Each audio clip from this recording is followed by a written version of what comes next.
Chapter 73. Before Chiu Tong could speak, the sound of footsteps could be heard. The two of them looked up to see the one-armed old man walking into the hall. The one-armed old man walked up to them and bowed. The young miss nodded and Chiu Tong quickly returned the greeting. The young miss asked, "Elder Yu, why are you so flustered?" "Boss," Yu said with a straight face, "young miss, Lu Er, who was in charge of weeding in the herb field, asked for leave yesterday because his mother passed away. The herb field is short of manpower and I told Chiu Tong this afternoon, but I saw a 10-year-old child standing in the yard just now. Is he the helper that Chiu Tong found? Was there not even an adult standing over at the Lotus Flower Escort Agency? Isn't this just brushing me off?" Chiu Tong's face flushed red from the series of questions that were thrown at her. At this time, the young miss comforted Elder Yu. "Elder Yu, Chiu Tong has always been cautious. Why don't you sit down first and listen to her? If you're not satisfied, why don't we swap?" Elder Yu's expression softened as he apologized to Chiu Tong. "Chiu Tong, you know how impatient I am. Why don't you tell me first?" Chiu Tong also hurriedly said, "It's nothing, Elder Yu. The medicinal field is very important to begin with, and it was just a coincidence that I pulled Zhang Xiaohua over. I was just about to report this to the young miss. Why don't you listen before making a decision?" Elder Yu nodded and found a chair to sit down. Chiu Tong also poured some tea and placed it in front of Elder Yu. Then, Chiu Tong told the two of them everything that happened today. When they heard that Zhang Xiaohua helped Chiu Tong get back her purse, the two of them nodded and thought that she was a very good child. When they heard that Zhang Xiaohua lifted the 500 gene stone, the young miss was extremely moved. Elder Yu didn't quite believe it and asked, "Were you there? Did you see that stone weight was 500 gene?" Chiu Tong said, "I wasn't there when she lifted it. I was talking to third Uncle Chu. When I saw Zhang Xiaohua, he had already lifted it. I'm not sure if that stone weight was 500 gene, but I heard from the people around me that it shouldn't be wrong." Elder Yu shook his head and said, "It's just hearsay. That stone lock might not necessarily weigh 500 kilograms. 300 to 400 kilograms should be the limit." After all, Chiu Tong didn't have any experience in this area. She had only heard from the people in the escort agency that she didn't have any concept of weight. She could only agree and say, "That's possible. After all, I haven't personally seen the weight of the stone locks in the escort agency." Elder Yu smiled and said, "Chiu Tong, the weight isn't written on the stone lock. You won't know even if you look at it, huh?" Chiu Tong blushed and said angrily, "Elder Yu knows that Chiu Tong doesn't know martial arts, yet you still use this to make fun of me." Seeing that there was no barrier between the two, the young miss was very gratified and said, "Elder Yu, even if it's 300 to 400 kilograms, it's still extremely rare for a 10-year-old child. However, his age is just as third Uncle Chu said, extremely awkward. With such aptitude, if it was discovered a few years ago, he would have been accepted into the Misty School and would have been a great help to our sect. However, now that he's been accepted into our Huanxi manor, it's not good to let him continue to be buried. Elder Yu, I'll leave this child with you for now. Let him do some manual labor and there's no need for him to help out in the medicinal fields. Once the Lotus Escort Agency has received confirmation that we can use him without worry, we'll let him work in the medicinal fields. If that's the case, you'll have to take good care of him in the future. Take a look at his martial arts talent and if there's a possibility of nurturing him, give him all the help you can. I'd like to see if our Huanxi manor can produce a stone cow." When Elder Yu heard this, he saw that the young miss's arrangements were watertight and didn't say anything else. However, when he heard the last sentence, he immediately thought of the giant stone cow's figure compared to Zhang Xiaohua's small and tender body. He couldn't help but shake his head. Were they clearly not on the same level? Then, he bowed to the young miss and took his leave. Seeing that elder you had left, Chiu Tong couldn't help but pat her forehead and say, "Young miss, I was thinking about how to arrange for Zhang Xiaohua and completely forgot about elder you. It's all thanks to young miss speaking up for me, otherwise this Zhang Xiaohua wouldn't even be able to enter his eyes." That young miss smiled and poked Chiu Tong's forehead, saying, "You little girl, I've never seen you do anything good all year round. Why are you helping Zhang Xiaohua today? If it wasn't for his young age, would have thought it was you." Chiu Tong immediately refused and said with a smile, "Young miss, look at what you're saying.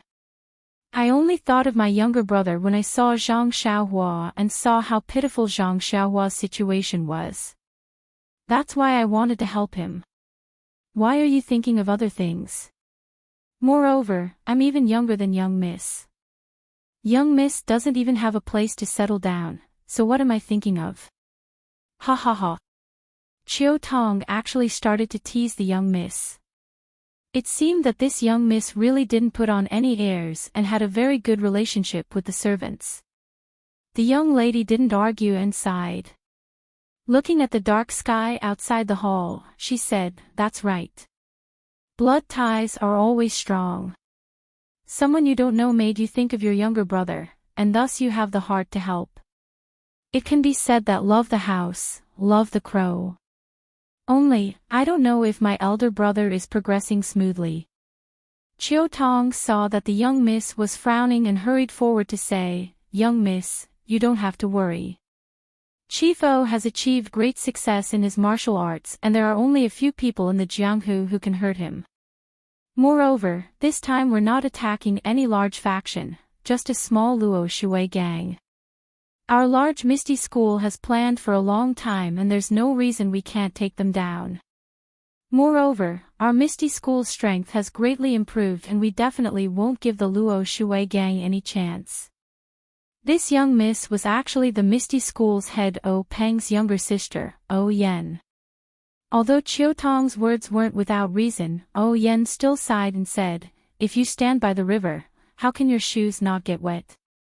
In the Jianghu, a storm of blood is common and it's hard to guarantee that one day you won't make a mistake. We see the Luo Shui gang as a fat piece of meat, but won't others see our Misty School as a fat piece of meat as well? I only hope that Buddha will protect my big brother and allow him to return safely." Chiu Tong also said seriously, "Not to mention that Chief O is kind-hearted and has boundless fortune, just based on the young miss' benevolence in everything, you'll be able to ensure Chief's safety." O Yen smiled and said, "I know, little girl. Hurry up and make arrangements for your brother. If elder you makes arrangements, won't he be wronged?" Chiu Tong said, "I won't go. Although I was the one who brought him in, he has to be like the others. Otherwise, Zhang Xiaohua will be lazy and elder you won't be able to manage him." O Yen said, "Chiu Tong, I've always said that you're smart. Why are you so muddle-headed now? Zhang Xiaohua is just a child who just came from the countryside. If he mingles with a group of young people, it's inevitable that he'll be bullied." Chiu Tong finally understood O Yan's meaning and said, "I understand. And I have to hurry up and take a look. Those people in the medicinal field aren't good people. I can't let this child be bullied." After saying that, she bid farewell to O Yen and turned to leave the hall. Suddenly, O Yen called out to her, "Chiu Tong, wait." Chiu Tong obeyed and returned, asking, "Young miss, is there anything else?" O Yen said, "You don't have to go either. Let elder you make the arrangements." Chiu Tong didn't know whether to laugh or cry, saying, "My dear young miss, what do you mean by this? One moment you want me to go, and the next moment you don't want me to go." O Yen smiled and said, "I'm not teasing you. I wanted you to go just now because I was afraid that the child would be wronged. I'm not letting you go now because I want the child to be wronged a little and see his mentality. He's a child after all. Being wronged a little is good for him to understand the ways of the world and grow up well. Zhang Xiaohua grew up in the countryside and doesn't know how to scheme against others. It's good to let him experience it. Isn't there a saying that, when the heavens are about to bestow a great responsibility, they must first torment the heart? Qiu Tong nodded thoughtfully. She was secretly happy for Zhang Xiaohua in her heart. The young miss must have meant that she wanted to nurture Zhang Xiaohua well. It was also an opportunity for Zhang Xiaohua. Thus, she gave up on the idea of going out and stayed to chat with Yen. Zhang Xiaohua's heart couldn't help but be in a mess after Elder Yu's harsh words. He didn't know whether to sit or stand. He was afraid that the hateful one-armed old man would come back and tell him that he should leave. Huanxi Manor didn't want someone like him. Then where should he go in this boundless night? Just as Zhang Xiaohua was worrying about his gains and losses, there were noises and footsteps outside the door. Zhang Xiaohua hurriedly stood up and carefully looked at the small round door. Not long after, the light of a fire could be seen. A group of people holding torches or lanterns walked into the small courtyard. The person at the front was a young man who was as thin as a bamboo pole. He was in his early 20s and wore a green robe and a small hat. He held a lantern in his hand. When he saw Zhang Xiaohua standing under the shelf, he couldn't help but be stunned. He walked up and asked, "Who are you?" Before Zhang Xiaohua could reply, the group of people had already entered the courtyard. Zhang Xiaohua didn't count them, but there were about 10 people. Most of them were holding lanterns and wearing green robes and small hats. There were also some who held torches and were dressed in martial attire. Zhang Xiaohua noticed that the people dressed in martial attire didn't mingle with the people in green robes and small hats. They didn't even walk into the courtyard together. The people in green robes and small hats came in first, and the people in martial attire walked in last. Moreover, the people in martial attire were obviously burly and looked very powerful. The people in green robes and small hats were slightly more ordinary. Zhang Xiaohua knew that the young man in front of him was probably the leader of this group of people. Thus, he respectfully replied, "This one is called Zhang Xiaohua. I'm here to plant the medicinal herbs. However, there seems to be a problem. Just now, a one-armed old man went inside to look for someone." Zhang Xiaohua. Ha ha ha, Xiaohua, this name is not bad. Hearing Zhang Xiaohua introduce himself, some of the people in green robes and small hats couldn't help but laugh. They all whispered, hearing this name, "It's a girl's name. However, he looks ordinary. Now that the sky is dark, I wonder how his skin is. How can he be worthy of the name Xiaohua?" Chapter 74. When they said this, although they were whispering, their voices were actually quite loud. They didn't have any intention of avoiding Zhang Xiaohua. Someone even said, "Who said that only girls can use this name? My aunt's second sister has a puppy called Xiaohua. Oh right, my uncle's second aunt's granddaughter also has a kitten called Xiaohua." After saying that, it made the people in green clothes and hats laugh. The people in black clothes looked at them and didn't say anything. They also didn't laugh. There was only ridicule on their faces, but it wasn't clear whether it was directed at Zhang Xiaohua or the people in green clothes and hats. When Zhang Xiaohua heard this, her face couldn't help but heat up. She was very embarrassed.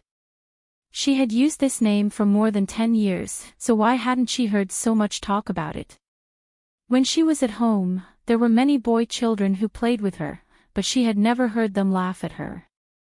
Now that she had just left home, even her name was problematic. Zhang Xiaohua didn't know if she should blame her mother for giving her the wrong name, or if she should blame this group of people in green clothes and hats for being experienced and knowledgeable. Hearing everyone's laughter, the thin leader seemed to feel that something was wrong. He turned around and scolded, "How can you be so unruly? How can you bully a newcomer like this? quickly go back to your room." Those people curled their lips and with a face full of ridicule, they relaxed and returned to their rooms. It was as if meeting Zhang Xiaohua had lifted their tiredness. When the people in black clothes saw that they had all left, the simple middle-aged man walked over and patted Zhang Xiaohua's shoulder. He didn't say anything, just smiled, and led them back to their rooms. Zhang Xiaohua noticed that their rooms were connected to the rooms on the right side of the courtyard. When the thin bamboo-like young man saw that everyone had left, he also walked forward with an apologetic smile and said, "Hello, Zhang Xiaohua. My surname is Tian and my name is Chongxi. Everyone calls me Brother Xi. I'm the manager here. Those people just now didn't know anything, so please don't mind them. They don't have any bad intentions. They were just bored in the villa and wanted to have some fun. If you get along with them for a long time, you will know. Right, Elder Yu? Oh, that one-armed old man, how did he arrange for you?" Zhang Xiaohua gratefully looked at the smiling young man and said, "I haven't said anything yet. Elder Yu hasn't returned yet. I don't know what to do with me." Tian Zhongxi said, "Why don't you come with me first and stay in my room for a while until Elder Yu comes back?" Zhang Xiaohua hesitated and said, "That's not good. I'll wait here." However, Tian Chongxi picked up Zhang Xiaohua's small bag from the stone table and did not allow him to hesitate.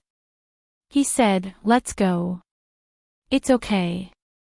It's already dark and the wind at night is very cold. Don't catch a cold. If you get sick before you start farming, wouldn't it be very bad?" After saying that, he walked away. Zhang Xiaohua helplessly followed behind, but his heart was filled with gratitude. Tian Zhongxi's room was the first in the inner door. It was a very simple room with a table and 2 chairs. There were 2 Kong beds in the room. One of them had a bedding while the other had a cabinet. There were also some items on the ground that seemed to be placed neatly.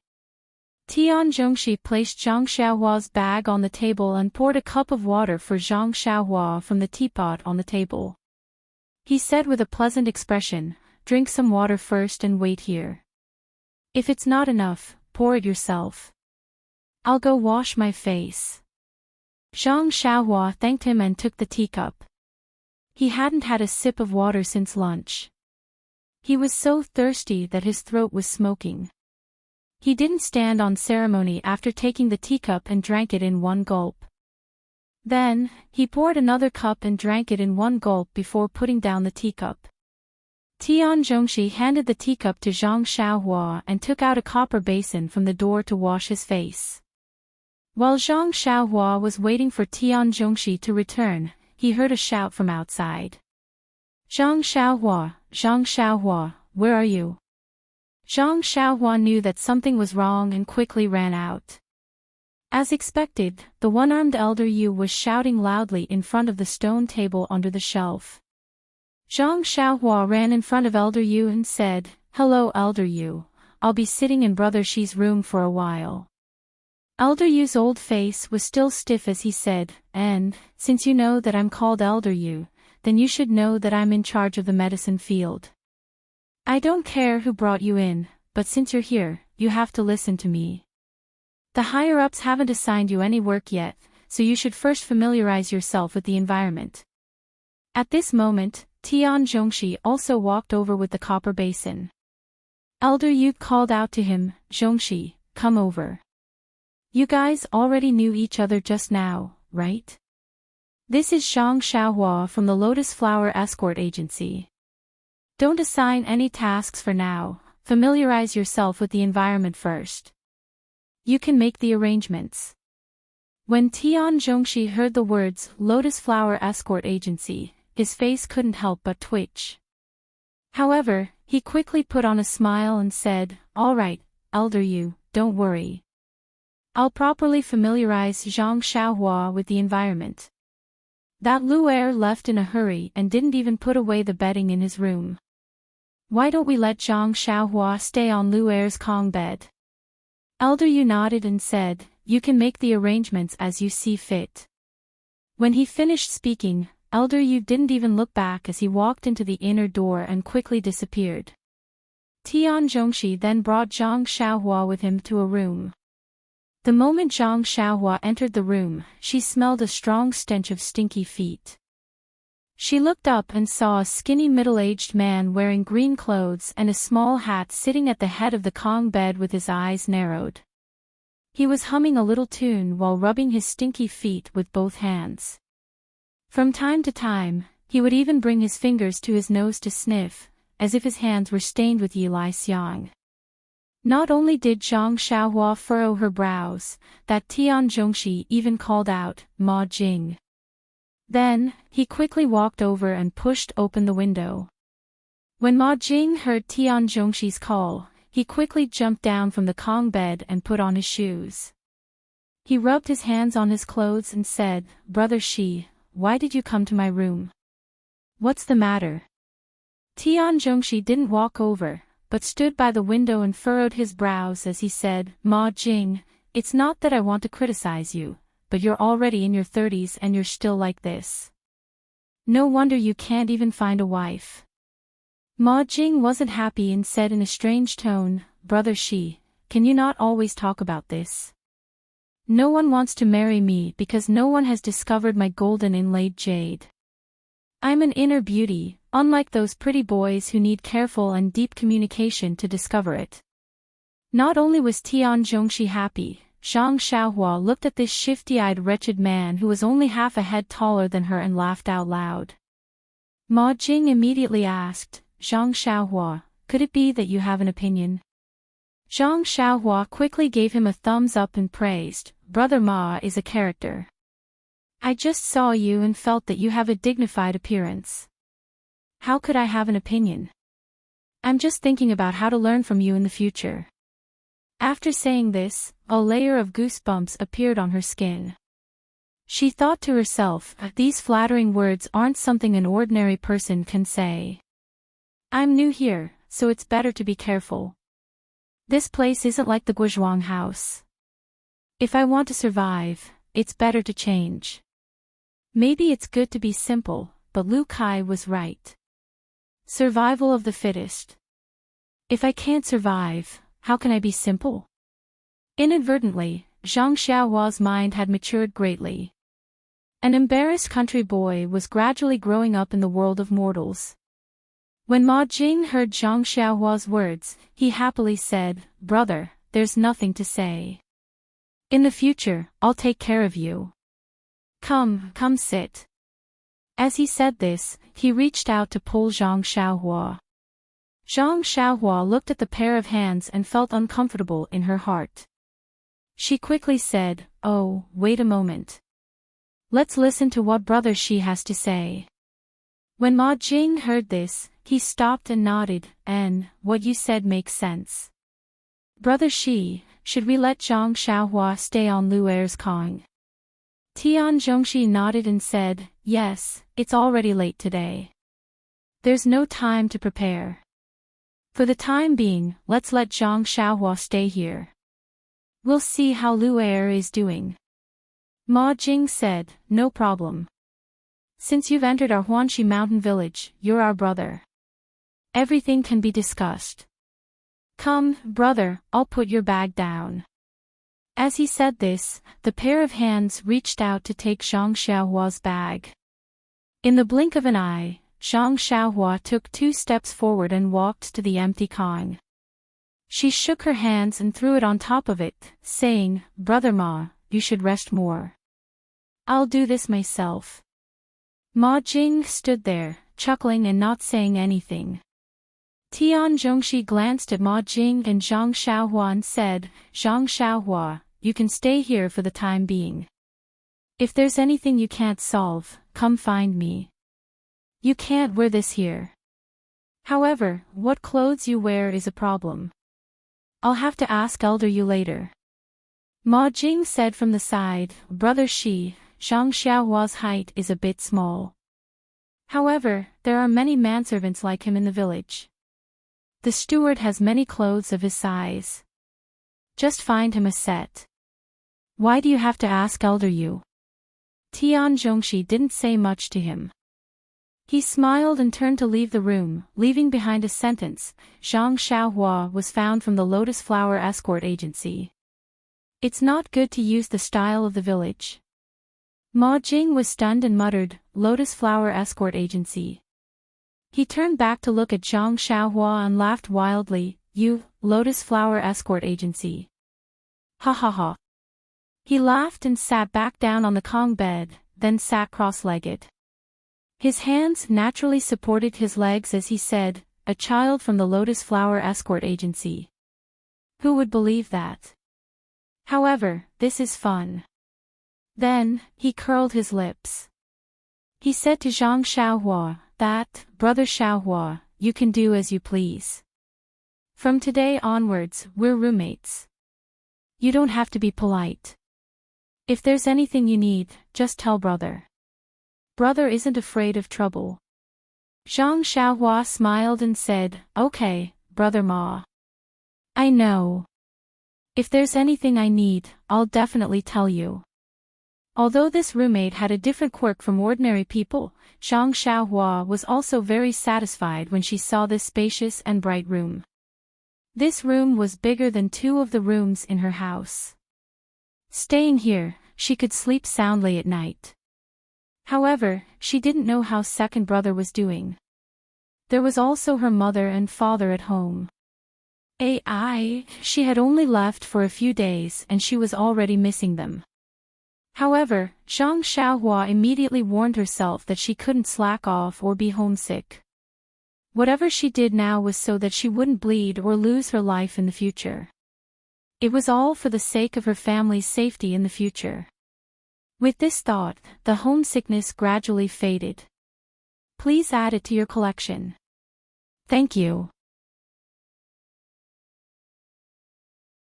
Chapter 75. Zhang Xiaohua tidied up the bedding on the Kong, opened his own bundle, and took out all the things he needed to use. Afterwards, he put the bundle into the small cabinet on the Kong.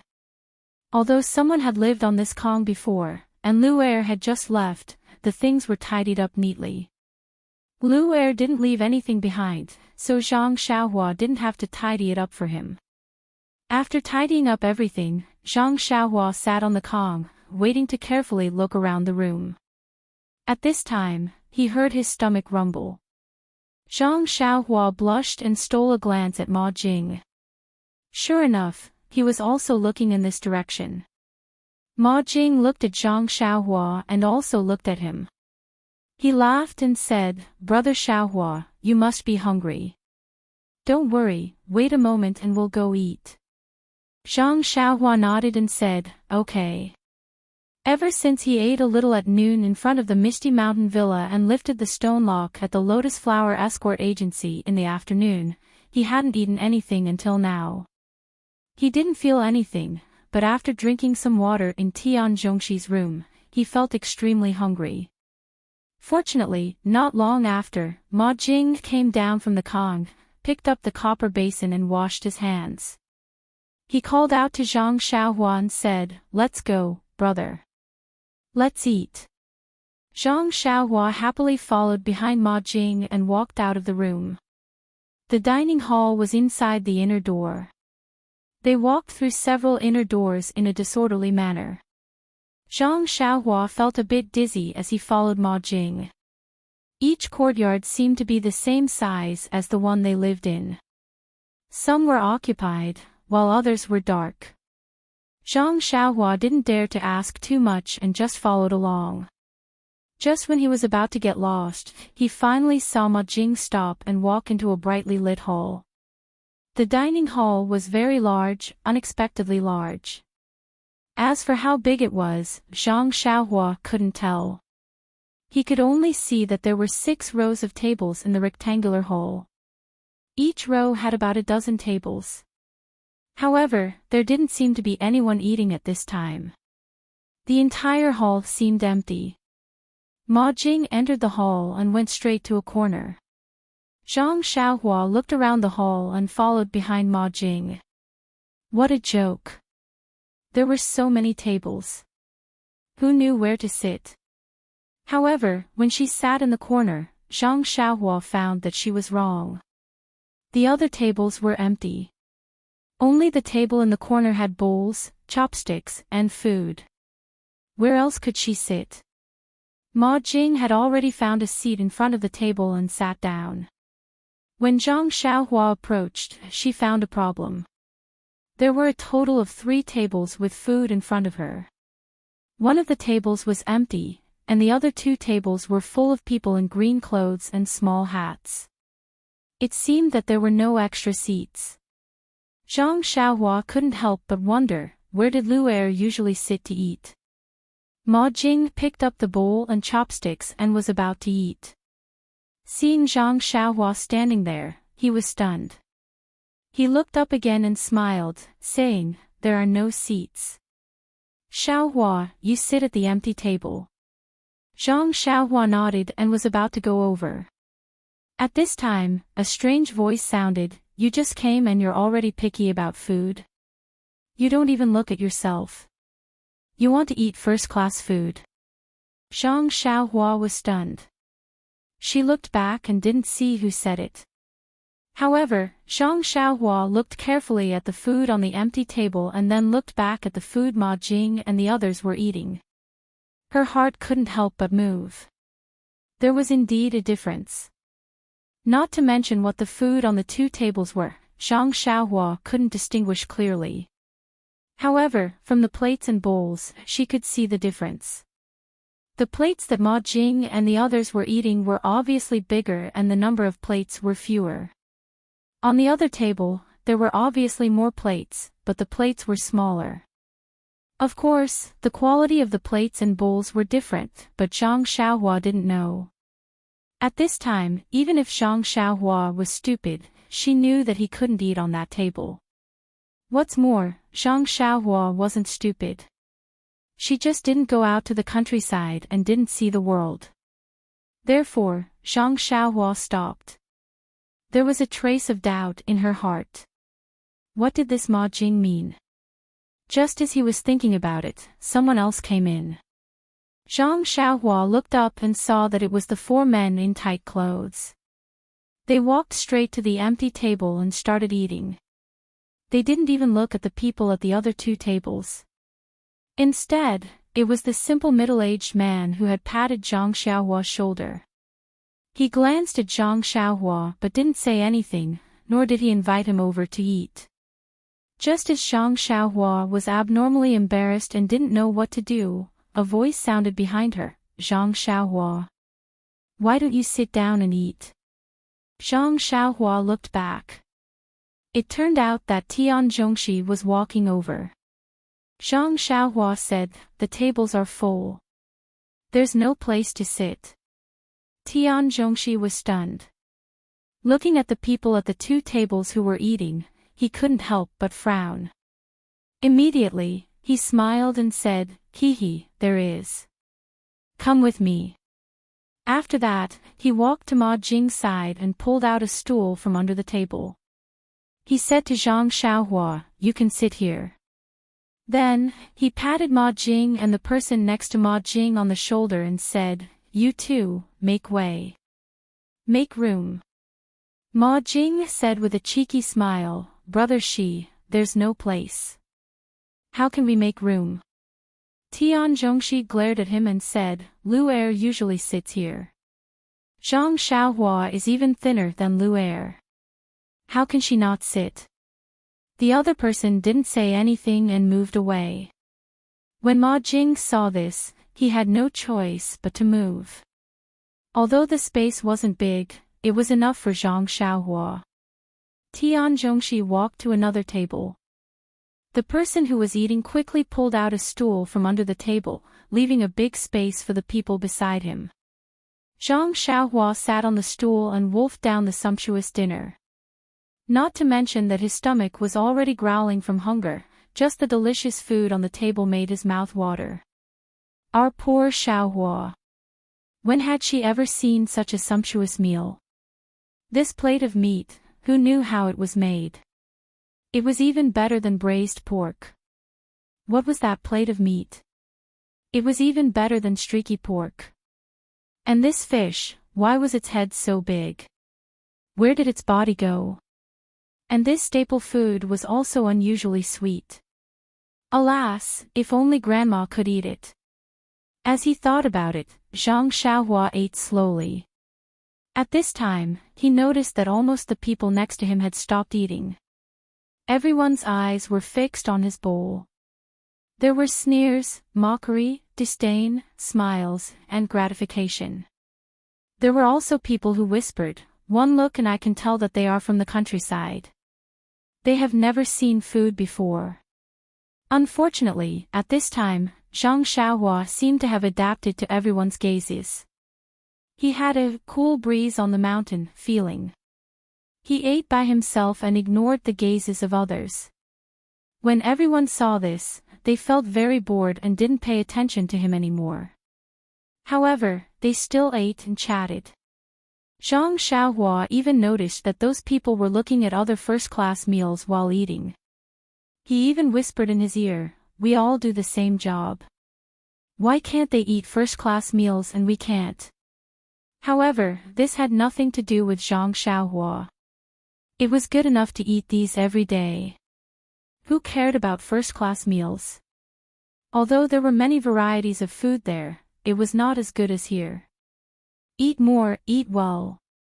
This was Zhang Xiaohua's theme in the dining room tonight. Although Zhang Xiaohua had eaten to his heart's content, there was still a lot of food left on the table. The others didn't seem to have eaten much either. Looking at the leftovers, Zhang Xiaohua's only thought was how good it would be if he could give it to his pig. This thought lingered in his mind until he followed everyone back to the house. Back in the house, Ma Jing and Zhang Xiaohua each drank a cup of water and returned to their kong. Ma Jing was still picking at his smelly feet. Zhang Xiaohua looked at him and couldn't help but think disdainfully, Ma Jing's feet are going to be given to others someday. He should take advantage of this opportunity to pick at them properly. However, the smell in the house was getting worse and worse. Zhang Xiaohua even thought maliciously whether Lu Er had used his mother's death to corpse escape because of this. At this time, he wanted Lu Er to come back quickly so that he could move to another house. He didn't think about whether he could still stay in Huanqi Mountain Villa if Lu Er came back. In the end, Zhang Xiaohua couldn't stand it anymore. He got up and walked to the window. He opened the window and looked at the night outside. He took a few deep breaths and asked Ma Jing without leaving a trace, "Brother Ma, why were there two kinds of dishes when we were eating just now? Can you tell me?" Ma Jing took the finger away from his nose and said with his small eyes narrowed, "Xiaohua, you see clearly. You are very motivated. You know the principle of asking when you don't understand. You can make progress. Then I won't hide it and tell you." After that, his eyes looked through the window, through the night, and also through time and space. It seemed that he had returned to the past. Ma Jing's deep voice sounded in Zhang Xiaohua's ears. "A long, long time ago." Zhang Xiaohua was stunned and asked, "A long, long time ago?" Ma Jing answered, "Yes, before the new year." Bang! Ma Jing looked at Zhang Xiaohua, who fell and thought, he is still a child. Even when he falls, he is still handsome. Birds of a feather flock together. Only he is qualified to live in the same house with me. Then he asked with concern, "What's wrong?" "Oh, nothing. I was tripped by your thoughts of traveling through time and space," Zhang Xiaohua said with a smile. Ma Jing continued, "Before the new year, the people in charge of the medicine fields in Huanqi Mountain Villa were us manservants. Although it was very hard and we didn't eat the best food, everyone was very happy and enjoyed a peaceful and harmonious life. However, since the new year, it seems that starting from the 18th of the first month, a few more medicine fields were opened on the side of the medicine fields. Do you know what kind of medicine it is?" Zhang Xiaohua was at a loss. "I don't know." Ma Jing said, "Why don't you guess?" Zhang Xiaohua was at a loss. I really don't know. I have never planted medicine before and have never seen it. How can I guess? Yes. Ma Jing nodded and said, I guess you won't be able to guess. Then, what kind of medicine is it? Zhang Xiaohua asked eagerly. Ma Jing said slowly, this, I don't know either. Bang! Zhang Xiaohua's head fell to the ground. Ma Jing exclaimed again, what a handsome posture. This is a bit of a joke. Please vote for me. Please add it to your collection, thank you. Chapter 76. Ma Jing continued, we're the ones who opened the fields, Xiaohua. Did you know? Opening a field is very tiring. We're all so tired that we shed a layer of skin. That's right, have you opened a field before? And, you're so young, so you definitely haven't. You probably don't know how hard it is to open a field. When the cold wind blows and the snowflakes fall, our hands are all frozen and cracked. Look, my fingers haven't even healed yet. When the wind blows and it rains, my bones ache. Zhang Xiaohua looked at the dancing Ma Jing. On one hand, she wanted to kick his mouth until it was broken so that he could finish his words. On the other hand, she was afraid that he would put his fingers in front of her and let her see them. She didn't dare go forward.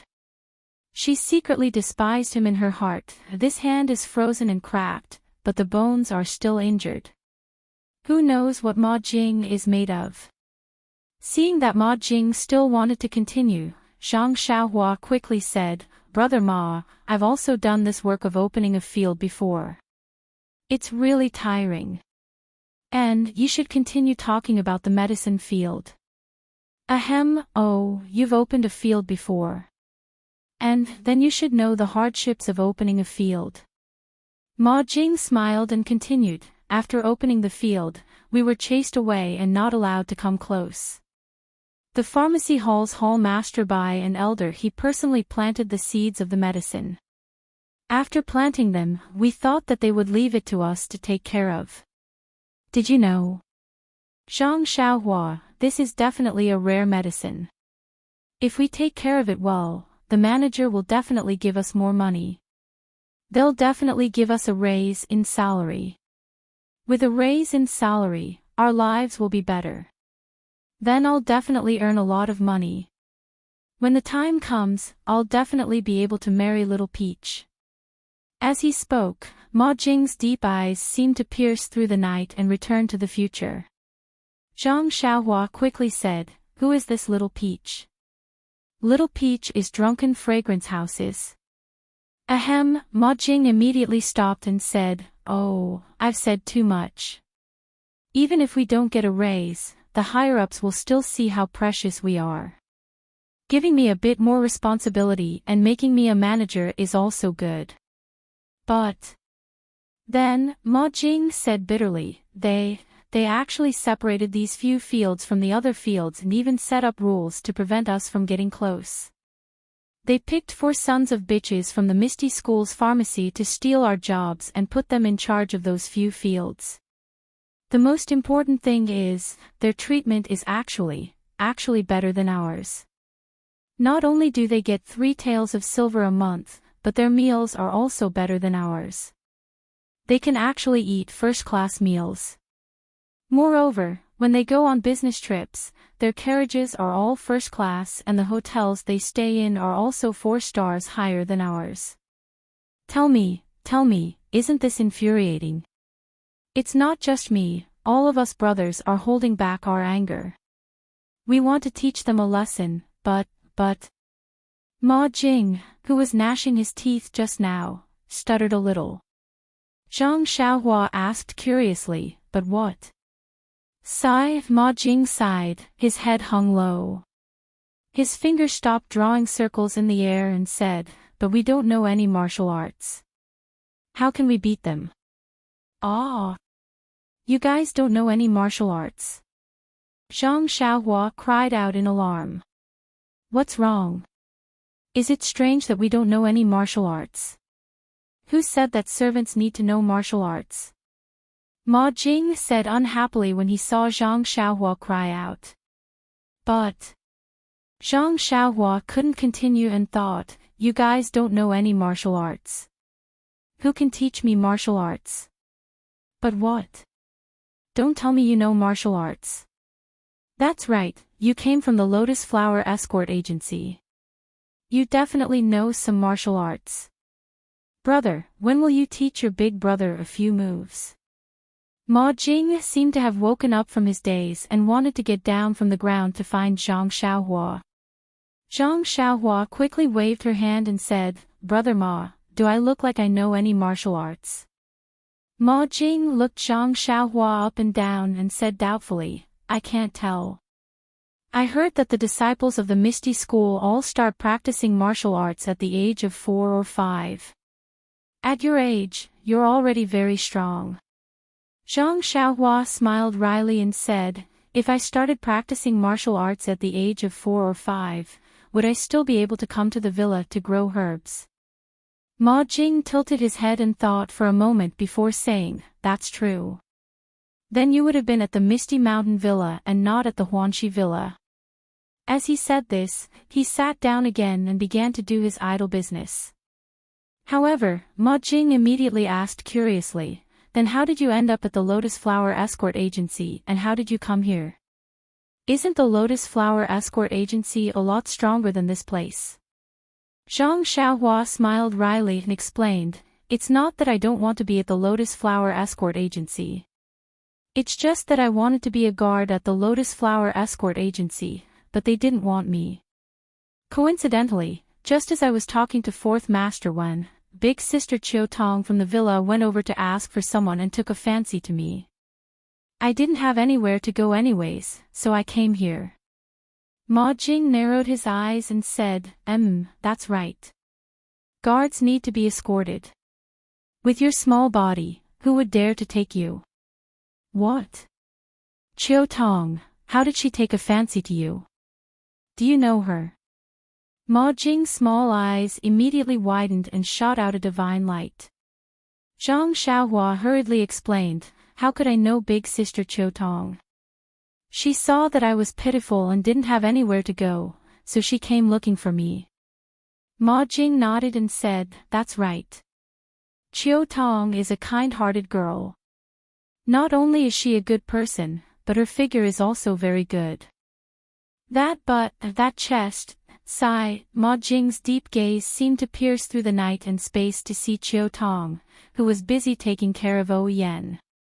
Ma Jing mumbled to himself for a while and suddenly smiled mysteriously at Zhang Xiaohua, brother, although Chiu Tong was the one who found you, don't have any improper thoughts about her.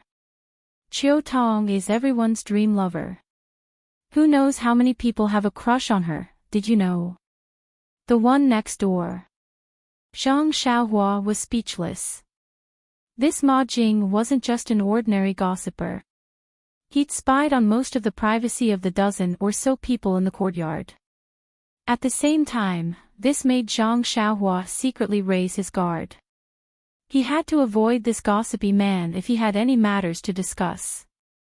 After eating and drinking to his fill, Zhang Xiaohua was still listening to Ma Jing's endless chatter at first.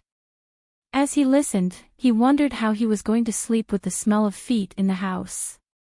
In the end, as he listened, his eyes became blurry and he unknowingly fell asleep. It wasn't until Ma Jing's mouth was dry and he got up to drink some water that he realized that Zhang Xiaohua had already fallen asleep. He had played the lute to a cow for so long, so he could only sulkily drink some water, kick off his shoes, and go out to visit. It was late at night, but the house wasn't quiet at all. Fortunately, Zhang Xiaohua had fallen asleep early. Ever since Ma Jing fell asleep, his earth-shattering snoring continued like a long river. Occasionally, he would say something in his sleep that couldn't be understood. Occasionally, he would stop talking and only the sound of teeth grinding could be heard. Sigh, poor Xiaohua. Fortunately, he didn't wake up at night. Otherwise, wouldn't he be so frightened that he wouldn't be able to sleep? Well, even if he woke up, he would be immediately fainted by the stench in the house. There was no chance for him to hear so much noise. It turned out that Ma Jing didn't wash his feet. However, our Xiaohua couldn't smell the smell of Ma Jing's stinky feet at this time, because his breath was long and faint. If you put your finger on Zhang Xiaohua's nose, you couldn't feel that he was breathing. Perhaps, he wasn't breathing air. Perhaps, at this time, he wasn't breathing through his mouth and nose, but through all the pores on his body. No one knew. The next morning, Zhang Xiaohua woke up on time. Before he could figure out where he was, the pungent stench immediately rushed into his nose. Zhang Xiaohua moved like a rabbit and rushed to the door like an arrow. After rushing out, he took a few deep breaths of fresh air and then remembered that he was in Huanxi Villa and his situation.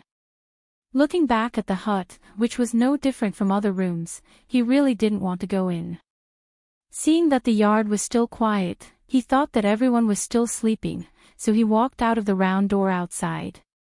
When he came here yesterday, it was already dark, so he didn't see very clearly. Although he had a general understanding of Huanxi Villa, he was still frightened by the scene in front of him when he went out now. In front of him was the foot of a mountain.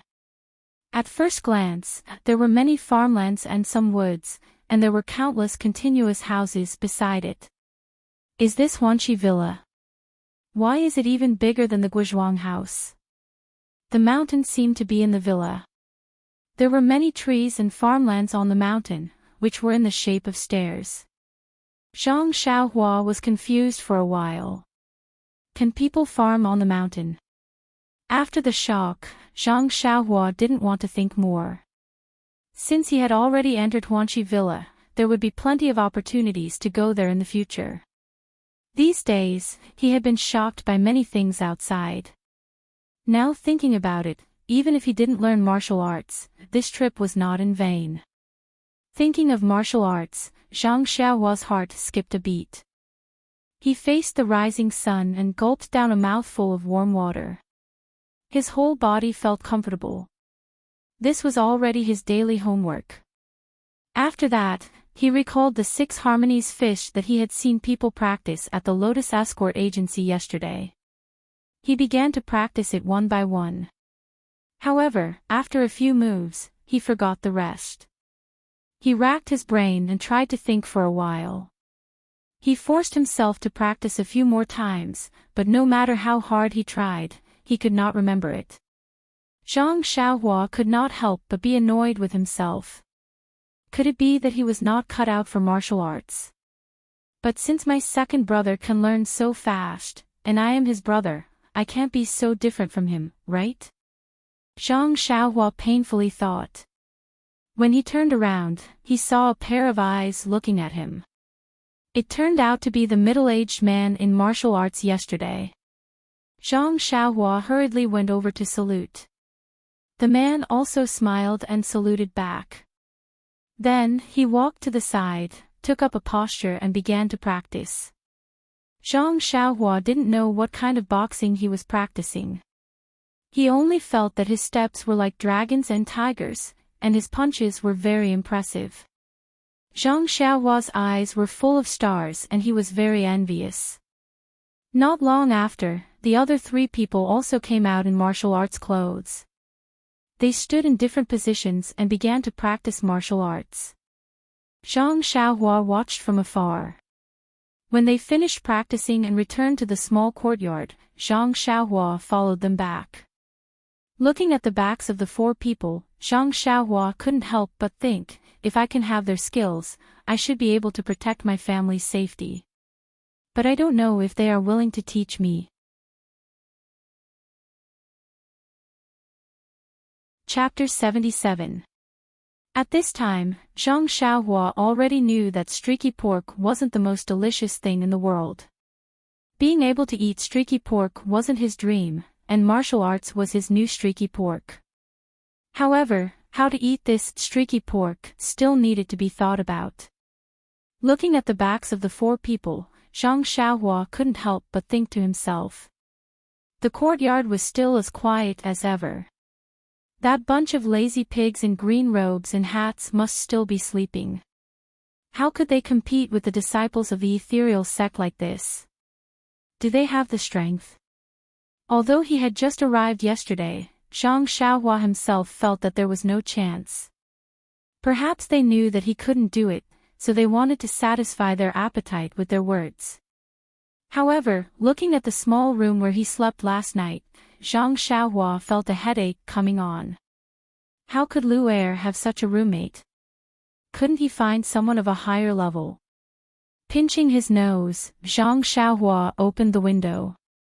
Although it was already summer, there was still a cool morning breeze. The dirty smell in the room was gone with the wind. Zhang Xiaohua then slowly walked in. After finding a copper basin to wash his face, Zhang Xiaohua sat on the Kong bed and drank some water. At this time, Ma Jing on the opposite side turned over, stretched his waist, and sat up. His mouth said, "Only I know who will wake up first in the dream." Bang! This time, it wasn't Zhang Xiaohua who fell, but the cup that fell on the Kong bed. Zhang Xiaohua hurriedly tidied up the bedding on the Kong bed, and asked with a wry smile, "Brother Ma, why is it so poetic?" Ma Jing shook his head and said, "It was a dream at night, how is it? Do you think Brother Ma is poetic?" Zhang Xiaohua praised again and again, "Shit is amazing." Breakfast was still eaten in the hall, and the dishes were still different. Zhang Xiaohua already knew the reason, so naturally, he didn't find it strange and ate with relish. The others could not do the same. They mocked and ridiculed them, throwing strange words at them, but the four of them did not seem to hear them at all. They continued to eat as if Zhang Xiaohua was carrying the food, and from time to time, the murderous glares directed at them were just side dishes. They hurriedly finished their food and left, leaving behind a bunch of resentful gazes. After everyone finished eating and left, Zhang Xiaohua patted his belly and left the dining hall. Looking at the leftovers on the table and thinking about how they ate, he couldn't help but wonder, wasn't the work in the medicine field heavy? Why did they eat so little? Did they have the energy to work? Zhang Xiaohua returned to the room and saw that Ma Jing had finished tidying up and was about to go out, so he quickly followed behind. However, when he passed the outer door, he was stopped by Tian Zhongxi. Tian Zhongxi smiled and said to Zhang Xiaohua, "Xiaohua, you're new here, so don't rush to work. You wait here for a while. I'll arrange it for them, and then I'll come over to greet you. You can first understand the situation with me." Zhang Xiaohua was stunned, and immediately responded, "Okay, you go ahead. I'll wait here." Seeing Zhang Xiaohua standing at the door, Tian Zhongxi took Ma Jing and the four people who were dressed in neat clothes and left first.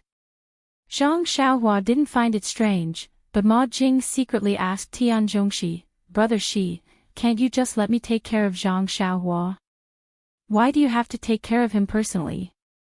Tian Zhongxi said, "Although Zhang Xiaohua came from the Lotus Escort Agency, his background and other things haven't been clarified yet. Although it seems that there's no problem, it's better to wait until it's clear. That's what the supervisor said last night. We'll just do as he said." Ma Jing was stunned, and said with a crying face, "Why didn't you say so earlier? Yesterday, I told him a lot about our mountain villa's secrets." Tian Zhongxi was stunned, and then said with a smile, "What secrets can you know? When you know, it won't be a secret anymore. Even I don't know the important secrets of our mountain villa, so how do you know? Don't think too much." Zhang Xiaohua shouldn't have any problems, otherwise he wouldn't have let Qiu Tong bring him back. Only then did Ma Jing relax. Zhang Xiaohua stood outside and watched Tian Zhongxi and the others walk away. When he heard footsteps behind him, he turned around to see Elder Yu walking over. Zhang Xiaohua quickly bowed in greeting.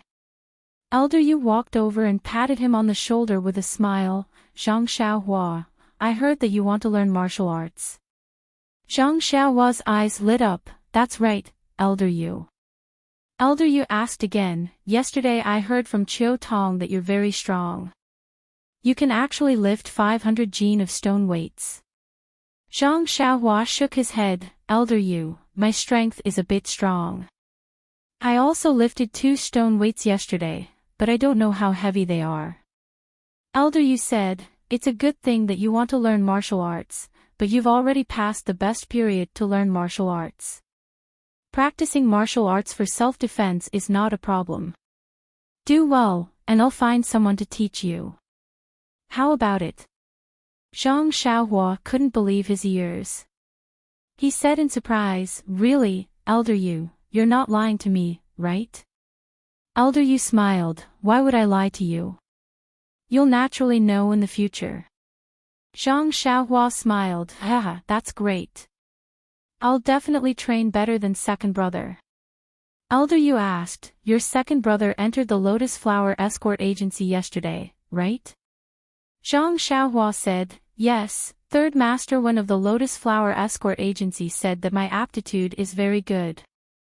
I'll be successful if I train a bit more. Elder Yu smiled and encouraged Zhang Xiaohua, and, if your second brother can be successful, then you won't be bad either. Train well and do your family proud. Zhang Xiaohua bowed again, thank you, Elder Yu, for your help. I will definitely do my best. After that, Elder Yu also left.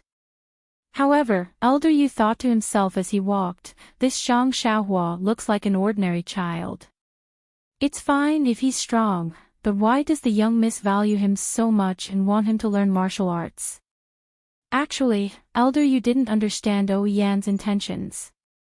Ou Yan didn't really think highly of Zhang Xiaohua. It was just that yesterday, Chiu Tong's love for Zhang Xiaohua had made her think of her own elder brother. She was just casually saying it out of compassion.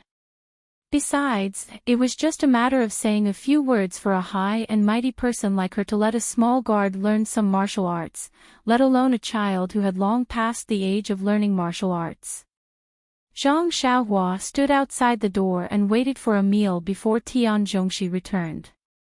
He brought Zhang Xiaohua around for a stroll. It was just as Ma Jing had said. There were all kinds of strange plants in Huanxi Manor. There were grains, flowers, herbs, and so on. There were different people taking care of them. Tian Zhongxi and the others were in charge of planting these herbs. Tian Zhongxi pointed at the herb field from afar and gave Zhang Xiaohua a rough description of the herbs. Zhang Xiaohua had never seen them before, so she could only memorize them. Fortunately, it was just planting, weeding, and watering. It wasn't much different from taking care of the crops. Zhang Xiaohua had done farm work for a long time at home, so she didn't have to worry about these things. In the next few days, Tian Zhongxi still brought him around and didn't let him do any work. Even when Tian Zhongxi was busy with the herb field and didn't have time to take care of Zhang Xiaohua, he didn't let Zhang Xiaohua do any work. Zhang Xiaohua was very strange. She just watched people practice martial arts in the morning, followed him around during the day, slept under a tree when she had nothing to do, and listened to Ma Jing talk nonsense at night. This simple life was very boring. Zhang Xiaohua had come here to learn martial arts, but he was thrown here instead. Although he had never eaten anything before, and heard things that he had never thought of before, he still felt uncomfortable. Not to mention the stinky feet in the house every night. In the beginning, Zhang Xiaohua also felt embarrassed that she had just arrived. But later, she couldn't stand it anymore. She had to indirectly tell Ma Jing that it would be best if he could wash his feet before sleeping. But that Ma Jing still did things his own way. Don't you think this made Zhang Xiaohua feel vexed? In the end, Zhang Xiaohua had no choice but to open the window to sleep at night for some fresh air. However, it was the same every night before going to sleep. In the morning, Ma Jing would close the window again. The air in the house was still very dirty. Ma Jing must have woken up from the cold at night and got up to close the window himself. That afternoon, Ma Jing mysteriously looked for Zhang Xiaohua and whispered to her, "Xiaohua, do you think my feet are very smelly?" Zhang Xiaohua said embarrassedly, "It's not too smelly, but a little." Ma Jing nodded and said, "I know. From today onwards, you don't have to worry." "Really?" Zhang Xiaohua asked in disbelief, "You've started washing your feet?" "No." Ma Jing shook his head and said, "I just told Brother Shi about this. Brother Shi said to let you move into his house." "Really? Brother Shi said that to you?" Zhang Xiaohua asked. "Yes, that's right. Brother Shi said that." Ma Jing nodded affirmatively. Zhang Xiaohua said gratefully, "Brother Ma, you're really a good person." "Thank you." Ma Jing chuckled and didn't say anything. He went out to the herb field. In the afternoon, Zhang Xiaohua packed her things, which were the small bag and a roll of bedding. In the small courtyard, the rooms were not locked. In the evening, she put her things on Tian Zhongshi's empty Kong bed. Before dinner, Ma Jing and the others came back. They didn't see Tian Zhongshi. Zhang Xiaohua naturally didn't thank Tian Zhongshi and followed Ma Jing and the others to the dining room to eat. While they were eating, Tian Zhongshi came in. He was covered in dust and seemed to have not washed. As soon as he sat down, he picked up the bowl and chopsticks and quickly ate. The person next to him asked softly, "Brother Shi, the water is not ready yet?"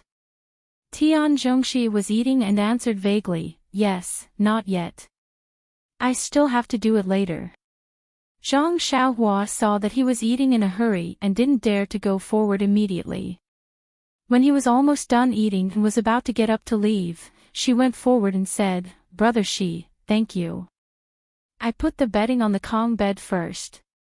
Tian Zhongshi was stunned and asked, "Thank me for what? Where did you put the bedding?" Zhang Xiaohua said strangely, "Brother Shi, didn't you let me stay in your house? I put my bedding on the empty Kong bed." When Tian Zhongshi heard this, his face darkened and said, "When did I tell you to stay in my house? Can you just enter other people's houses?" After saying that, he didn't wait for Zhang Xiaohua to explain and hurriedly left. "Please add it to your collection, thank you."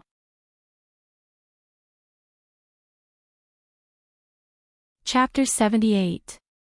Tian Zhongshi's words were like a clap of thunder, shocking Zhang Xiaohua on the spot. What was going on? Zhang Xiaohua looked back at Ma Jing and saw that he was eating happily. It seemed that he had already hidden Little Peach in a golden house. The smile on his face was deeply hidden behind the wrinkles of his dark and thin skin. Under the light of the fire in the dining room, the excitement in his eyes could be seen. There was even a flush on his forehead. Zhang Xiaohua seemed to understand something and was furious. Although he was a country boy and had not seen much of the world, he was not someone who could be easily schemed against and bullied. He did not offend Ma Jing. He just advised him to wash his feet and pay attention to hygiene. He was tricked by him and made Tian Zhongshi despise him. This was too hateful. Zhang Xiaohua gritted his teeth and clenched his fists. He walked towards Ma Jing. However, when he just took 2 steps, he saw Ma Jing's fearless look. Suddenly, an idea arose in his mind. It immediately extinguished the burning anger in his heart. If he went over like this, Ma Jing would not admit it. How could he be reasonable? Moreover, these people around him were usually scoundrels. They could tell who was near and who was far away. How could they help him? Besides, even if he went over and beat Ma Jing, what was the result? Could it be that he was driven out before he learned martial arts? The connected questions made Zhang Xiaohua calm down. He stopped and looked at Ma Jing. He did not speak anymore. He returned to his seat and ate quietly. Apart from Ma Jing, the rest of the people in the green robes and small hats were all gossiping among themselves. Naturally, no one paid too much attention to it. But the middle-aged man next to him heard it clearly. He even saw Zhang Xiaohua's later actions clearly. When Zhang Xiaohua sat quietly, he withdrew his gaze and continued to eat. After dinner, Zhang Xiaohua took the things he packed from Tian Zhongxi's room and moved them back to Ma Jing's room. However, Zhang Xiaohua was not stupid enough to ask him face to face why he did so. This night, he did not listen to Ma Jing's nonsense. Instead, he went to the yard and walked slowly, thinking as he walked. Although it was not a big deal, it taught Zhang Xiaohua a very profound lesson. It gave him a very special understanding of the world. Between people, there was not only harmony and hatred, but also many strange things. Different people would do different things. Maybe it was kindness, maybe it was malice, maybe it was just to tease you, maybe it was just to watch the show. In short, there was no way to know a person's heart. Everything had to be carefully considered before one could believe it. Bad people did not all have the face of a bad person. However, every night before going to bed, Zhang Xiaohua would open the window, whether it was sunny or rainy. After a few more days, Zhang Xiaohua's lazy and free life came to an end. Zhang Xiaohua did not like this kind of life that others envied, so he happily accepted the task given to him by Tian Zhongxi. This task might be a little difficult for the group of servants in cyan clothes and hats, but for Zhang Xiaohua, a child who grew up in the field since childhood, it was not a challenge at all. Early in the morning, Zhang Xiaohua wore the cyan clothes and hats brought by Tian Zhongxi and went out with Ma Jing in high spirits. His task was to learn all the work of the herbal field from Ma Jing as soon as possible. Looking at Zhang Xiaohua's happy appearance, Ma Jing could not help but secretly despise him. He was really a country bumpkin. If he did not work for a day, his hands would be itchy. He could only be a farmer for a lifetime. Thinking of the matter of teasing Zhang Xiaohua a few days ago and recalling Zhang Xiaohua's defeated appearance, Ma Jing secretly laughed in his heart. Humph, who said that I, Ma Jing, was the most laughed at in the Huanqi Mountain Villa? Isn't there another little bumpkin here? Isn't he also played in the palm of my hand? Ma Jing despised Zhang Xiaohua and could also tease him in daily life, but in the herbal field, Ma Jing did not dare to be careless at all. What to do and what to pay attention to, he meticulously told Zhang Xiaohua. He was very clear that the herbs in the Huanqi Mountain Villa were the most important. At this moment, he made a little trouble for Zhang Xiaohua or neglected to mention a little. If something went wrong in the future, not only would Zhang Xiaohua be punished, but he would also be involved. Ma Jing was very clear about this point, so he did not dare to hide anything at all. Of course, Zhang Xiaohua did not know what he was thinking. She thought how difficult it would be to take care of the herbs, but along the way, she heard that there was not much difference between planting crops, only some subtle differences. So she wrote it down in detail. She also took a small medicine hoe and medicine shovel and followed Ma Jing to loosen the soil and shovel the grass. It was easy. After a day, when Ma Jing asked, Zhang Xiaohua's answer was very satisfactory. Moreover, looking at Zhang Xiaohua's appearance of working, Ma Jing was also a little relieved. So after 2 days, Ma Jing told Tian Zhongxi that Zhang Xiaohua could work alone. Tian Zhongxi still did not believe his ears. In the past, there were new people in his manservant team, but he only dared to let them go after a long time. Was Ma Jing fooling him? Thinking about Ma Jing's usual behavior, he was more certain. However, after he also took care of Zhang Xiaohua for a day, he really believed that Zhang Xiaohua could work alone. He felt a little guilty that he had wronged Ma Jing. After he asked Zhang Xiaohua in detail, he then found out the reason. This kind of medicinal herbs was no different from planting crops. In the past, the manservants recruited by the Huanqi Mountain Villa were mostly from the vicinity of Pingyang City and had a certain family background. How could the poor children of farmers be qualified to be taken in by the Huanxi mountain villa? Only Zhang Xiaohua was an exception. She was a child from a poor family and had farmed before. The bunch of manservants under him were all arrogant at home. How could they work in the fields? Therefore, it gave them the illusion that the work in this medicinal herb field was very complicated and difficult to do. After thinking through this, Tian Zhongxi could not help but let out a long sigh. Habitual thinking killed people. After that, Zhang Xiaohua finally got rid of the decadent days of reaping without sowing and returned to the fields that she was familiar with. The small medicinal hoe and spade were really cute. It was much more convenient to use than the big hoe at home. Zhang Xiaohua also had the strength now. She could easily finish a day's work. These days were really comfortable. However, Zhang Xiaohua was pleasantly surprised by what happened next.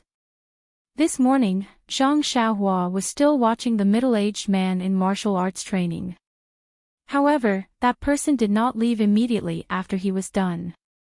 Instead, he walked in front of Zhang Xiaohua and said, "Your name is Zhang Xiaohua." Zhang Xiaohua blinked and nodded. Then, she heard a very pleasant sentence. "Miss asked me to teach you martial arts when I have the time." Zhang Xiaohua opened her mouth and said, "Really?" That person smiled and said, "It's true. My name is He Tianshu. You can call me team leader He. Wait for me here after dinner tonight. I will start teaching you today." Zhang Xiaohua was stunned again. She was obviously happy. He Tianshu saw that Zhang Xiaohua did not say anything and knew how he was feeling. He patted his shoulder and turned to leave. Only Zhang Xiaohua was left digesting the news that she wanted to hear the most in her life. This miss was really a good person. Zhang Xiaohua almost wanted to rush into the inner courtyard and worship the Mississippi. However, thinking about the inner courtyard's complexity, if she got lost, wouldn't she be chased out as a peeping Tom? Only then did she extinguish the thought. In short, her gratitude towards Yen could not be expressed with words. She instantly placed this unknown miss on the same level as her sister-in-law Lu Qian in her heart. Zhang Xiaohua spent the whole day waiting anxiously and excitedly. There were even a few times when she almost made mistakes in the medicine field. This made Zhang Xiaohua immediately alert. How could she forget about this small beginning? Calm down, calm down. Zhang Xiaohua warned herself as she worked hard. From time to time, she would raise her head to look at the sky. Why was the sun going so slowly today? In the torment, the sun finally set in the west. Tian Zhongxi's shout came from afar. Zhang Xiaohua immediately rushed out of the medicine field. She had long left her calmness behind. This state of mind that was not happy with external gains and not sad for oneself, Zhang Xiaohua was still far from it. Zhang Xiaohua hurriedly finished her dinner and came to the outer courtyard early. The moonlight was like water, but Zhang Xiaohua's mood was like boiling water. She was so excited. The wish that she had been thinking about for a long time was finally going to be realized. Who could still calm down? But why was He Tianshu not here yet? When she was eating just now, she saw that he was almost done eating. Usually, he would finish eating early and come out early. Why was he so slow now? Zhang Xiaohua walked back and forth under the moonlight, anxiously waiting. After an unknown amount of time, she finally heard footsteps coming from the courtyard. Zhang Xiaohua hurriedly went to greet them. Sure enough, it was He Tianshu. Zhang Xiaohua happily said, "Captain He, you've come." He Tianshu looked at Xiaohua and said with a straight face, "Xiaohua, although I'm teaching you martial arts, I'm not your real master. Captain He is just a title. Do you understand?" Zhang Xiaohua blankly nodded. He Tianshu said again, "Although I'm not your real master, I'll teach you to the best of my ability." It just depends on how much you can learn. Zhang Xiaohua nodded again. He Tianshu continued, then I'll tell you the first thing today. When practicing martial arts, you must practice with a calm heart. Don't be impatient. Look at you now. How can you practice martial arts in peace? When Zhang Xiaohua heard this, she immediately understood a lot. Yes, what had she become today? She was completely dazzled by this good news. She immediately gathered her thoughts and calmly said to He Tianshu, "Thank you, Captain He, for teaching me." At this time, He Tianshu nodded in satisfaction and said, "That's good. No matter what happens in the future, you must be as calm as an ancient well. Come with me. Geyser suggests that I update faster. I plan to start from chapter 90 and try to write 5,000 words per chapter. However, I'll still update every day. Thank you, reading friends. Please bookmark, thank you."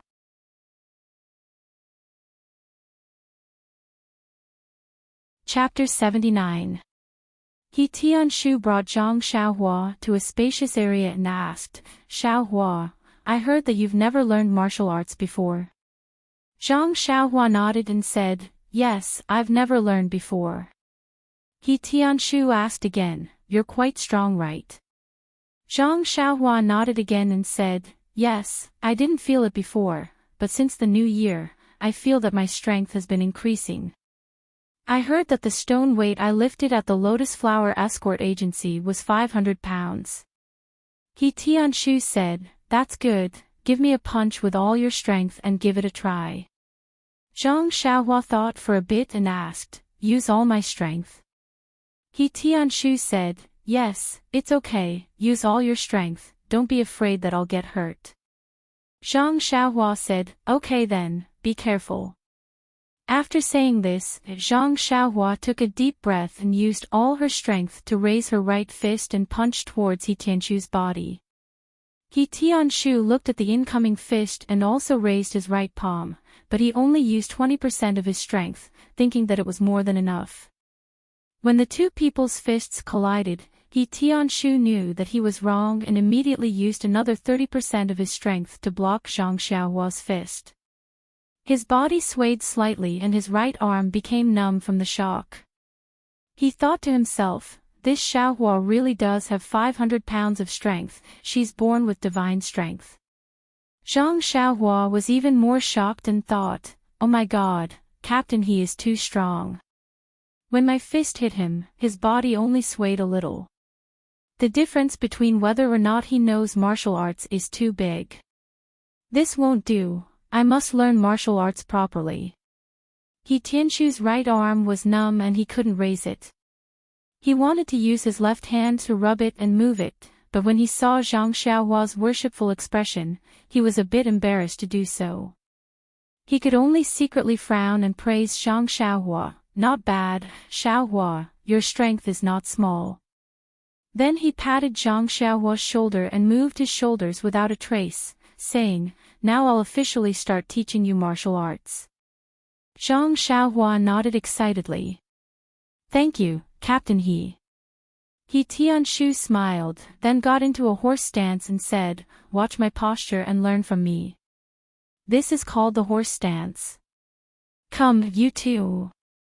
Zhang Xiaohua carefully looked at He Tianshu's posture and imitated him in the horse stance.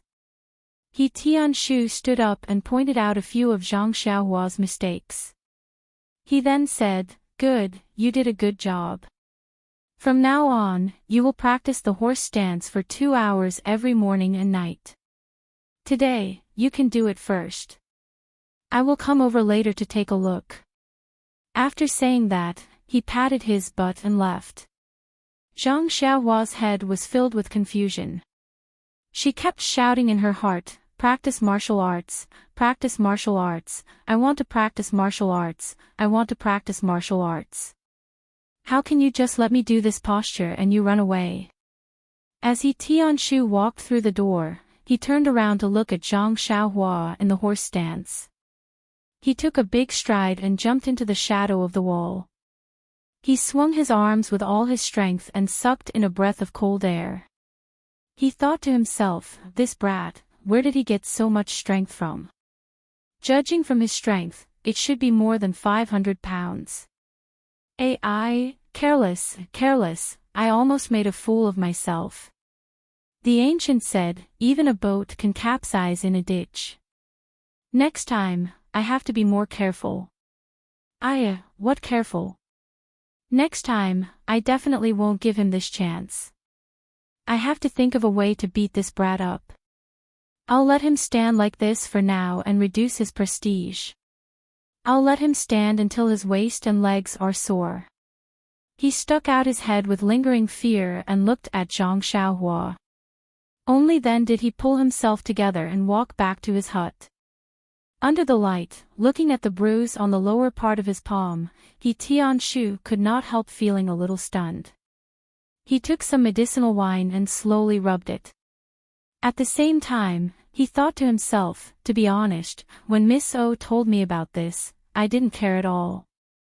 This Zhang Xiaohua was a simple and honest good boy who had not seen the world and was teased by the manservant in the villa. I also saw it in my heart, so I inevitably sympathized with him. But that was human nature. Moreover, in his view, Zhang Xiaohua was a manservant in the villa and had nothing to do with me. I just sympathized with him because I didn't have the good style of meddling in other people's business. Although there was no precedent in Huanxi Villa to teach a manservant martial arts, the master of the villa said that he could just do it casually. Who didn't know the superficial skills? Everyone would have the vanity of being a teacher, so there was nothing wrong with giving some pointers. However, Yen seemed to have seen through his thoughts, but she didn't say it clearly. She just told him that Zhang Xiaohua had the strength of 250 jin with one arm. Thinking of his disapproving expression at that time, Tianshu couldn't help but feel ashamed of his arrogance. Although hearsay was wrong, it was not desirable for a frog at the bottom of a well to take things for granted. Therefore, after thinking about it, Tianshu temporarily cancelled the idea of teaching Zhang Xiaohua martial arts directly. Instead, he let him practice the horse stance first and lay a good foundation for learning martial arts. Presumably, this was the real idea of the master of the villa. Otherwise, he could have found a subordinate to teach him directly. Why did he have to do it himself? Looking at the time, Tianshu was about to get up and take a look at Zhang Xiaohua's pitiful appearance. Thinking back to the first time he performed the horse stance, he still felt a lingering fear. Just as he got up, he changed his mind and sat down again. He rubbed his already fine palm and laughed. Let Zhang Xiaohua perform the horse stance for a while longer. How dare he embarrass himself? If he didn't vent his anger, how could he be his master? However, he didn't think about who asked him to use all his strength. He was careless and only used 50% of his strength. After the time it took to smoke a cigarette, Tianshu was a little ashamed. Forget it, he should hurry up. It was the child's first time learning martial arts. He shouldn't dispel his enthusiasm after just one time. If Zhang Xiaohua didn't learn, he wouldn't be able to explain it to the master of the villa. When Tianshu walked quickly to the place where Zhang Xiaohua was practicing the horse stance, the situation in front of him surprised him. Zhang Xiaohua wasn't like he imagined, lying on the ground like a pile of mud. He also wasn't standing there pitifully, waiting for him, the savior, to save him. Zhang Xiaohua's horse stance was steady, just like when he had just left. Tianshu couldn't help but feel a burst of joy in his heart. Why was this kid the same as him when he practiced the horse stance for the first time? Even if he was lazy, he didn't do it properly. How could there be a kid who didn't have any aches and pains after practicing for such a long time? No matter what, he had to give him some face and put on a decadent appearance. However, thinking of himself and his master in the past, Tianshu didn't have the intention to point out Zhang Xiaohua's laziness. When Zhang Xiaohua heard that Tianshu had returned, she turned around and asked with concern, Captain He, why did you take so long to come back? Is there something wrong with the dishes tonight? Did you eat something bad? Then, she said to herself, this Wanshi manor is good in every way, but there are too few toilets. Every day, we have to line up to use the toilets. That day, I should have asked Elder Yu to give some reasonable suggestions to the manor lord to improve our living environment and increase our enthusiasm for work. Then, Zhang Xiaohua seemed to have thought of something and said mysteriously to He Tianshu, "Oh right, Captain He, if you encounter this problem next time, you can go to the fields to solve it. Don't line up there like an idiot. I always do this at home. The sky is so dark, no one will see. Moreover, isn't that good for the crops? Doing this is also a contribution to the manor." Bang! He Tianshu fell to the ground. Zhang Xiaohua hurriedly asked, Captain He, what happened?" Looking at Zhang Xiaohua's expression, she really wanted to help He Tianshu up.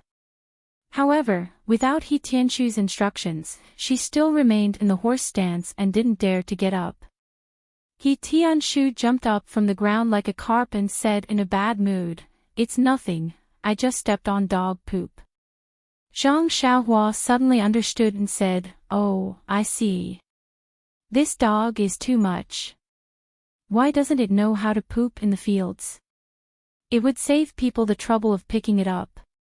"Oh right, Captain He, your posture just now was so cool. When can you teach me?"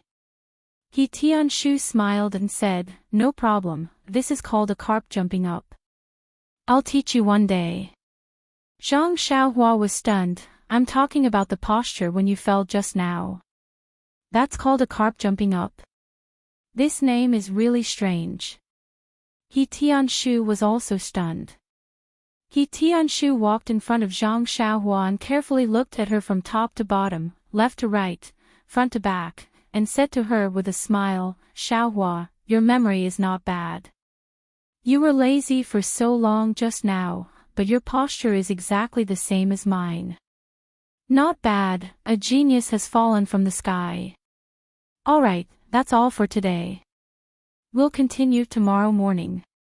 After saying that, he didn't wait for Zhang Xiaohua to speak and turned to leave, yawning as he walked.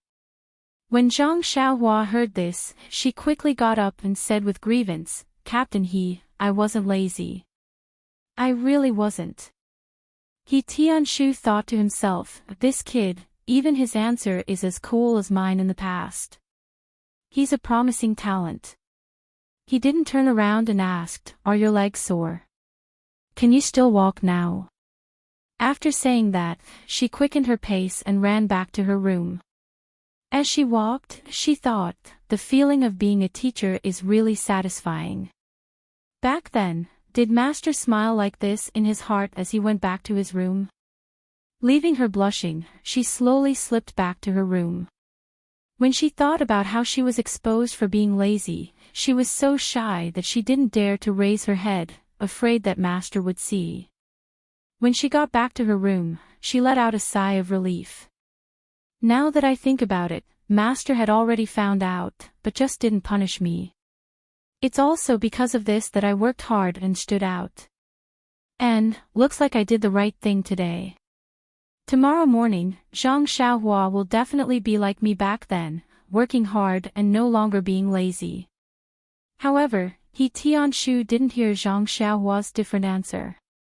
"My legs are sore." "My legs aren't sore, Captain He. I'm not tired at all. Of course I can walk." "Hey, Captain He, don't run. Didn't you say you were going to teach me martial arts? Hurry up and teach me boxing. I'm really not tired. I can still do boxing." Unfortunately, He Tianshu didn't hear it.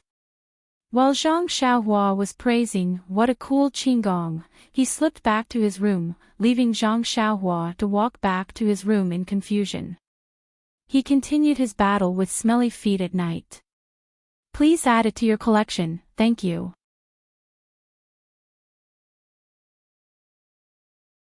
Chapter 80. The next morning, the sky was gloomy, but Zhang Xiaohua's mood was bright and sunny. Early in the morning, Zhang Xiaohua arrived at the place where she practiced the horse stance last night. She thought happily in her heart that it was time to teach her boxing today. After waiting for a while, He Tianshu came over. Seeing that Zhang Xiaohua was already standing there, he was very happy. He nodded and said, "Zhang Xiaohua, you're really not bad. You woke up early. That's good, let's start today." Zhang Xiaohua asked, "What boxing technique are you going to teach me today?" He Tianshu was stunned. "Boxing technique? Hee, don't be in a hurry. First practice the horse stance well. The horse stance is the foundation of boxing. If you don't practice the horse stance well, your lower body won't be stable. As the saying goes, if you want to practice martial arts, first practice the horse stance or practice the horse stance for 3 years. Once your lower body is stable, it'll be easy to learn anything." Zhang Xiaohua opened her mouth wide. "What? I have to practice the horse stance for 3 years? What else can I learn?" "Right, what's the lower body?" He Tianshu smiled and said, 3 years is just a metaphor, but it's also possible that you have to learn the horse stance while practicing boxing. Anyway, if you don't practice the horse stance well, it won't be easy to master boxing. The lower part refers to the area below your waist. Only when your legs are stable can you not be at a disadvantage in a fight. Oh right, didn't you see how you punched me yesterday? Although you used a lot of strength, you didn't notice my legs, right? I used the horse stance at the last minute. Didn't you feel that I was standing very steadily yesterday? That's right. If the lower body is floaty and your punch makes me retreat, you'll have the upper hand. If you continue to fight, you'll be suppressing me. If I want to take the upper hand and beat you, it'll be very difficult. Do you understand?" Zhang Xiaohua nodded as if she didn't fully understand. Then, she asked weakly, "Captain He, what's the upper hand?" He Tianshu immediately assumed the horse stance and stood there firmly, saying, "That's a good question, but I won't answer it today. You'll slowly understand it in the future. Alright, let's begin today's lesson. Zhang Xiaohua, continue assuming the horse stance, the same stance I taught you yesterday. Continue. Of course, it's difficult at the beginning, but you must persevere. Don't think about slacking off. At the beginning, you only need to persevere for the time it takes to brew a cup of tea. Take a rest, then continue. If you can persevere for 1 or 2 months and persevere for a meal, or even better, then I can teach you fish techniques." Zhang Xiaohua said in surprise, "Captain He, you said that I can hold it for a meal's time." He Tianshu nodded and asked curiously, "Yes, what's wrong?" Practice. He Tianshu was to practice. Captain He Tianshu's is, Master. He Tianshu understood, and said with a smile, "It doesn't matter if it's breakfast or dinner. You have to do it to my satisfaction." Zhang Xiaohua said resentfully, "Okay, I got it. I'll do the horse stance for you now."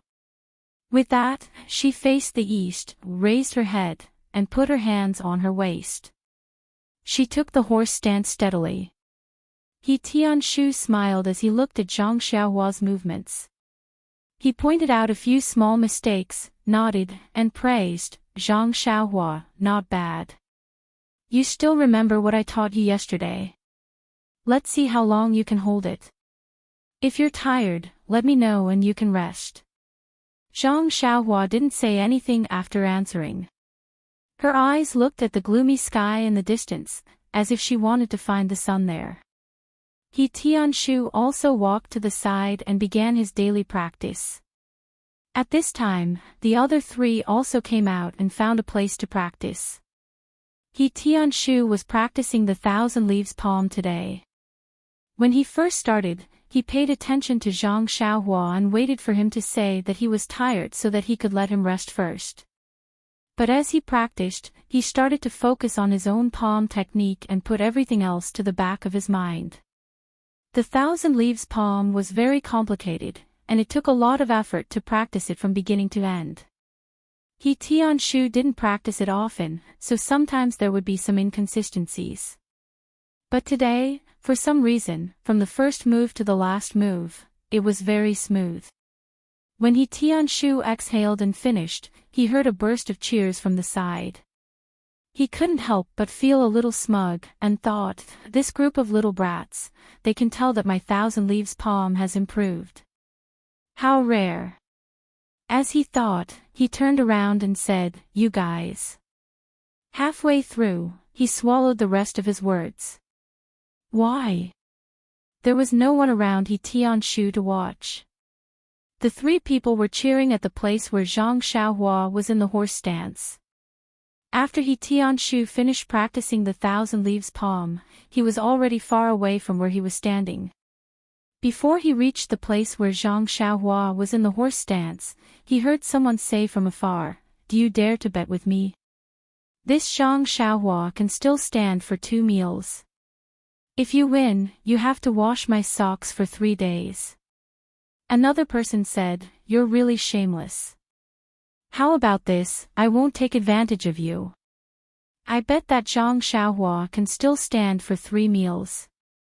If you win, you have to wash my socks for 2 days. The last person said to the other two with contempt, you guys can forget about it. Look at the situation, Zhang Xiaohua can stand for an entire morning and still be fine. What's the point of betting? Then, the 3 people said in unison, Zhang Xiaohua, you can do it. Zhang Xiaohua, you can do it. Tianshu walked closer and sternly scolded, what are you guys doing? Why aren't you practicing?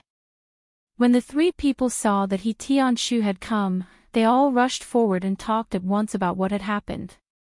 It turned out that when the 3 of them came to practice, they had already seen Zhang Xiaohua in the horse stance, but they didn't pay much attention to it.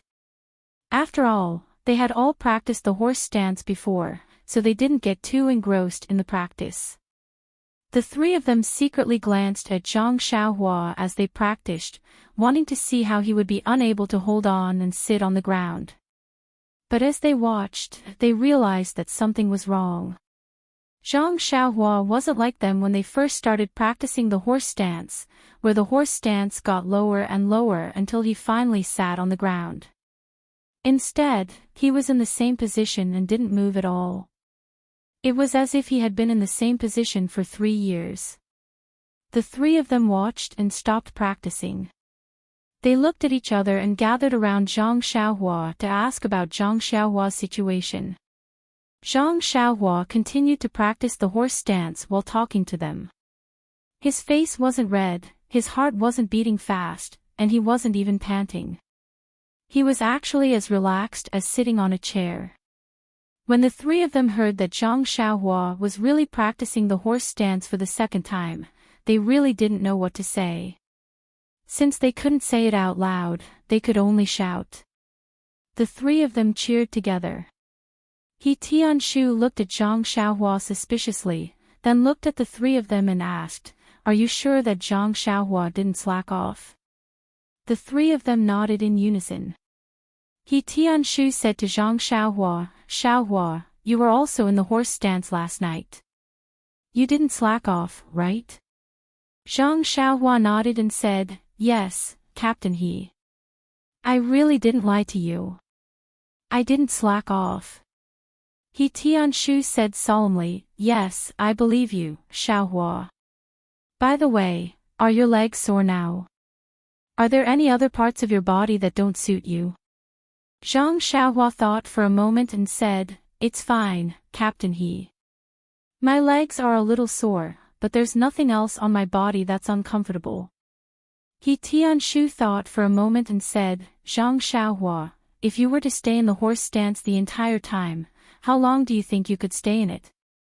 Zhang Xiaohua thought for a moment and said, probably until noon. I feel quite relaxed. He Tianchu's expression changed and was about to say something when Zhang Xiaohua saw that He Tianchu's expression had changed. She quickly said, Captain He, if I persevere a little longer, I can still stay in it for a little longer.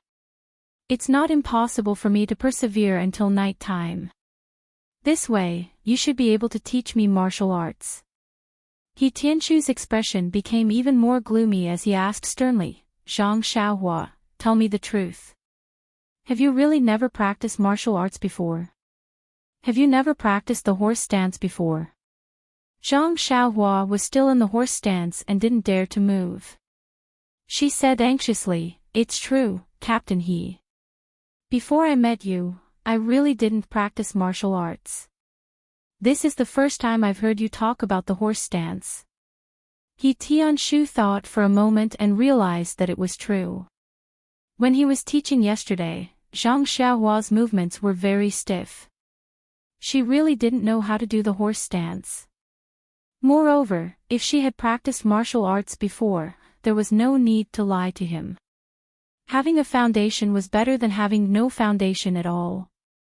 Suddenly, a thought flashed across He Tianchu's mind like lightning. Could this Zhang Xiaohua be a martial arts genius? However, when he looked at Zhang Xiaohua's ordinary face, childish expression, and slightly thin figure, he couldn't associate her with the word genius at all. For the first time, He Tianshu doubted his own point of view. Aren't all geniuses as handsome as me? Just as He Tianshu was thinking, someone beside him said, Captain He, it's time to eat. Otherwise, it'll affect the morning's work. He Tianshu nodded and said, Okay, let's hurry to the dining hall. Work is more important. What's the length of those herbs? Everyone will be affected. After he finished speaking, he led everyone into the small courtyard and rushed to the dining hall. Only Zhang Xiaohua, who was still in the horse stance, was left there crying and shouting, Captain He, I'm hungry too. What should I do? He Tianshu, who had already run to the small courtyard, slapped his head and said, I forgot about Zhang Xiaohua. He quickly turned around and shouted, Xiaohua, I'll let you pass. Hurry and eat. If there's anything else, we'll talk about it at night. Zhang Xiaohua responded and stood up. She was as nimble as a rabbit, without the slightest pain in her waist and legs. She followed the four people and rushed to the dining hall. In the dining hall, the people in green clothes and hats had already finished eating. When they saw Zhang Xiaohua rush in, everyone had a look of schadenfreude. When Zhang Xiaohua sat down and didn't pick up her chopsticks, Tian Zhongxi came over and said, Zhang Xiaohua, I know you're young and growing. It's inevitable that you're sleepy, but you also have to know your limits. You can't be too late. I won't pursue this matter this time, but if you're so late next time, I'll deduct your wages. Do you understand? Zhang Xiaohua wanted to explain, Tian Zhongxi immediately said earnestly, don't say so many reasons. Being lazy is being lazy. Being late is being late. I've heard from Ma Jing. Don't find any excuses. I hope you can correct yourself in the future. If you correct yourself, you'll still be a good servant in Huanqi Manor. Then, he patted Zhang Xiaohua's shoulder and walked away. Zhang Xiaohua looked up at Ma Jing. That guy smiled at Zhang Xiaohua, threw down his chopsticks, and slipped out of the dining hall. Zhang Xiaohua was disgusted. She thought, who did I provoke? I'm just a newcomer. I just want to practice martial arts. Why does this Ma Jing want to bully me?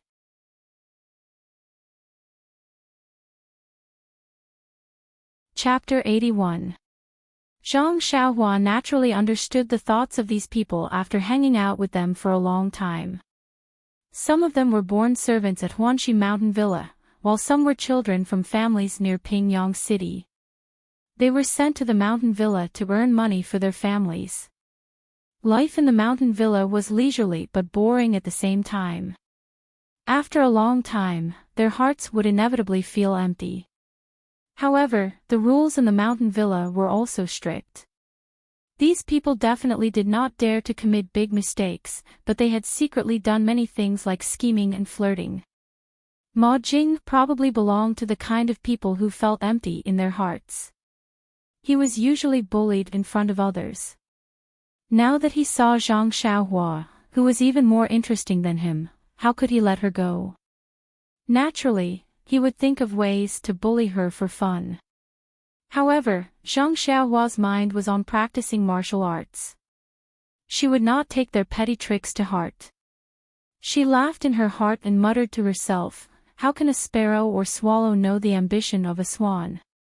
Unconsciously, Zhang Xiaohua had already seen through the psychology of this group of people. She had a faint feeling of looking down on them. Zhang Xiaohua naturally did not know that she had changed. In fact, most of the changes in one's body were usually seen clearly by others, but not by oneself. Thinking 3 times a day was the work of a saint. Zhang Xiaohua only knew that she disdained to play these tricks with Ma Jing. This gloomy day, Zhang Xiaohua had a very fulfilling time. She was busy here and there. Her excited mood yesterday had already calmed down. Although it was only a night, the greater the expectation, the greater the disappointment. She did not expect that the martial arts practice that she had been thinking about day and night would start with practicing the horse stance. She had guessed the process but not the beginning. However, this horse stance was too easy. How could it be called practicing martial arts? Since she had already seen the shadow of practicing martial arts, Zhang Xiaohua naturally threw away the burden in her heart and waited wholeheartedly for He Tianchu's arrangement. In contrast to Zhang Xiaohua's leisurely mood, He Tianshu was in a completely different mood. Yesterday, He Tianshu did not take the matter of Zhang Xiaohua practicing martial arts seriously. He thought that it was just a small wave in life that would subside after a while. However, ever since he saw Zhang Xiaohua practicing the horse stance in the morning, He Tianchu's heart was in turmoil. Although Tian Zhongxi and the other manservants were especially envious of He Tianchu's treatment and looked up to their lives, He Tianshu himself was also full of bitterness and did not know how to vent it. Where there were people, there would be conflicts. Where there were conflicts, there would be scheming. The scheming of the disciples of the Misty School was actually not much different from the scheming of the manservants. This He Tianshu seemed to be the sacrifice of this struggle. It was simple to say. Needless to say, the top figures of the Misty School aside, there were plenty of low-level disciples like He Tianshu in the sect. These people were also divided into numerous private factions according to their own likes and dislikes, personality rejection and other reasons. To survive in this kind of faction, the most important thing was naturally martial arts. With first-class martial arts, not only did they not need to rely on others, but they could also stretch out their legs and let others hug them. Without martial arts, they could only rely on their own interpersonal relationships. Jianghu people were not nobler than ordinary people. When it came to interpersonal relationships, they were all the same. As long as there was a relationship, it was valuable in Jianghu, in the sect, and in the mortal world. As for He Tianshu, his martial arts were ordinary, and his personality was also ordinary. There was nothing to be proud of, and in terms of interpersonal relationships, he was even worse. He did not know how to flatter others, nor did he know how to curry favor with others. Therefore, in the sect, he only had a few good friends who drank and drank. Usually, he could drink and brag, but other than that, there was nothing good about him. Look, the medicinal field in the Huanxi Manor needed people to take care of it. Of course it was He Tianshu, who was not loved by his uncle or grandma. It was said to be an important task in the sect that needed elites to personally take care of it. In fact, it was just farming work. It was just a tall hat for him to wear. This medicinal field had been planted for several months, and he had not seen Zhang Qingyue and the others come to take a look. How could it be considered important? The important elites were all going to fight the Luo Shui gang with real weapons. Thinking about the appearance of others waving their swords, and then looking at the exquisite little medicinal shovel in his hand, Tianshu felt a burst of tightness in his chest. However, Zhang Xiaohua's appearance seemed to give him a glimmer of hope. What did it mean to be a martial arts genius? Not only did it mean that he could create miracles, but it also meant that his status in the sect would rise. It meant that in the future, he would no longer have to work as a farmer in this small medicinal field. It was common sense that a father's status depended on his son. It was the same for a master to follow his disciple. Now that he thought about it, Tianshu somewhat regretted letting Zhang Xiaohua call him Captain He. If she had called him master earlier, then this genius disciple would not have been able to escape from the palm of his hand. However, with Zhang Xiaohua's naive appearance, it was likely that he would not have any other intentions. But thinking about Zhang Xiaohua's martial arts, Tianshu was once again at a loss. Martial arts were naturally divided into internal strength and external strength. As the saying goes, internally, one's breath is cultivated. Externally, one's muscles, bones, and skin are cultivated. No matter what kind of martial arts one practiced, there must be conditions. Let's talk about internal strength first. Naturally, one must have the incantation for internal strength and the method to practice it. Not to mention that Tianshu's own internal strength was mediocre, the cultivation method was also very common in the Misty School. Even so, these cultivation methods could only be practiced by internal disciples of the Misty School. Privately teaching them to Zhang Xiaohua was absolutely out of the question. Otherwise, before Zhang Xiaohua, this genius, could cultivate her internal strength, the elders of the Law Enforcement Hall would recover Zhang Xiaohua's internal strength. He would also be more miserable than the Huanxi Mountain Villa. At least here, he could still eat first-class meals. At that time, he estimated that he could only eat plain tea and simple meals. In fact, there was another point, and that was that the mental cultivation method of internal strength was generally practiced from a young age. At that time, the meridians of the whole body were not fully formed. Early practice would help to stabilize the meridians and lay a good foundation for future development. At this time, Zhang Xiaohua's meridians had already formed, so it would be difficult for her to practice internal strength. Therefore, for the time being, Tianshu didn't think too much about internal strength. The only thing left was external strength. When external strength was practiced to a certain extent, it could reach the effect of external strength. It wouldn't necessarily be at a disadvantage when fighting with an internal expert. For example, the external expert Shernyo from the Misty School was younger than Tianshu, but his achievements were far beyond Tianshu's. However, there were also conditions to practice external martial arts. When Shernyo was young, he was also tall and big. His muscles were not comparable to ordinary people. This Zhang Xiaohua didn't seem to have that kind of capital. And the most important point was that to practice external martial arts, one must have the assistance of medicinal herbs. Think about it. Don't external martial arts practitioners use external forces to stimulate their bodies to make their bodies strong? After the stimulation, the body not only needed to be nourished with medicinal herbs, but also relied on medicinal herbs to recuperate. This treatment and recuperation could effectively improve one's skills. Otherwise, if you only relied on external forces to stimulate your body, then you could only wait for others to collect your corpse. It was simply impossible to enter Jianghu. Although Shernyo was powerful, he relied on mountains of medicinal herbs. Otherwise, why would there be the saying, the poor study while the rich study martial arts? It also made sense. Thinking of this, Tianshu also had a headache. Huanxi Villa had piles of medicinal herbs, but they were all from the Misty School. They were not Tianshu's own. He didn't have any courage to take them. Besides, if a pile of medicinal herbs could work, he could secretly use them. But this was not a pile of medicinal herbs that could work. He couldn't steal medicinal herbs every day. With so many worries, could he Tianshu really calm down?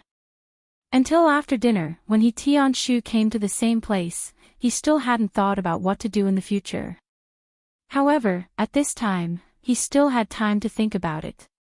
He thought that Zhang Xiaohua was not waiting for him there. He Tianshu couldn't help but be a little surprised. What's wrong with this kid? Yesterday, he was still full of interest. Why is he slacking off today? No, he's the guarantee of my good life in the future. I must make good use of him. He turned around and was about to find Zhang Xiaohua when he heard the sound of running. He looked up and sure enough, it was Zhang Xiaohua. When Zhang Xiaohua ran in front of him, he Tianshu's face became serious and he asked seriously, Zhang Xiaohua, why are you so late today? Is it because you feel that practicing martial arts is easy? Or do you feel that the horse stance is easy? Zhang Xiaohua saw that he Tianshu was angry and quickly explained, Captain no, I didn't mean that. It's just that brother she told me to have some other things to do, so I was delayed. When he Tianshu heard this, his brows relaxed. He nodded and said, I know. If you don't have anything to do in the future, come earlier. As the saying goes, an inch of time is an inch of gold. The more time you have to practice martial arts, the more you can improve. Zhang Xiaohua nodded seriously and said, I know, Captain He Tianshu continued, then let's start now. Let's get into the horse stance for a while. With that said, He Tianshu took the lead and got into the horse stance. Zhang Xiaohua didn't hesitate. She spread her legs apart and put her hands on her waist. She squatted down and steadily got into the horse stance. Seeing that Zhang Xiaohua had gotten into the horse stance, He Tianshu didn't waste any time. He told Zhang Xiaohua about the things to take note of and the benefits of getting into the horse stance. After he finished, He Tianshu asked, You're clear now, right? Do you feel that your lower body is stable? Zhang Xiaohua nodded in agreement. Then, He Tianshu asked again, Does your waist and legs hurt? Zhang Xiaohua said, It doesn't hurt. It's just like normal. He Tianshu nodded to himself. She was indeed a genius. Then he said, Okay, then you can get up. Zhang Xiaohua stood up naturally as if she wanted to stand up from the chair. He Tianshu looked at her and nodded again. Then, He Tianshu asked, You haven't learned any fist techniques before, right? Zhang Xiaohua said, I haven't learned it before, but I've seen people practice Liu Hequan at the Lotus Flower Escort Agency. He Tianshu nodded and asked, You still remember, right? Can you show it to me? Zhang Xiaohua said, No problem. With that said, she got into the starting position of Liu Hequan and was about to start practicing. Please add it to your collection, thank you, I've inadvertently become non-mainstream. That's good too. I don't have to do anything to attract attention.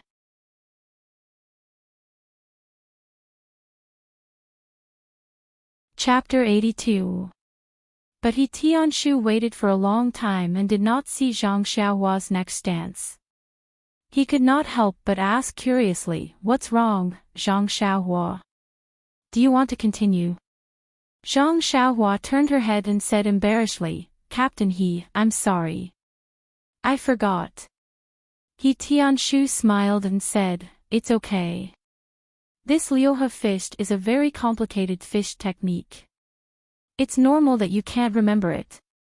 Just pretend that you didn't see it. Today, I'll teach you a simple Luohan fist. Watch me do it once. With that said, he got into a stance and performed the entire set of Luohan fist once. Then, he asked Zhang Xiaohua, Do you understand? Zhang Xiaohua shook her head and said, You were too fast. I couldn't see it clearly. He Tianshu smiled and slowly performed a simple set of Luohan fist once again. Then, he said to Zhang Xiaohua, "Did you see it clearly?" Zhang Xiaohua nodded and said, "I saw it clearly." He Tianshu asked, "Can you show it to me?" Zhang Xiaohua shook her head again and said, "I didn't remember it." He Tianshu nodded and said, "Then I'll do it again. Follow me and learn." With that said, without waiting for Zhang Xiaohua to agree, he got into a stance again and started to practice slowly. Zhang Xiaohua, who was beside him, also slowly learned from He Tianshu. She started to practice one move after another. When He Tianshu was done, Zhang Xiaohua had also finished learning. He Tianshu asked again, "How is it? Can you remember it?"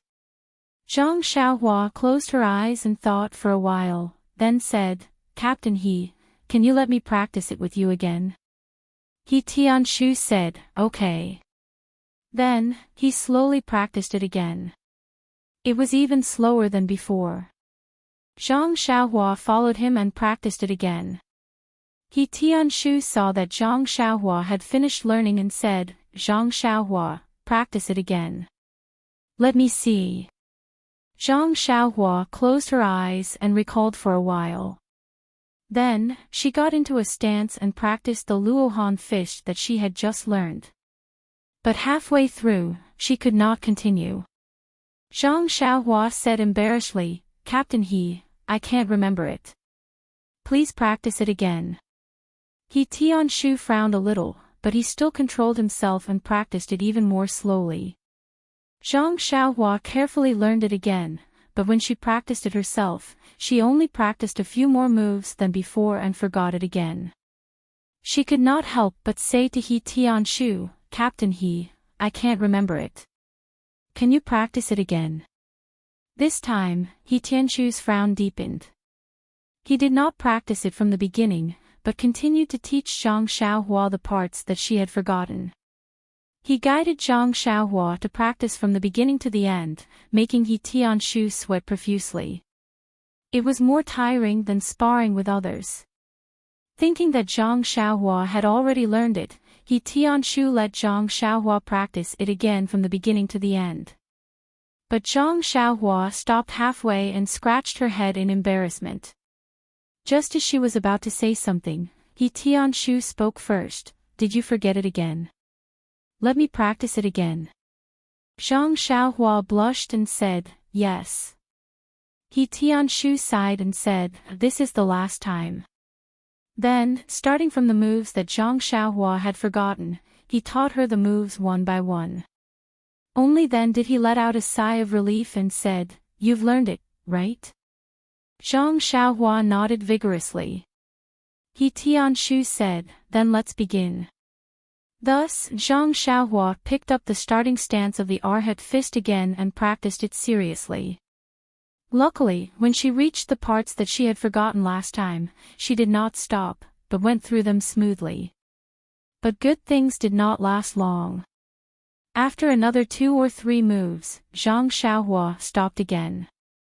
She peeked at He Tianshu and wanted to say something, but the poor He Tianshu was driven crazy and spoke first, "Did you forget it again?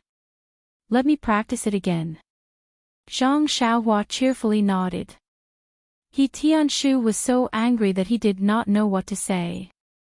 He pointed at Zhang Xiaohua and said, Zhang Xiaohua, are you a genius? Or are you an idiot? The Arhat fist has a total of 18 forms, and it is the simplest fist technique for beginners. Geniuses can learn it once, and those who are slightly smarter can learn it again. The average person can learn it on the 3rd try. Even for me, my master said that I was as stupid as an ox. I was able to complete the entire set of the Arhat fist on the 4th try. This is the 5th time, how can you still only know 11 forms? Zhang Xiaohua carefully said, Captain He, you've made a mistake. You practiced it 6 times. He Tianshu ignored him and continued to say, when other people learn martial arts, the most difficult part is the horse stance. You don't need to practice it at all, and you're doing it better than me. In the past, I endured this horse stance, so I know how difficult it is. Without great perseverance, it is impossible to be as stable as a rock. But you easily passed this obstacle. It is not an exaggeration to say that you are a genius. But why is it so difficult to practice? All right, I won't say any more. I'll practice it for the 6th time, the last time. Zhang Xiaohua corrected him again. Captain He, if you practice it again, it will be the 7th time. He Tianshu waved his hand and said, I don't care if you practice it 7 or 8 times. This will be the last time. After saying that, he practiced it at the slowest speed he could, like a snail. He practiced it once. Then he let out a long breath and looked at Zhang Xiaohua with hidden bitterness. Zhang Xiaohua closed his eyes and thought for a long time before getting into his stance. But he still did not bring any good news to He Tianshu. When Zhang Xiaohua practiced to the 13th move, he still stopped and could not continue. Looking at He Tianshu, Zhang Xiaohua opened his mouth, but in the end, he did not say that sentence. He Tianshu looked at Zhang Xiaohua's aggrieved look and had 1,000 complaints in his heart. He did not know what to say, so he stomped his feet and left in a flash. It was still that old saying, the greater the expectation, the greater the disappointment. This He Tianshu had hoped for his own future from Zhang Xiaohua. Seeing Zhang Xiaohua's martial arts aptitude, he really could not help but blame himself for being blind. In the night, He Tianshu waved his hand and did not take Zhang Xiaohua with him. He stood there in a daze, looking at He Tianshu's back as he left. He bit his lips and did not follow him. Instead, he frowned and thought for a long time. Then he got into the horse stance, picked up the Arhat fist starting stance, and started practicing it. But not long after, he stopped again. He had forgotten the later moves, so he tried to recall again and again. But in the end, he stopped again and repeated this several times. If He Tianshu was watching from the side, his nose would definitely be crooked from anger. Zhang Xiaohua practiced to the 13th move for the first time, to the 11th move for the 2nd time, and to the 9th move for the 3rd time. In any case, the more he practiced, the more he forgot. In the end, he practiced the first 6 moves repeatedly, not forgetting them again. Such aptitude. Sigh. Not only was He Tianshu sighing, even Elder Yu, who was standing in the corner, shook his head slightly. Even if he had the strength of 1,000 jin, what was the use? Elder Yu, who came over to peek, sighed in his heart and returned to his room. Only Zhang Xiaohua was left, practicing the 6 moves of the Arhat fist over and over again, afraid that he would forget even one move. Knowing that it was getting late, Zhang Xiaohua could not take it anymore. He tidied up and went back to his room to sleep. The room was still filled with a strange smell. Shaking his head, Zhang Xiaohua opened the window as usual. It was strange. It was already May. It was already very hot and stuffy at night without opening the window, but Ma Jing actually closed the window every day. This made Zhang Xiaohua puzzled. Lying on the Kong bed, Zhang Xiaohua's mind was still filled with moves. He tossed and turned, only the 6 moves of the Arhat fist, and slowly fell asleep. In the middle of the night, the dreamscape flickered. However, Zhang Xiaohua did not seem to feel anything in his dream. His 4 limbs trembled along with the flickering. The next morning, Zhang Xiaohua was still the first to go to the training area. He naturally assumed a stance and performed a set of the Arhat fist. No, it was the first 6 moves of the Arhat fist. Zhang Xiaohua was still very satisfied with himself. This time, he did not forget a single move. Not bad. However, when He Tianshu came to the training area, in Captain He's eyes, Zhang Xiaohua was not as satisfied as he looked. Captain He's eyes were red. He probably did not sleep well last night. He must have thought about it for a long time. It seemed that not only would people not sleep well when they were excited, but when they were extremely disappointed, it would also cause insomnia.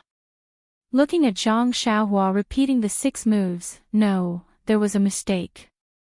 It was 5.5 moves. He Tianchu's heart itched. He wanted to go up and kick Zhang Xiaohua's butt. When he left last night, Zhang Xiaohua had learned 13 moves. How come he was only left with 5.5 moves? The 5th move should be to turn left, raise your left arm, and clench your right hand into a fist and punch forward from under your armpit. However, when it came to Zhang Xiaohua, he actually pressed his left arm down, and clenched his right hand into a fist and punched forward like a cannon. Sigh, it could only be considered half a move. He Tianshu was speechless. Yesterday, he had taught him hand in hand 6 times, not 7 times. He was only left with 5.5 moves after one night. Moreover, the other 5 moves were also different. They were all different. This talent was too rare. He Tianshu shook his head and was about to walk to the side to cultivate. However, when he saw Zhang Xiaohua's sneaky glances and his meticulous boxing, He Tianshu's heart softened. Forget it. Anyway, Manor Lord O asked me to teach him boxing. He didn't say that I had to teach him personally. Then, he pointed to a disciple who had just come out of the courtyard and said, "You, go over and teach Zhang Xiaohua the Arhat fist." That disciple was startled. He turned his head to look at Zhang Xiaohua's 5.5 moves. He couldn't help but laugh. When he saw He Tianshu's glare, he quickly restrained his smile and ran over. He stopped Zhang Xiaohua and let him follow him and teach him the Arhat fist from beginning to end. He Tianshu was also practicing and watching at the side. However, he no longer paid attention to that side and focused on his own moves. This was because Zhang Xiaohua's side was purely a copy of what he had taught last night. By the time it was time for breakfast, Zhang Xiaohua had only learned 10 moves. This was under the guidance of that disciple who had patiently taught him repeatedly. Looking at that disciple's sweaty appearance, Zhang Xiaohua felt embarrassed and said, "Thank you, sorry for the trouble." That disciple smiled bitterly and said, "You're welcome. Just treat it as me reliving the old days." However, he secretly complained in his heart, if I were to continue teaching Zhang Xiaohua like this for a few more days, then this Arhat fist would become my best move. In this misty school, there is probably no other disciple who is more familiar with the Arhat fist than me.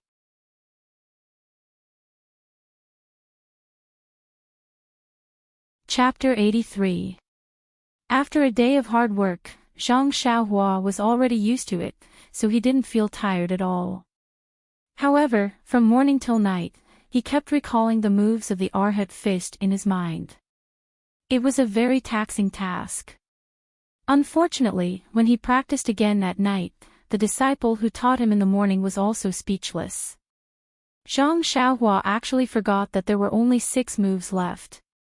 He only remembered the first 6 moves. That disciple bitterly reported to He Tianshu. There was no way to teach this disciple. No matter how stupid the others were, they should have already remembered everything that He Tianshu taught them. Why couldn't this Zhang Xiaohua remember it no matter what? He couldn't possibly not practice and teach Zhang Xiaohua the Arhat fist, right? He Tianshu thought for a moment, then gritted his teeth and said, "Teach him again tonight.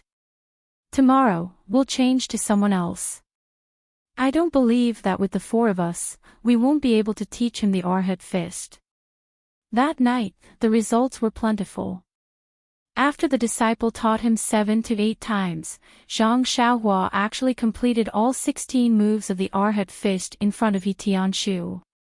The misty school crowd watching from the side all had the same thought: hard work pays off. Even an iron rod can be ground into a needle. The ancients didn't lie to me. When everyone happily returned to their rooms to sleep with the satisfaction of being a teacher, Zhang Xiaohua was still practicing the entire set of the Arhat fist over and over again. Unfortunately, after who knew how many times, Zhang Xiaohua started to forget the moves one by one. Poor Zhang Xiaohua didn't know what to do. He didn't know whether to continue practicing or not. If he didn't practice, he was afraid that he wouldn't remember, but if he practiced, he was afraid that he would forget. He was in a dilemma. In the end, he could only get into a horse stance. It wasn't until late at night that he slowly walked back to his room. The disappointed Zhang Xiaohua didn't know that a pair of eyes had been watching him in the night. It was the one-armed elder Yu who had come to see him last night. The next morning, Zhang Xiaohua's Arhat fist once again dealt a blow to the strong spirits of the Misty School crowd. The confidence that they had built up last night as a teacher instantly collapsed. He Tianshu looked at Zhang Xiaohua's 5.5 moves that were still full of mistakes and decisively changed to another disciple. That disciple also very generously stepped forward as if he was going to sacrifice himself. The only thing missing was the line of, "The wind blows coldly, the water turns cold." Today's practice was the same as yesterday's. He Tianshu was speechless again. A genius that was hard to come by. He should be the Misty School's #1. For the next few days, the Misty School crowd took turns to practice. The result was that everyone's understanding of the Arhat fist had reached a brand new realm that no one had ever reached before. Everyone also took turns to relive the warmth of their first practice. Finally, after seeing Zhang Xiaohua's 5.5 moves that were still the same, He Tianshu waved his hand and swept away the last trace of hope in his heart. His once fiery heart once again returned to normal. I always hoped that a big meat pie would fall from the sky and smash into my mouth. Unfortunately, I guessed the process correctly, but not the ending. The thing that fell was a big iron hammer, and the thing that fell was my head. In the days to come in the Huanxi Mountain Villa, He Tianshu would repeat this sentence the most. Disappointment was disappointment, and resentment was resentment, but the task given by Manor Head O still had to be completed. Thus, He Tianshu changed his strategy and began to teach Zhang Xiaohua the second set of fist techniques, the Heavens Gathering Fist. The Heavens Gathering Fist was also an extremely simple fist technique, with a set of 20 moves. He would first practice it once, then teach Zhang Xiaohua step by step. Perhaps it was because he already had the foundation of the Arhat fist, but in the end, Zhang Xiaohua learned all 12 moves on his first try, causing He Tianshu's withered heart to feel a little bit of rain. However, on the second day, Zhang Xiaohua's performance was like a tornado that completely blew He Tianshu's heart into a barren land. The Heavens Gathering Fist that Zhang Xiaohua had memorized, apart from the starting moves, was only left with 3 moves that were full of mistakes. Furthermore, these 3 moves were not the 3 moves that were linked together in the set, but were actually 3 moves that were separated by the first 12 moves. He did not know how Zhang Xiaohua managed to link them together, but he actually managed to perform them well.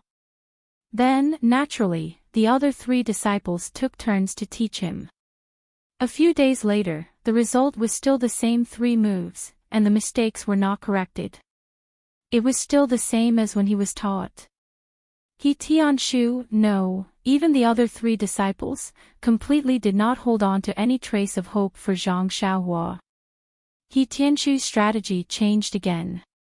He no longer had the 4 of them teach Zhang Xiaohua the same set of fist techniques, but let the 3 disciples each teach Zhang Xiaohua a different set of fist techniques. He did not teach him anymore.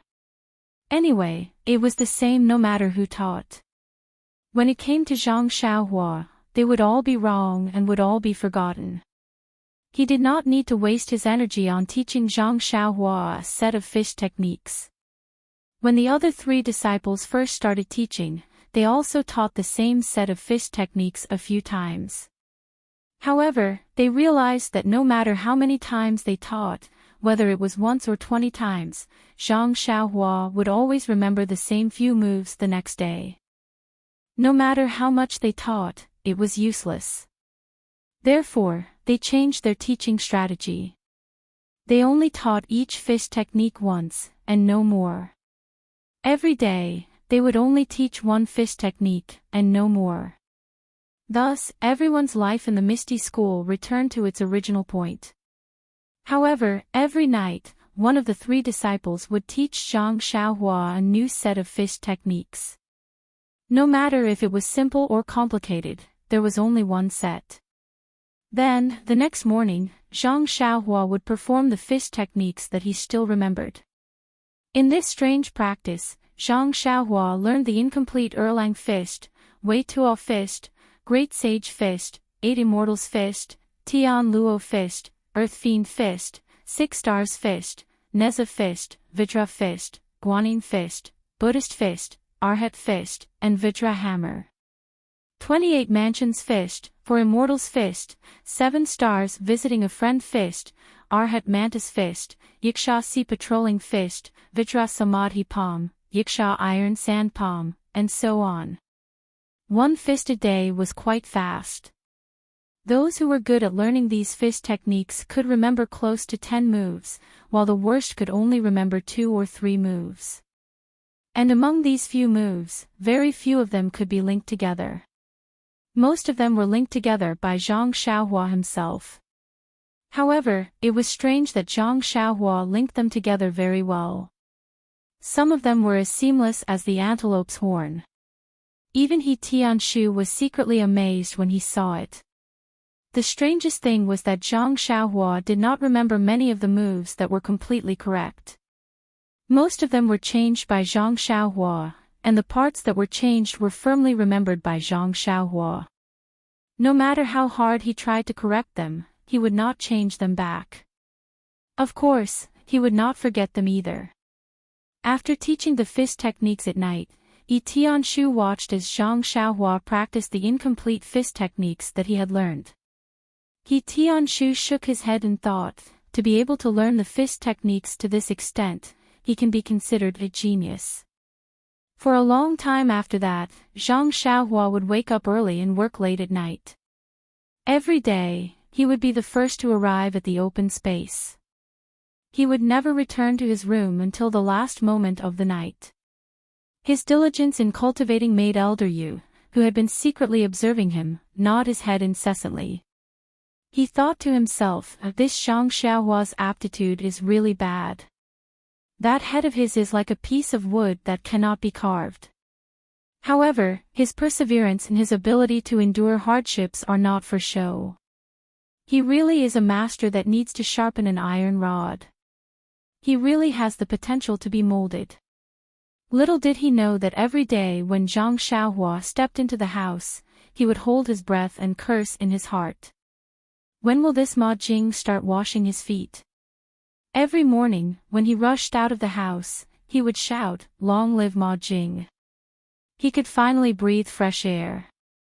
Sigh, the heavens have eyes.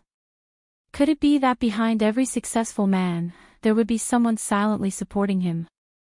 However, could the person behind Zhang Xiaohua be this stinky Ma Jing? Putting aside the fact that Zhang Xiaohua was practicing the basic fist techniques that other Misty School disciples practiced at the age of 4 or 5 in Huanxi Mountain Villa, the ethereal mountain villa, which was adjacent to Huanxi Mountain Villa, was currently filled with joy. In the ethereal sect's meeting hall, it was bustling with noise and excitement. There was no sign of the usual solemnity.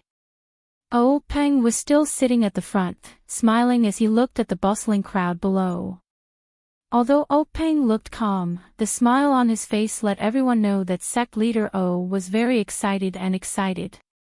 Thinking about it, since the establishment of the Misty School, there were records of it being passed down for hundreds of years. There was no need to mention anything that wasn't recorded. In the records, the influence of the Misty School seemed to have never crossed the Luo River. At its peak, it only covered the southern Wanjian Peak. It was only because of the incompetence of the later sect leaders that the Misty School declined, that they retreated to the vicinity of Pingyang City. Recently, Peng personally commanded the battle against the Luo River Gang. Although naval warfare wasn't the strength of the Misty School, under the arrangement and deployment of Peng, Shengguan Fenglu, and the others, they were able to miraculously take down the Luo River Gang with only a few casualties. Moreover, Peng personally captured the Luo River Gang sect leader, Shui Yupeng. The Luo River Gang was based on the Luo River and had many members. Although their overall influence was weaker than that of the Misty School, it was only slightly weaker. For the Misty School to be able to take down the Luo River Gang in one fell swoop, the role of the elite team couldn't be ignored. As for being able to take down the upper echelons of the Luo River Gang in one fell swoop, it was all due to the martial arts of the Misty Six Tigers. Now, looking back on the battle at the core of the Luo River Gang, Peng still had lingering fears. He didn't expect Shui Yupeng to be a hidden expert. The few hall leaders and elders in the gang weren't weak either. If not for the fortuitous encounter at the Five Fingers Mountain last year, the Misty School would have been defeated by the Luo River Gang. Perhaps they might even have been left behind in Luo River. Peng couldn't help but be vigilant against himself again. In this world, one must act according to one's ability. Any action that exceeded one's ability could only have one result: playing with fire. But at this moment, the most important thing was to celebrate the hard-won victory. Other things could be considered after the celebration. Now, the entire Misty School was in high spirits. If he were to put on the airs of a parent, it would inevitably dampen everyone's spirits. Although Peng had such a dignified aura, he wouldn't do such a pedantic thing. Everyone in the assembly hall had smiles on their faces, regardless of age. At first, they were still concerned about the dignity of the assembly hall. Later, when they saw that the usually serious sect leader was smiling, everyone relaxed. It was rare for them to be able to have fun here. Tomorrow, they would probably have to be solemn, so they might as well smile. Please add it to your collection, thank you.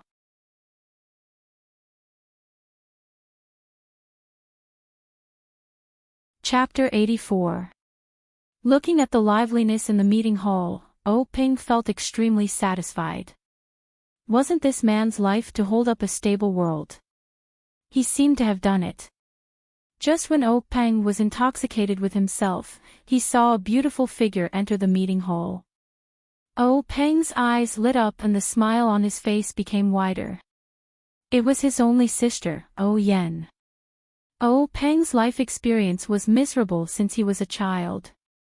His parents died early, so he and his sister depended on each other. After being accepted by the master of the Misty School, his sister naturally followed him to the Misty School. However, she did not follow Peng to become a disciple. Instead, she grew up with Peng's master's wife in Huanxi Mountain Villa.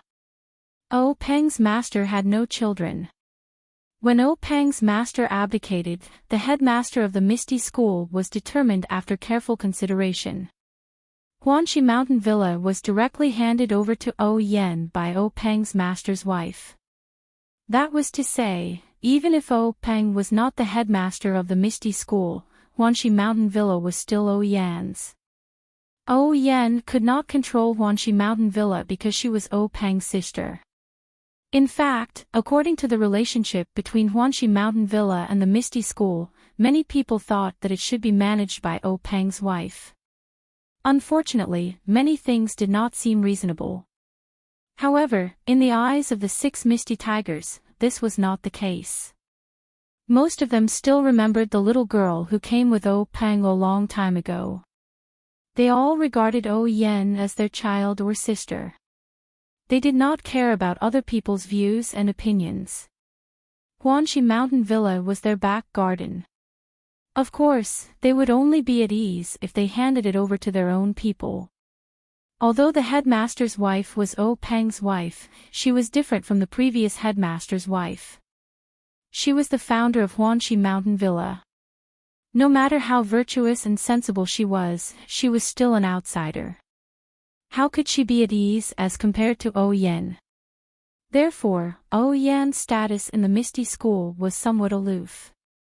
Oh Peng watched his sister walk into the meeting hall with a warm look in his eyes. He was very gratified to see her slowly walking in front of him as if he was looking at his own child. At this moment, Oh Peng was no longer a person. He was the incarnation of a father. It was like seeing his proud and beautiful child appear in front of him. Oh Yen also had the same feeling. The brother in front of her was really not much different from her father. Since she could remember, she had grown up with her brother. He doted on her, loved her, and let her feel the warmth of a father. There were so many words about her father in the book, so she thought of the image of her brother in her heart. It was just that this Jianghu was too cruel. In the past, when Oh Peng was not the gang leader, every time he went out to fight, Oh Yen would be terrified. She prayed silently for fear of losing her only family in this world. After Oh Peng became the gang leader, he was busy with the affairs of the gang and had fewer opportunities to go out in person. Oh Yen knew her brother's hardships and wanted to use her own strength to help him. Therefore, she had been doing her best to take care of the Huanxi Mountain Villa. From logistics, medicinal materials, and other aspects to ease the difficulties of the Misty School, she helped the development of the Misty School. Even last time, because of the treasure, Oh Peng's relatives were asked to be hostages. Oh Yen did not hesitate to go. She was willing to do anything for her brother. It was just that this time, what Oh Peng wanted to do was a bit too shocking. He wanted to annex a gang whose strength was not inferior to their own, and it was in waters that they were not familiar with. Although she knew that her brother had a fortuitous encounter and had taken medicinal pills that increased his skills, Jianghu was not only about martial arts. Opportunity and luck were also very important. Besides, this Jianghu was full of crouching tigers and hidden dragons. There was always someone better than you. It was possible that the Luo Shui gang was hiding their strength.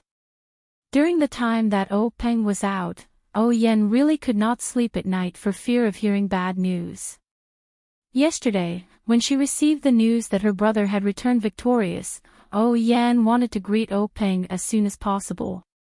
However, Oh Yen also knew that her brother was the gang leader and no longer belonged to her alone. He was the idol of thousands of gang members and there were too many things that needed to be done. Therefore, she waited until the celebration party before she arrived late. Oh Yen walked in front of Oh Peng and said with a salute, "Brother, congratulations on making a great contribution to the foundation of the Misty School." Oh Peng looked at his sister's slightly thin face and said with some heartache, "Yen, how many times have I said it? Don't worry about me. With my current skills, if I encounter any danger, escaping is not a problem and I will not lose my life. Look at you, I haven't seen you for only a few days and you've become so thin. Isn't this making me feel bad?" Oh Yen said with a smile, "It's a pity that younger sister is not a man. Otherwise, you could also go out and fight in your brother's place. What are these worries for now?" Oh Peng looked kindly at his sister. Looking at her face that was so similar to his mother's, he could not help but want to be like before and tug on her little ears. However, this meeting hall was not the main room of the family. He could only wave his hand and say, "The affairs of the gang will naturally be handled by older brother. Yen, you don't need to be alarmed. Even if you are a younger brother, I will not let you easily take risks. I will clear the path for you." Oh Yen nodded with a smile and said, "I already knew this. Haven't you always been at the forefront since you were young?" Then, Oh Yen asked again, "Brother, how was your battle with the Luo Shui gang this time?" Oh Peng looked at his sister and pointed to the chair next to him and said, "Yen, sit down first. I will tell you slowly." After Oh Yen sat down, Oh Peng began to tell the story of his departure from the Misty School. all the way until he killed his way into the core of the Luo Shui gang and captured the leader of the Luo Shui gang, Shui Yupeng. During this process, Peng tried to make it as simple as possible and skimmed over the dangerous places. However, when it came to the thrilling parts, Yen still broke out in a cold sweat. Although her brother was sitting in front of her unscathed, her heart was still hanging high. When Peng finished his understatement, Yen let out a long breath and said seriously to Peng, "Brother, it seems that it really was very dangerous. If it wasn't for the great improvement in power of older brother and the other brothers, this Luo Shui gang might have been a dragon's pool and a tiger's den." Peng nodded thoughtfully and said, "Actually, if it wasn't for the great improvement in power of us and the other brothers, we wouldn't have had the idea of annexing the Luo Shui gang. This rashly obtained power can cause people to do things that exceed their usual expectations." Yen agreed and said, "That's right, older brother.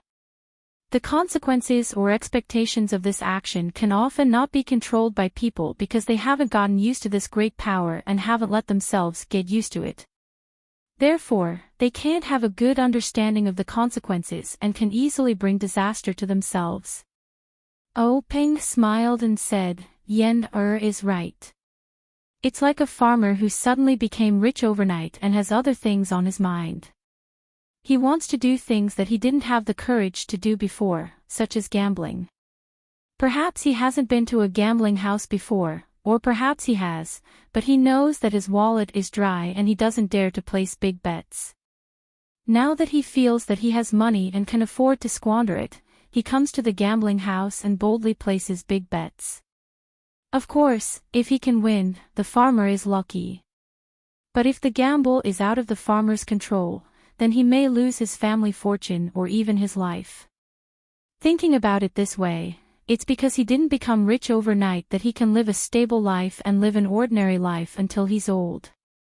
Yen looked at her brother with a smile and didn't say anything else. Peng said lovingly, "Yen, older brother knows what you're thinking. This time, attacking the Luo Shui gang was indeed a bit risky. This is also because of the sudden increase in power. After the lesson of blood, I have also understood a lot. In the future, me and the other brothers will be more careful. Don't worry, your older brother is not just a farmer who became rich overnight."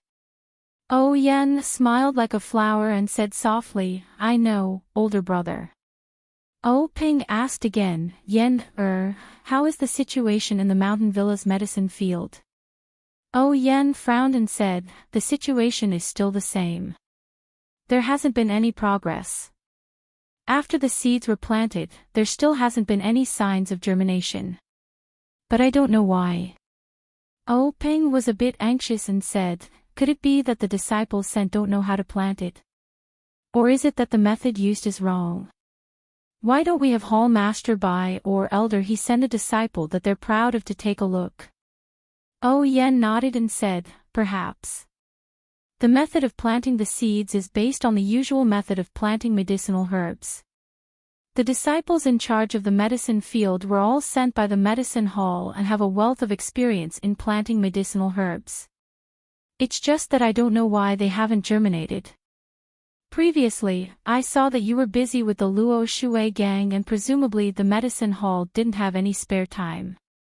Now, I reckon that Hall Master Bai and the others will have some time." Peng nodded and said, "Yen, you also have to be careful of your body. Don't study too much. If this medicinal herb can be grown, that's the best. If it can't be grown, it's also fine. Older brother doesn't want to see you tire yourself out over such an insignificant medicinal herb." Yen smiled and said, "I know, older brother. Although I can't practice high-level internal strength, I still know some basic skills. It's more than enough to strengthen my body. You don't have to worry." Peng also smiled and said, "That's right. If you can learn the high-level internal strength of the Misty School, coupled with your mind that likes to study, I will give you the position of the gang leader. I still remember Master's regretful expression when he found out that you couldn't cultivate. It's probably because he felt that it was a pity that you couldn't properly take over the Misty School. Oh, Yen rebuked, older brother, look at what you're saying. I'm not interested in the position of the gang leader. Every day, there are so many chores that it's as annoying as the hairs on an ox. It's better to stay in the Huanxi Mountain Manor. There's nothing troublesome all year round. There's plenty of time to look at the moon and admire the flowers. Occasionally, you can also practice your martial arts. Isn't that wonderful? Oh, Ping also said enviously, that's right. Looking at how much master and mistress love you, it's obvious that they gave you the Huanxi Mountain Manor. I also want to live a life like yours. It's a pity. Oh, Yen smiled and said, it's a pity that people in Jianghu have no choice. It's not that bad. Everyone has their own life. Look at older brother, you're like the moon surrounded by stars. You control the power of the gang and work hard for the livelihood of thousands of gang members. Isn't that a life that many people envy?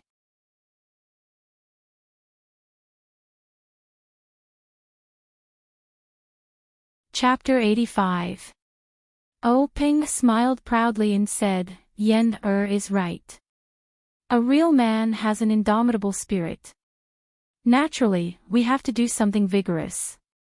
Farmers are proud of their crops. Businessmen are proud of their wealth. People of Jianghu are proud of their fame in Jianghu. Since Big Brother has become the leader of the Misty Sect, I naturally have to be proud of the Misty Sect. I have to be proud of the brothers in the sect. I have to be proud of the Misty Sect in my own hands. Maybe when Big Brother is old and can't walk anymore, I will go to your Huanxi Manor to enjoy my retirement. Oh, Yan nodded happily and said, the Huanxi Manor will always be reserved for brother, sister-in-law, and future nephews and nieces. Hee, and grandnephews and grandnephews.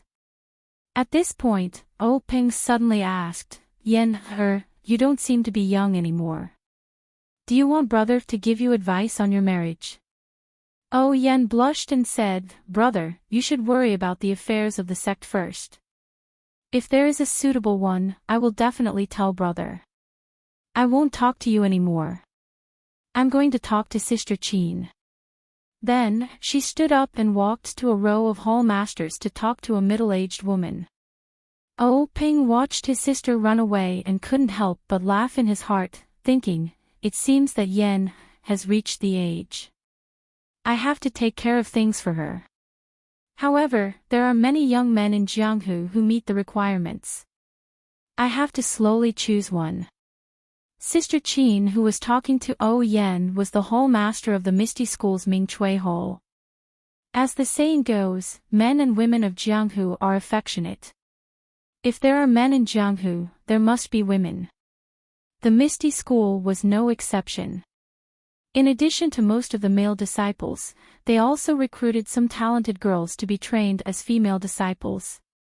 These female disciples, except for a few who followed their masters to cultivate, such as Xueqing, were all in Mingchui Hall. Generally, the female heroes who had some fame in Jianghu were mostly talented. This talent was reflected in their appearance. Generally, female heroes had beautiful faces that people would never get tired of looking at. Big Sister Qin, on the other hand, was an anomaly. Her appearance was extremely ordinary, and could even be said to be passable. Moreover, her skin was coarse and dark. At a glance, she was no different from a peasant woman in the countryside. In fact, she could not even compare to a peasant woman. Why? You said that the people of Jianghu all practiced martial arts. Of course, they practiced martial arts to protect their lives. Of course, it was also to strengthen their bodies. Needless to say, if you didn't even have a slim body, you would be embarrassed to say that you were in Jianghu. However, Big Sister Qin was not like that. She had a waist like a water bucket. Coupled with that face, she was naturally inferior to a peasant woman. The most infuriating thing was that Big Sister Qin's specialty was the snake fist. However, no one knew whether she practiced it for the sake of practicing martial arts or for other purposes. However, most people did not have the fortune to see it. Those who were able to see Big Sister Chin's snake fist were either beaten to death by her on the spot or fainted from anger. When they returned home, they vomited and died. However, Big Sister Chin also had a good point, and that was that she had a good voice. When she spoke, it was as clear and melodious as an oriole. No one would get tired of hearing it 100 times. When she sang, it caused a sensation in Jianghu. No one knew how many Jianghu elites followed her voice. After listening to her singing, they used their peerless qin gong to escape. When I close my eyes, I want to commit a crime. When I close my eyes, I want to retreat. When I open my eyes, I want to defend myself. This was written by a famous scholar in Jianghu for Big Sister Chin. However, Big Sister Chin also contributed to Jianghu. For a long time, the number of rapists in Jianghu had greatly decreased. Many rapists had washed their hands and no longer dared to believe their own ears.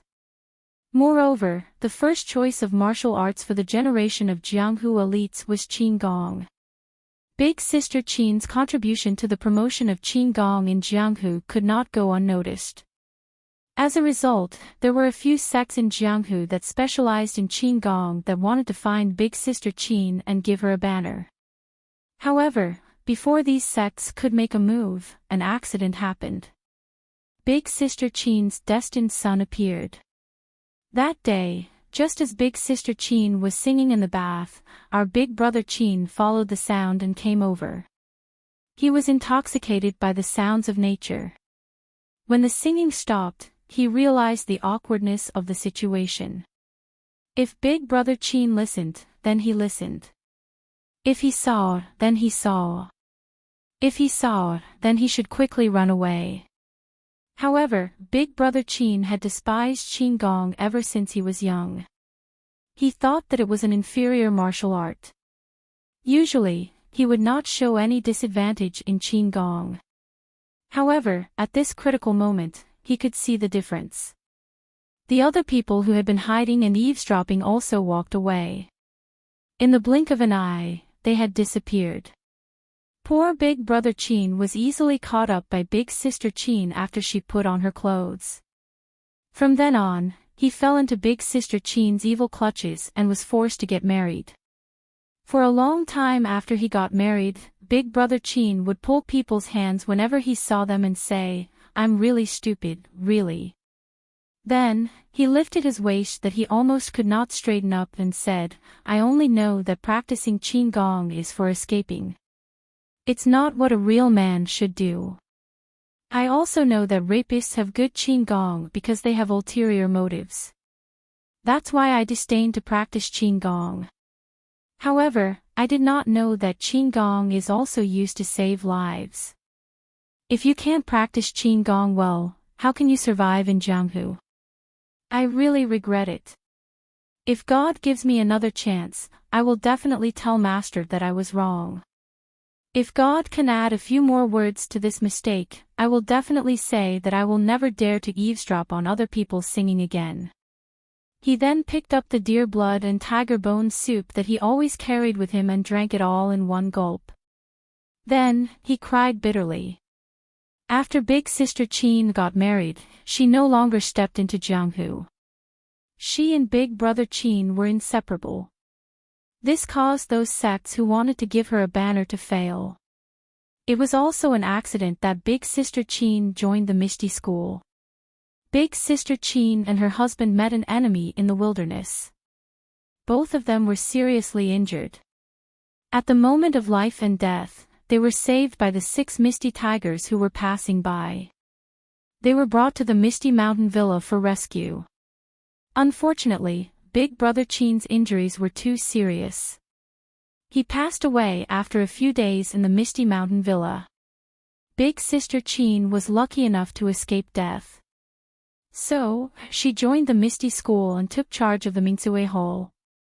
The Mintsue Hall was named after the words, two orioles singing in the green willows, a group of egrets flying in the blue sky.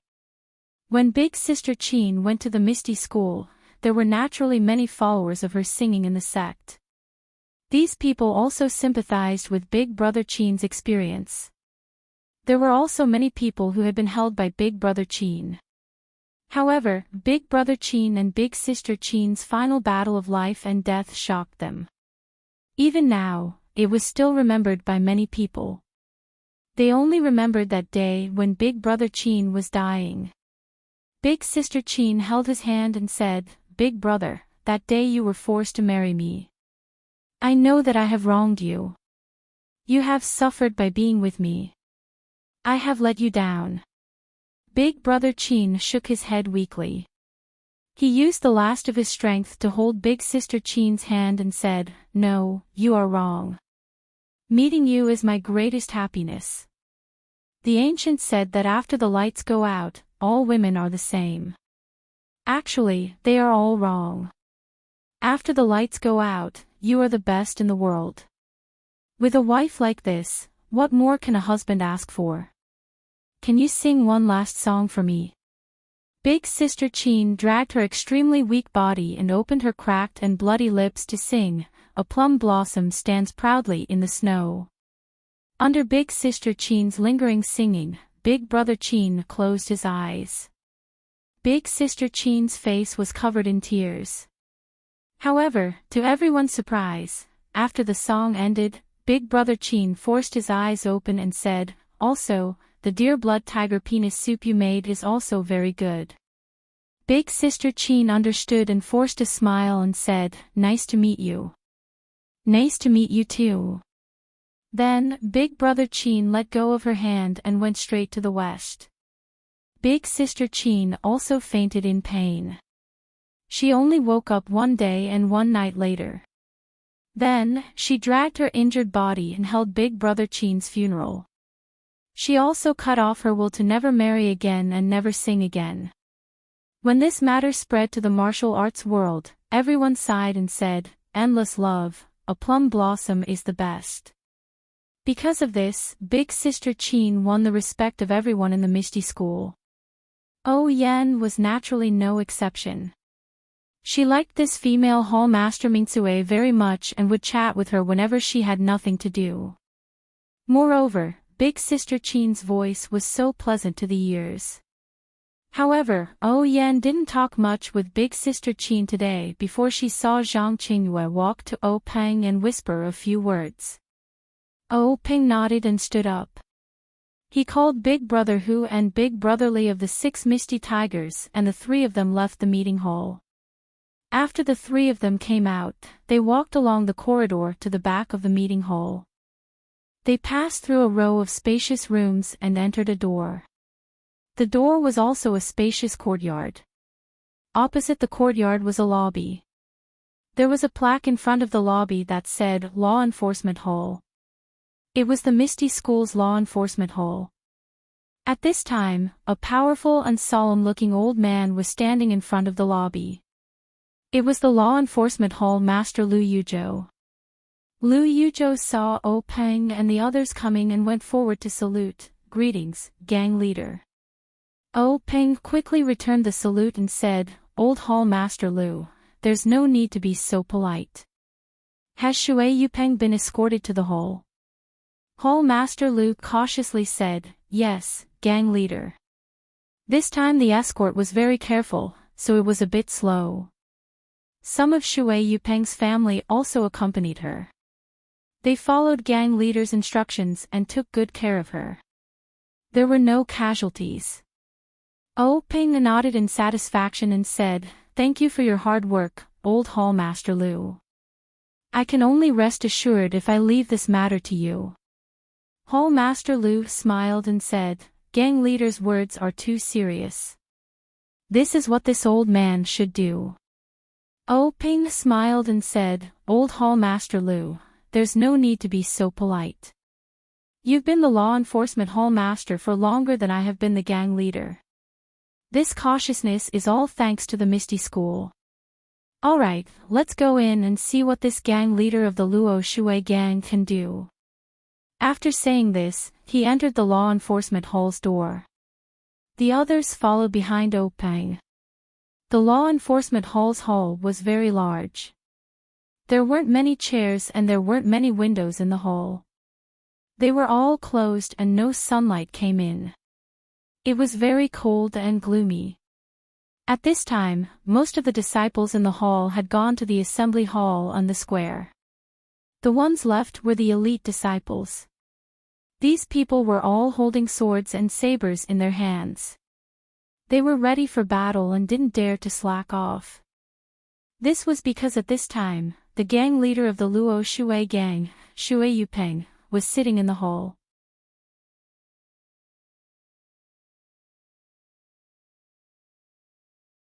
Chapter 86.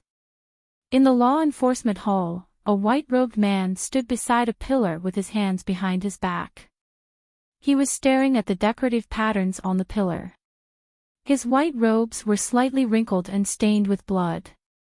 However, these, along with his sharp eyebrows and straight nose, only made him look imposing and not dispirited at all. Peng walked into the disciplinary hall and looked up to see this man dressed in white. That person also heard the sound and turned around. Their gazes met in an instant. Peng stopped in his tracks and the man in white froze. The two looked at each other for a moment, their eyes narrowing at the same time. Only then did they withdraw their gazes. The man in white went back to looking at the boring decorative patterns. Peng once again stepped into the disciplinary hall and walked towards the chair placed in the center of the hall. Peng sat on the chair and silently looked at the tall man in white in front of him. He didn't speak and seemed to be thinking about something. The man in white also didn't look at Peng. At this time, the air also froze. The 6 misty tigers also walked into the disciplinary hall. Only Hu Yuni sat below Peng. Everyone else stood, including Lu Yuzhou. After waiting for a while, some people became impatient. Lu Qingyang, old 5th Lu, frowned and said, "You bastard, you've already been captured by my misty school. Why are you still putting on airs? Do you want me, old 5th Lu, to give you a beating?" Peng was a little angry. He glared at old 5th Lu and lightly scolded, "5th brother, don't talk too much." Old 5th Lu was unconvinced and said, "3rd brother, this bastard." Before he could finish, the man in white said, "Since I've been captured, my life and death are in your hands. Why talk too much?" Peng smiled and said, "Brother Shui, you don't need to lower yourself to his level. My 5th brother is a boor. You don't need to take those words to heart." The man in white, Shui Yupeng, snorted and didn't say anything else. At this time, old 4th Shangguan said, "Gang leader Shui, do you still think this is your Luo Shui gang? Since you know you've been captured by us and are now a prisoner of my misty school, you should have the awareness of being a prisoner. You shouldn't act so righteous, as if it's a blessing that we captured you and insulted your martial arts for no reason." Shui Yupeng glanced at Shangguan Laosi without saying anything. Shangguan Laosi continued, "I know what clan leader Shui is thinking. Is it because my misty school's sudden attack caught the Luo Shui clan off guard and caused them to suffer a great loss? If the Luo Shui gang had been even the slightest bit vigilant, we would have been the ones completely wiped out." Shui Yupeng snorted again and said loudly, "It's just a small trick. It's not worth mentioning." Shangguan Laosi snorted and said sternly, "What dirty tricks? What dirty tricks? What schemes? What schemes? What schemes? As long as you can win, it's a good scheme. Jianghu. Jianghu. Jianghu. We don't need a reason, we don't need to be honorable. Clan leader Shui seems to have been a clan leader for so long that you've forgotten the law of the jungle." Shui Yupeng said, "There's no need for Master Shangguan to worry about this. I naturally know." Shangguan Lao Si said, since you know this principle, then you should know that there will be a time when a gang tries to annex another gang. Naturally, there will be a day when you will be annexed by another gang. Clan leader Shui can't have forgotten how the Luo Shui gang grew, right? At this time, Shui Yupeng's expression was somewhat uncertain. The faith in her heart was slightly shaken. Seeing this, Gu Laoda opened his mouth and said, is clan leader Shui still regretting your plan to attack the Axian Rong gang? Because of our interference, you failed on the verge of success. Shui Yupeng's expression became even more gloomy. That's right. My Luo Shui gang has always relied on Luo Shui for a living. We have no foundation on land. For the sake of Luo Shui's development, I did my best to plan for several years to bring the Axian Rong gang under my command. But I didn't expect you to take advantage of my weakness. If not for the fact that my gang's attention was focused on Axian Rong gang, how could you have succeeded so easily? Shangguan Lao Si laughed. The ancients say that those who scheme against others will always be the ones to scheme against. Clan leader Shui must have learned this before. Besides, the mantis stalks the cicada, unaware of the oriole behind. This is not uncommon in Jianghu. To be ambushed by my Mishti Mish gang, it can only be said that clan leader Shui was too careless. If you can plan to go ashore, how can the gangs on land not plan to enter the water? Shui Yupeng looked up to the sky and sighed, man proposes, God disposes. What can I say if God disposes of me? At this time, Ping also smiled and said, clan leader Shui, you're wrong. It's not that God is heartless. This time, God has opened his eyes. Shui Yupeng was stunned and asked curiously, why does clan leader O say that? Could it be that your Misty School's annexation of my Luo Shui gang is actually doing me a great favor? After he finished speaking, he laughed coldly. Peng saw this and didn't argue with him. Instead, he asked, then does clan leader Shui know the background of the Axian Rong gang's leader, Zhao Axian? Zhao Axian. Shui Yupeng heard this name and said contemptuously, isn't he just a mountain bandit who has the support of a wealthy merchant in Yu City and is only able to survive in the cracks between the various sects? What kind of background could he have? Then what about Jingrong? Peng continued to ask. Jingrong. Shui Yupeng was puzzled, isn't he the second in command of the Axian Rong gang? Isn't he a scholar that Zhao Axian robbed when he was in the mountains? It said that the two of them got to know each other through fighting. In the end, they became sworn brothers and Jingrong followed suit.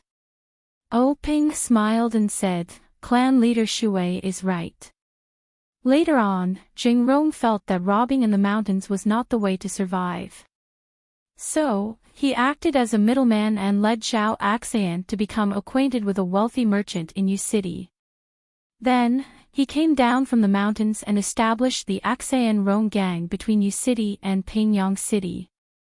Shui Yupeng listened and nodded involuntarily. Then, Ping asked, then why does clan leader Shui think that the wealthy merchant wants to cooperate with a mountain bandit with no background? Shui Yupeng thought for a moment and said, according to our understanding, the wealthy merchant wants to expand his influence and find a chance to make a name for himself. He doesn't want to limit himself to business. Ping asked again, then, why doesn't the wealthy merchant seek help from the large sects in Yu City or the Misty School in Pingyang City? Shui Yupeng said, maybe, he thinks that Zhao Axian is easier to control. If he cooperates with the large sects, he will be eaten up by you.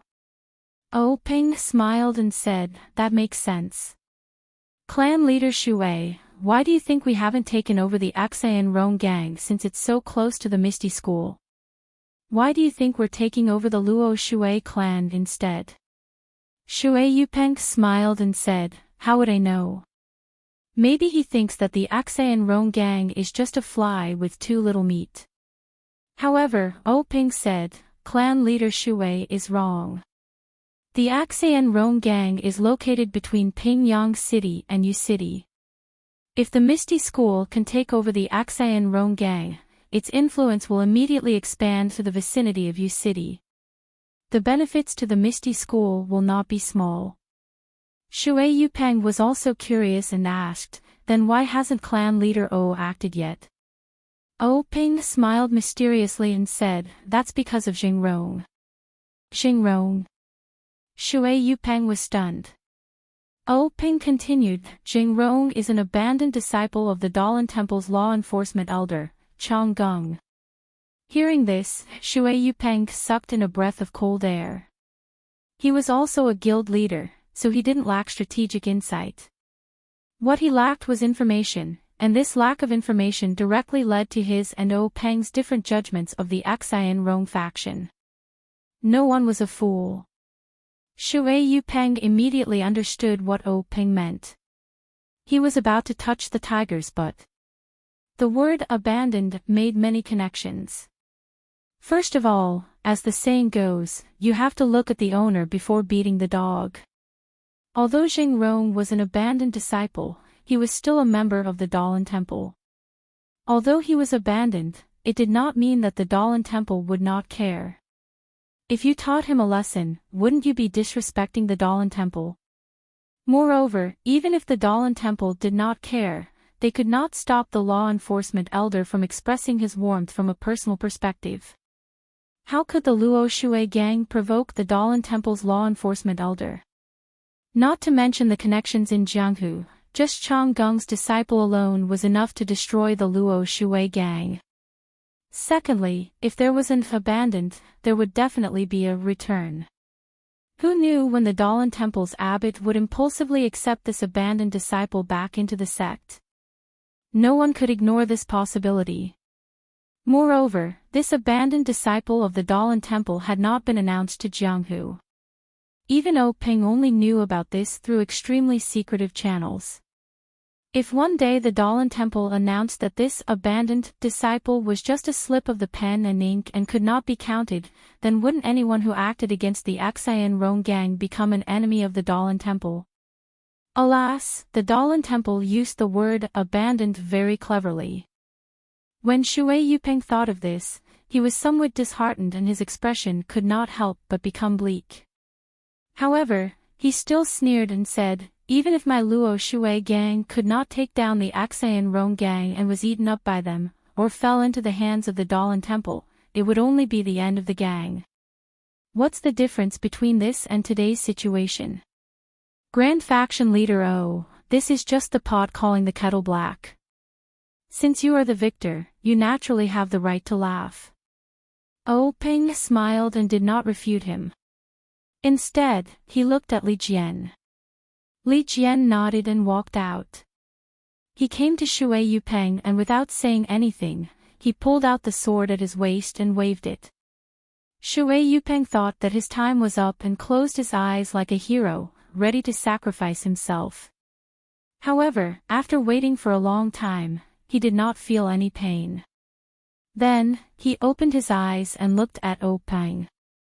O Peng looked at him with a smile. Just like before, he did not say a word. Shui Yupeng looked at Li Jian in confusion. However, he was immediately stunned by the scene in front of him. This is the sword ray. Shui Yupeng's face was ashen as he looked at the sword ray in Li Jian's hand. He cried out in surprise, is there really such swordsmanship in this world? After a while, Shui Yupeng let out a long breath and said, Master Li's martial arts have advanced to such a level. I have nothing to say about my defeat. Then, he said to O Peng, I originally thought that I was unlucky to be ambushed by Grand Faction Leader O and fell into your trap. I felt indignant. When Grand Faction Leader O exchanged blows with me, I was absent-minded and thought that Grand Faction Leader O was only so-so. Now that I think about it, Grand Faction Leader O seems to have hidden his true strength. Please add it to your collection, thank you.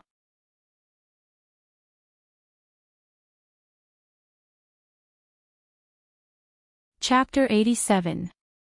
Oh Ping said, sect leader Shui must be joking. Swords have no eyes, who would hold back in a life and death battle? This one will naturally give it his all. My second brother's martial arts are naturally higher than mine. This one has always been busy with the sect's affairs and has fallen behind in terms of martial arts. The path of martial arts is like rowing a boat against the current. If you don't advance, you'll fall behind. I'm sure Brother Shui understands this. Finished speaking, he waved his hand at Li Jian. Li Jian understood and withdrew his sword, returning to his original position. Shui Yupeng snorted and didn't reply, thinking, only a ghost would believe that. However, at this time, Shui Yupeng's face was no longer as arrogant as before. Thinking about it, although the Misty School took advantage of the Luo Shui gang by catching them off guard and wiping them out in one fell swoop, they did have the strength to do so. Just by looking at Li Jian's martial arts, the Luo Shui gang was invincible. If they were to fight face to face, the Luo Shui gang wouldn't be able to escape the fate of being wiped out. At this time, Shui Yupeng was out of luck. Oh Peng looked at Shui Yupeng's face and said with a smile, Sect leader Shui, this one has a gift for you. I hope you'll accept it. Finished speaking, he nodded at Shangguan Fenglu, who immediately hurried out of the Hall of Justice. Shui Yupeng looked at Oh Peng strangely, a trace of uneasiness in his heart. Sure enough, not long after, Shangguan Fenglu slowly walked into the Hall of Justice. Behind him was a woman in plain green clothes, holding a 3-year-old child in her arms. The woman's face was pale and her expression was somewhat agitated. The little boy's eyes were darting around as he held a tonghulu in his hand, eating it with relish. The two followed Shangguan Fenglu into the Hall of Justice. Shui Yupeng saw the two familiar figures and immediately couldn't help but tremble. He looked back at Oh Peng with an angry expression and said sternly, Oh Peng, you, without waiting for Shui Yupeng to finish, Oh Peng laughed and cut him off, asking, Sect leader Shui, what did I do? Shui Yupeng lowered his voice, saying, Jianghu people have their own rules. My martial arts are not as good as yours. I can give my life to you. My wife and child don't know martial arts, why did you take them? In the end, there was a hint of pleading in his voice. Oh Peng was still all smiles as he waved his hand and said, Brother Shui, you're exaggerating. I'm not as bad as you think. While the two were talking, the woman and the child had already entered the law enforcement hall. The boy stared curiously at the group of strangers around him. When he saw a familiar face, he cheered and no longer focused on the candied hawthorn in his hand. He struggled to get out of the woman's arms. The woman hugged him and didn't dare to let go. She looked at Shui Yupeng pitifully. The child's face was also red and his small body was twisting hard. He was about to cry. His hand that was not holding anything also reached out to Shui Yupeng. In an instant, Shui Yupeng's mind was emptied of all thoughts. What Jianghu? What bloodshed? What imperial dynasty? What Jianghu? What Jianghu? What bloodshed? What imperial dynasty? What Jianghu? What Jianghu? What bloodshed? What imperial dynasty? What Jianghu? What Jianghu? What Jianghu? At this moment, Shui Yupeng no longer had his arrogance. He bent his back that had always been straight and reached out with his hands behind his back. He made a gesture of hugging the child. When the woman saw this, she let go of her hands and carefully put the boy on the ground. As soon as the boy's feet touched the ground, he immediately whistled and rushed over with a giggle. Shui Yupeng waited for the boy to come closer. He grabbed the child's armpits and raised him high above his head. His two hands alternated in front and back, causing the child's body to sway left and right, making the child giggle. He seemed to like this game that he often played. When the child was done laughing, Shui Yupeng held the child in his arms. He raised his head, squinted his eyes, and lovingly stroked his little head. He was enjoying this rare family happiness that he thought he would never have again. The boy seemed to be uncomfortable because his father hugged him harder than before. He struggled with all his strength and poked his little face out of Shui Yupeng's arms. He pushed the candied hawthorn in his hand to Shui Yupeng's mouth and said in a childish voice, "Daddy, this is for you. It's so sweet." Shui Yupeng gently said, "Good boy, Tian Tian. Daddy won't eat it. You can eat it yourself." The boy was unhappy. He twisted his body and said coquettishly, "Daddy, you must eat it. Tian Tian has always wanted to give Daddy some. If Daddy doesn't eat it, Tian Tian will finish it all. When that time comes, Tian Tian will be unhappy." Usually, Shui Yupeng would not eat the candied hawthorn. He would definitely think of a way to make the child eat it himself. At this moment, he suddenly felt his eyes moisten. He looked at the child's eager eyes and opened his mouth. The boy saw that his father had finally agreed and was very happy. He put the candied hawthorn into his father's mouth. When he saw Shui Yupeng take a bite, he smiled sweetly. He also carefully bit the candied hawthorn that was about the same size as his mouth and ate happily.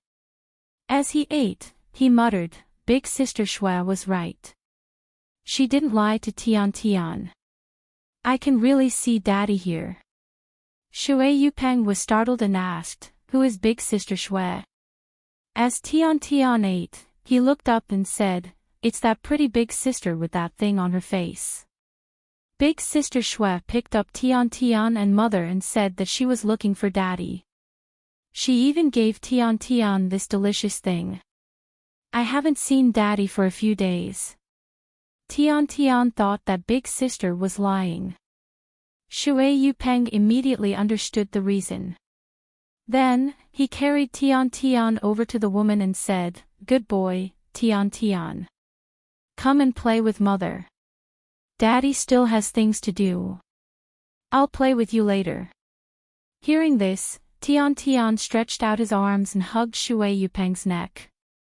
He frowned and said unhappily, "Then Daddy should come quickly. Don't be like before and always go back on your words." Shui Yupeng smiled and kissed Tiantian's little face, saying, "This time Daddy will definitely keep his word." Tian Tian cheered and kissed Shui Yupeng's face, saying, "Then Tian Tian will wait for Daddy outside."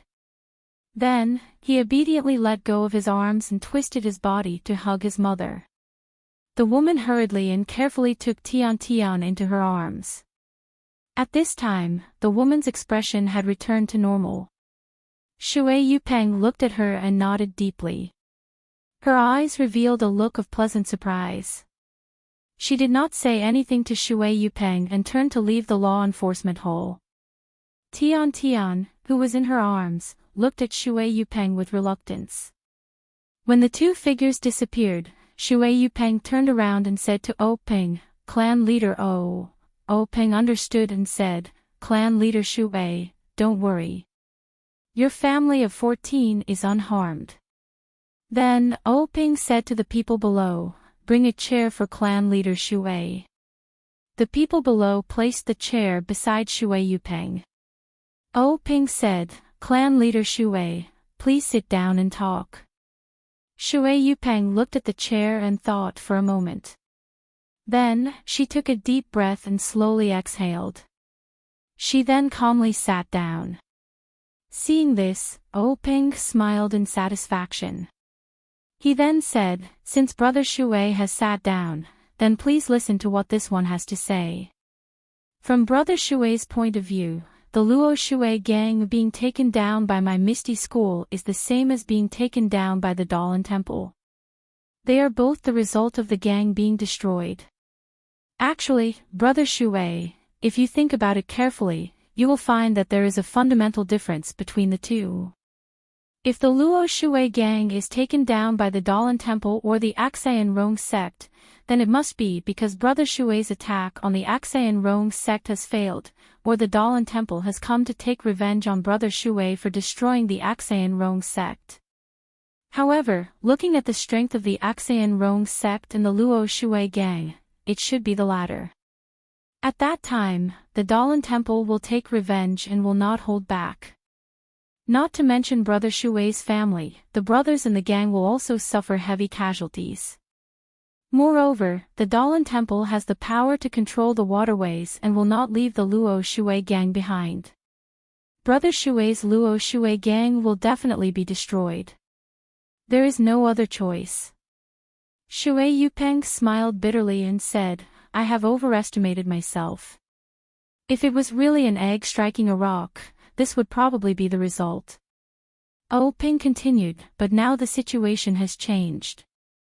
Brother Shui has not even begun to attack the Axayan Rong sect before it was taken down by my Misty School. Brother Shui's Luo Shui gang has yet to form a grudge with the Dalan Temple. Shui Yupeng sneered, then wasn't the Luo Shui gang taken down by you guys? Didn't it also end up being destroyed? It's just that the casualties in the gang were not heavy. Don't tell me you want me to continue running the Luo Shui gang. Speaking up to this point, she could not help but be startled. She raised her head and looked at Ping. Don't tell me gang leader really has such intentions. She seemed to be surprised. Actually, since the Misty School attacked the Luo Shui gang, she arranged for her family to escape. Then, she led the elders and hall masters to fight against the Misty School.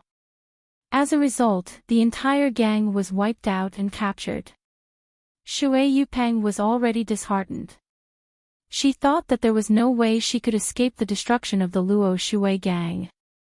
From then on, the Luo Shui gang's name would no longer exist in the Jianghu. She would also be killed. The reason they took her to the Misty School was nothing more than to encourage the morale of the gang. Killing the gang leader in front of everyone would have a much better effect than if no one saw it. Therefore, Shui Yupeng had always maintained her integrity. She wanted to leave a good reputation before she left this world. Actually, it was not that Shui Yupeng did not consider the possibility of the Misty School sparing her life and relying on herself to develop the Luo Shui gang for the Misty School. However, thinking about it, although the Misty School did not have any influence on the Luo Shui gang, the Luo Shui gang had so many elders and hall masters. Any one of them might not have the prestige she had in the gang, but there was never a shortage of capable people who could manage the affairs of the gang. With the help of the Misty School's martial strength, even without her, Shui Yupeng, the Luo Shui gang could still develop. Leaving her behind would definitely be a hidden danger to the Luo Shui gang. Therefore, Shui Yupeng had always thought that the Misty School would not spare her. However, until now, Peng had first compared the strength of the two factions, then brought out the background of the Shinrong faction, and even brought out the martial strength of the Misty School. Finally, he had her family appear. Could it be that Shui Yupeng's heart was stirred up again? She really could not believe that Peng had such great courage and was willing to spare her so that she could regain control of the Luo Shui gang. Please add it to your collection, thank you.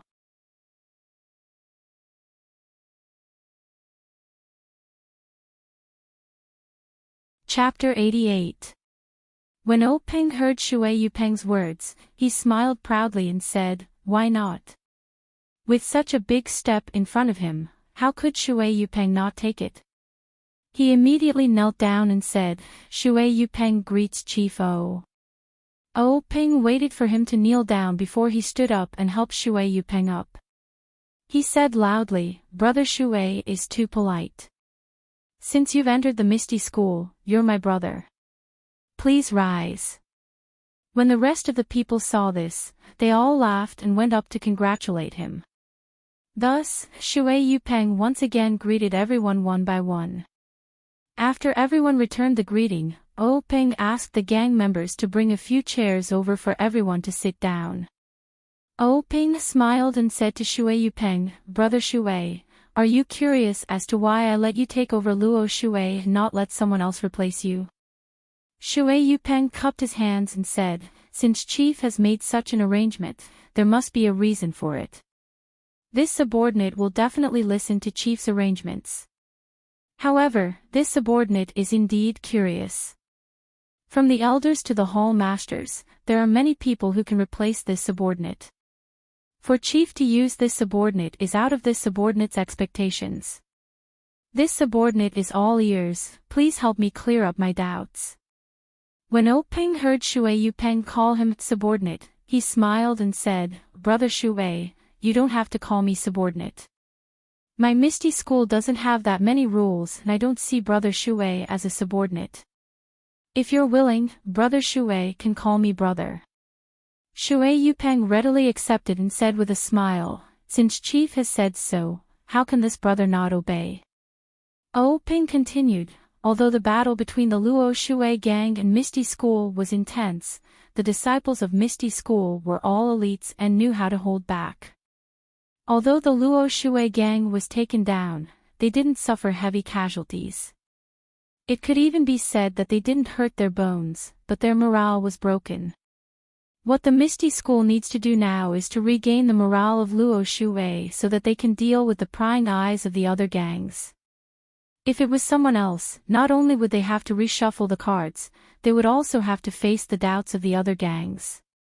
Although Misty School can support them with force, there will still be internal friction and hidden dangers. This is something the Misty School cannot accept. Moreover, as Brother Shui knows, the Misty School doesn't have any brothers who are proficient in water matters. The Luo Shui gang will still have to be managed by the people of Luo Shui gang. The most suitable candidate for this position. Otherwise, I wouldn't have spent so much effort to invite Brother Shui to join my Misty School. Shui Yupeng still didn't believe him and said, don't tell me Chief can rest assured that brother will go to Luo Shui. Ha, Peng laughed and said, Brother Shui, don't use people you don't trust. I can't help but feel at ease letting Brother Shui go to Luo Shui. However, I must let Brother Shui have some concerns. Brother Shui doesn't need to bring your family to Luo Shui. You can settle down in my Misty Mountain villa. Luo Shui isn't that far and Brother Shui can return to the sect often. Moreover, I see that nephew Tian has a unique physique and is a martial arts talent. After this year, I'll let Qing Yu or Hai take him in and let him practice my Misty Mountain Villa's techniques. In the future, he will definitely be a pillar of the martial arts world who possesses the strengths of two sections. Shui Yupeng's expression changed slightly and quickly returned to normal. He cupped his fists and said, Thank you Chief for the arrangement. Ping saw this and said with a smile, Brother Shui doesn't seem to understand what I mean. However, it's no wonder. Since I'm letting Brother Shui join my Misty School, I'll naturally give Brother Shui some benefits. Otherwise, how could Brother Shui be so willing? Looking at Shui Yupeng's puzzled expression, Peng laughed heartily and said, Brother Shui, in Jianghu, there are many sections.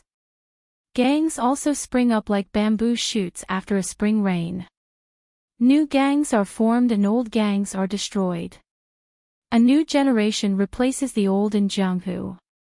For example, since the Luo Shui gang was established by the previous chief, it has only been 2 generations, close to 30 years. Shui Yupeng nodded and said, yes.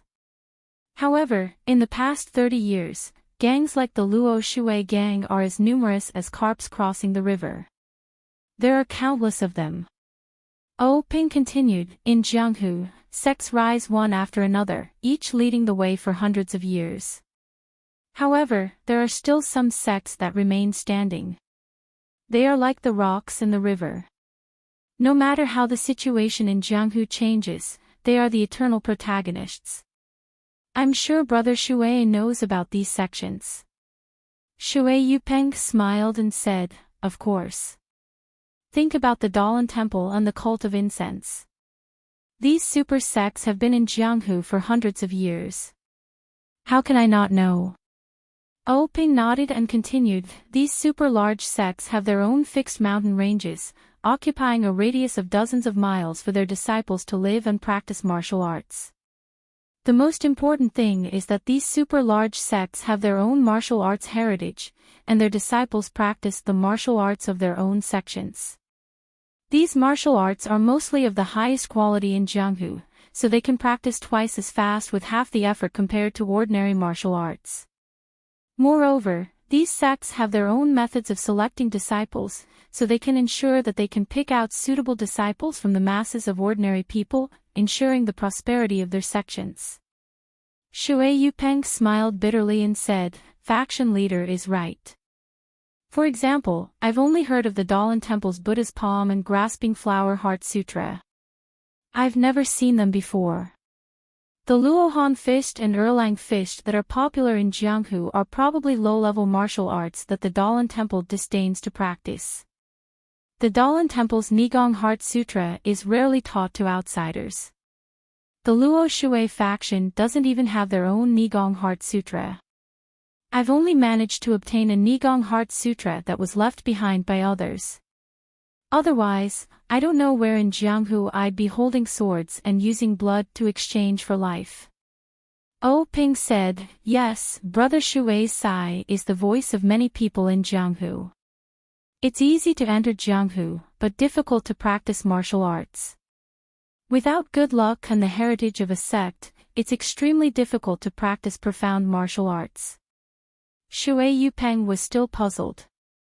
These were secrets that were not easily known to the lower levels of Jianghu, but to the faction leaders and leaders of various sects, it was extremely common knowledge. What did Ping mean by saying it today? He could not help but frown, but he still said, yes, back then, when I was in my teens, I ran away from home and wanted to make a living in Jianghu. But I was fooled and joined a small faction. After fighting and killing for several years, I finally understood the situation in Jianghu. Only then did I know that the Dalan Temple and the incense cult were the holy places to practice martial arts. When I found a chance to go there and learn martial arts, I was told that I was already past the age to practice martial arts. Although I did learn some martial arts in those years of life and death battles, they were nothing but trash in the eyes of others. They were not worth mentioning at all. Now that I think about it, I was too impulsive and my thoughts were extremely naive. I thought that I could practice profound martial arts in Jianghu, really. At this point, Shui Yupeng shook his head, looking as if he could not bear to look back on the past. Ping also agreed, Brother Shui is right. In Jianghu, it's always been the master who chooses the disciple. There's no such thing as the disciple looking for the master. Most of the disciples are selected at a young age to strengthen their muscles and bones and to forge their meridians. Occasionally, there are those who are not selected. Even if they have excellent aptitude, after their meridians are fixed, their achievements will be limited. Not to mention the Dalan Temple and the incense cult, even my Misty school will not accept most of them. Moreover, even if they have entered the sect, their aptitude still depends on their aptitude. Some practice external martial arts, some practice internal martial arts. Different martial arts have different effects on different people. If the sect you enter doesn't have a suitable martial arts for you, your 10 years of practice will only be regarded as 1 year of practice for others. How can you stand out? Therefore, the martial arts inheritance of a sect and the foundation of the sect's cultivation methods are extremely important. Shui Yupeng's heart was filled with sorrow. Faction leader, you're right. Now I'm envious of those disciples who enter the Dalan Temple and the incense cult. They're really lucky to be able to practice profound and authentic martial arts. At this moment, Boss who was listening to their conversation, opened his mouth and said with a smile, Faction leader Shui, you don't have to be envious. Now there's a good opportunity in front of you.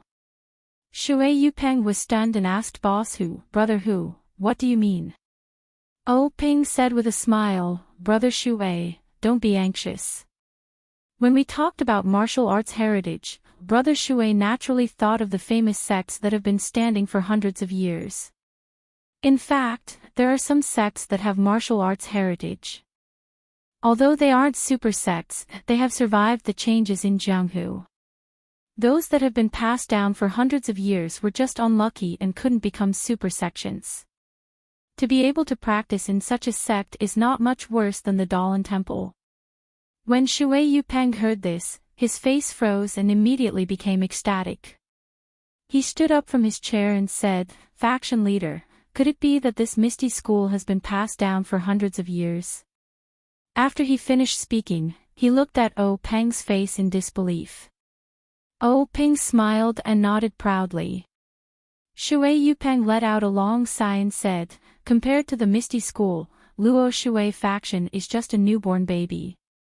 To be able to enter the Misty School which has been passed down for hundreds of years is my fortune. Luo Shui's fortune. It's a pity that my meridians have already formed and I can't change to the Misty School's methods. What a pity." Peng comforted him, "Brother Shui, there's no need to sigh. Didn't I just assume the responsibility of letting nephew Tian enter the Misty School? Isn't it a happy thing to let your children and grandchildren realize your ambitions?" Shui Yupeng was grateful and bowed again, "Thank you faction leader for the arrangement." This time, he was sincerely bowing down. Peng quickly stood up and helped Shui Yupeng up, "Since we're brothers, there's no need to be so polite." After that, Peng patted Shui Yupeng's shoulder. An extremely profound internal force swarmed into Shui Yupeng's shoulder from the acupoint on her shoulder. In an instant, it flowed through Shui Yupeng's meridians and unlocked all the acupoints that had been sealed earlier. It was only now that Peng was truly at ease with Shui Yupeng. Shui Yupeng felt the depth of Peng's internal energy and couldn't help but be shocked. In Jianghu, there were specific methods for unsealing meridians. If the method of unsealing the meridians was wrong, it would cause great harm to the human body. Peng actually didn't use any specific methods. Of course, he knew how to seal the meridians, but more importantly, he had confidence in his own internal energy.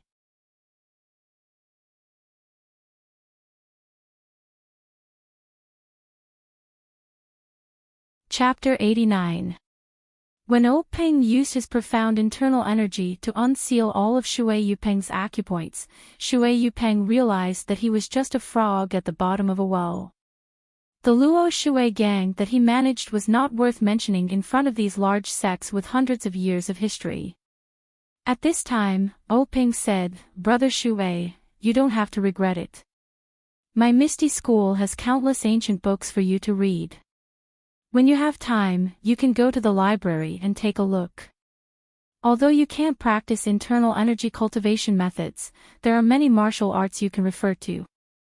Some of them don't require specific cultivation methods. When Brother Shui sees them, you can choose one or two to practice. Even if you can't practice them, you can refer to them to verify your own shortcomings."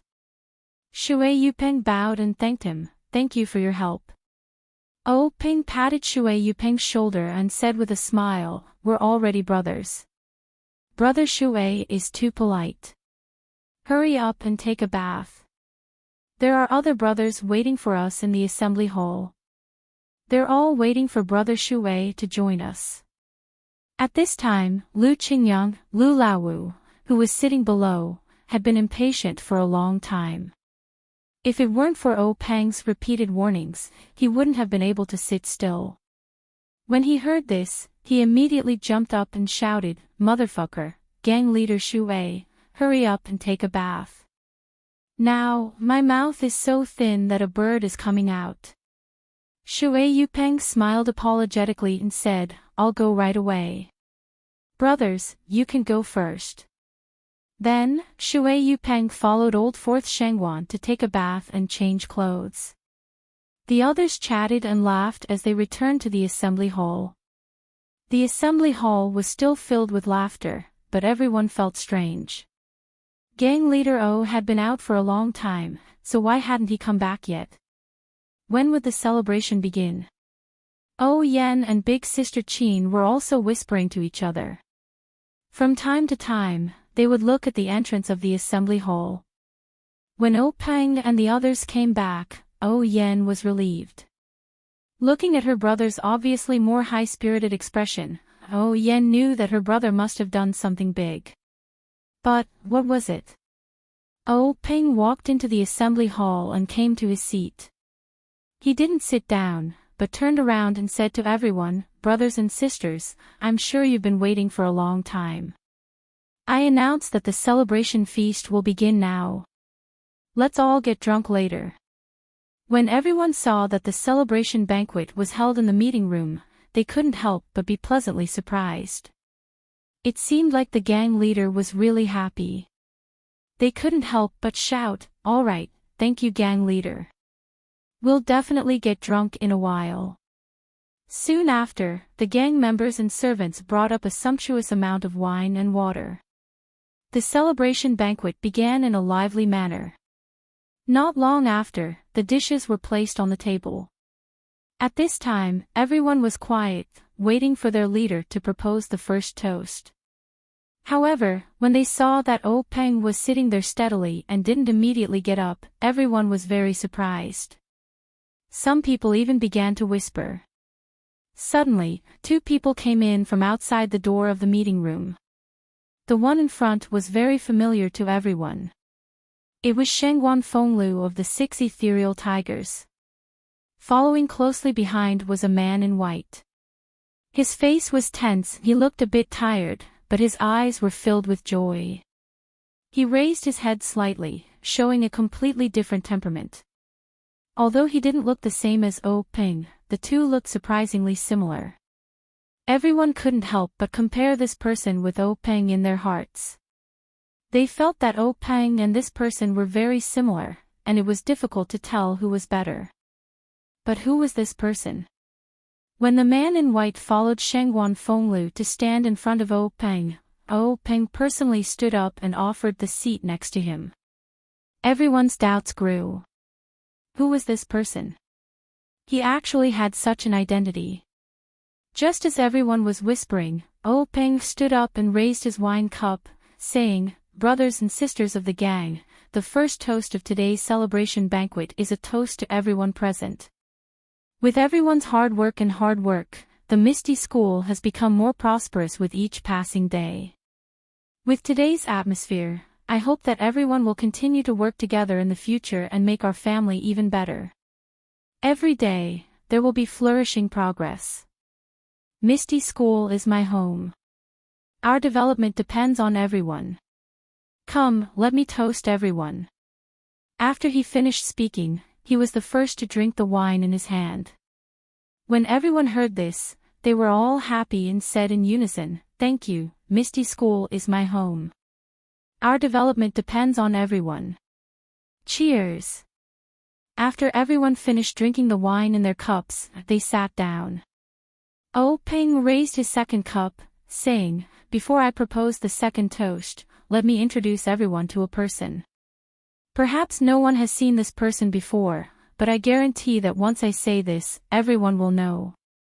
As he said this, he affectionately pulled up the man in white sitting next to him, saying, "This is the Luo Shui Gang Shui Yuping, the gang leader."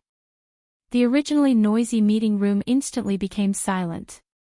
That's right, no one had seen this person before, but the Luo Shui Gang's name was very big. The Misty School had been busy for so long, and today's celebration banquet was to celebrate settling the Luo Shui Gang. Now that the big boss of the enemy was sitting here, how could no one not know? Seeing everyone looking at each other in dismay, Oh Peng was very satisfied with this effect and continued, "This second toast is to gang leader Shui and the brothers of the Luo Shui Gang, to celebrate them joining our Misty School." These words were like a candle flame thrown into a fire, immediately igniting the enthusiasm of the Misty School's people. Everyone raised their cups and looked eagerly at Oh Peng and Shui Yuping. That's right, although they had taken down the core of the Luo Shui Gang, the Luo Shui Gang's power was still not firmly in the hands of the Misty School. If Shui Yuping did not represent the Luo Shui gang in joining the Misty School, then there would definitely be some fierce battles. Moreover, it would be on water, which the Misty School was not good at. Needless to say, there would definitely be casualties. Now that the Luo Shui gang had joined the Misty School, naturally the two factions would become one. In the future, these fierce battles would not need to be fought, and there would be no bloodshed. This was naturally everyone's wish, so everyone was very happy and excitedly drank the second toast. Waiting for everyone to quiet down a bit, Peng raised the third toast and said to everyone with a smile, "This third toast needs everyone to toast our Misty School's vice gang leader." Hearing this, the hall was silent again. Vice gang leader. Strange, we've never heard of this before. Everyone's gaze turned towards the 6 Misty Tigers, but the 4 of them sat with their eyes down and nose down, not saying anything. Only Lu Qingyang and old Fifth Lu sat together with Stone Cow, the 2 of them drinking without paying attention to anyone else. Ping felt that the atmosphere in the hall was in his control, and he liked this feeling very much. Looking at everyone's expectant gazes, he smiled and explained, "Although the Luo Shui gang has joined our Misty School does not have anyone who is proficient in water matters. Therefore, if our Misty School wants to develop and expand in the future, we will have to change our bad habit of only developing on land and walking on one leg. Instead, we will have to develop on both land and water. Both hands must be strong, and only when both sides are strong can we truly be strong, and only then can we walk on the road of harmonious development. In view of this, we plan to use the Luo Shui gang as a test subject, and give them special policies. We will make the Luo Shui gang a special gang, under the direct leadership of the Misty School's elders. The Luo Shui gang's development will be decided by the people of the Luo Shui gang, and we will give them a high degree of self-control. We will encourage the people of Luo Shui to control Luo Shui, and this policy will not change for the next 20 years. In the future, the gang leader of the Luo Shui gang will be called Chief Executive, which means special leader. Moreover, this Chief Executive will directly be our Misty School's vice gang leader. Therefore, the first Chief Executive of the Luo Shui gang will be Vice Gang Leader Shui Yuping. Come, everyone, let's toast Vice Gang Leader Shui. Shui Yuping, who was standing to the side, was stunned on the spot. This day's experience could be said to be extremely thrilling, as exciting as jumping off a cliff.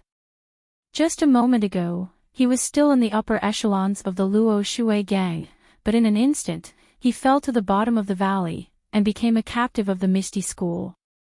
A long sword flashed in front of his eyes, and he thought that his life was coming to an end. Even Shui Yupeng's nerves of steel couldn't help but crack. However, after Peng's wave of combo punches, he was dazzled. For himself, for his family, for the pursuit of the peak of martial arts, and for his child, he was willing to enter the Misty School. He originally thought that he would just be a puppet gang leader, and at this moment, he had a calm heart, and very low-key participated in this so-called celebratory feast. But this Peng's words, once again, elevated him to the top of the slope. Now, standing on the high cliff, looking at the abyss that he had just jumped, he really didn't dare to believe that this was real. He couldn't help but hurriedly refuse, "Gang leader, this is too frightening. This brother has a heart condition, you can't play with him like this." Peng laughed heartily, saying, "Vice gang leader Shui, do you think I'm joking with you? Our Misty School is most particular about using virtue to win people over. Brother Shui has been in the Luo Shui gang for many years, and everyone knows that you have a chivalrous heart. Even in the Misty School, everyone admires you. It is extremely suitable for you to lead the Luo Shui gang. If you don't have the title of vice gang leader, won't the brothers of the Luo Shui gang be bitterly disappointed? You haven't even truly enjoyed the benefits of the Misty School, and you're already half a level lower than others. You'll have no reason to let the Jianghu people say that our Misty School's upper echelons do not conduct themselves well. The position of vice gang leader will definitely be given to the Luo Shui gang. I've already said it out loud in front of everyone. Do you still want me to take it back? Shui Yupeng was extremely excited, and held O Peng's hand as he said, Organization, I've finally found an organization. I've been the gang leader of the Luo Shui gang for so many years, but I've never felt the warmth of the Misty School. In the Misty School, I found the feeling of home. In the past, when I was in the Luo Shui gang, I had to cross the river by feeling my way around. Now that I've followed the Misty School, it's truly a broad path. Brother O, my parents gave birth to me, and they used me to support the Misty School. O Peng was also very happy, and held Shui Yupeng's hand, saying, Good, brother. With your words, it's enough. I believe that with the two of us working together, we'll definitely be able to catch up with the great Lin Chao legend, and do something that will allow us to conquer the heavens.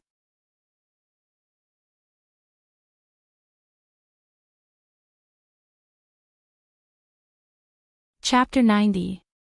The celebration banquet reached its first climax with sect leader O's vision of the future.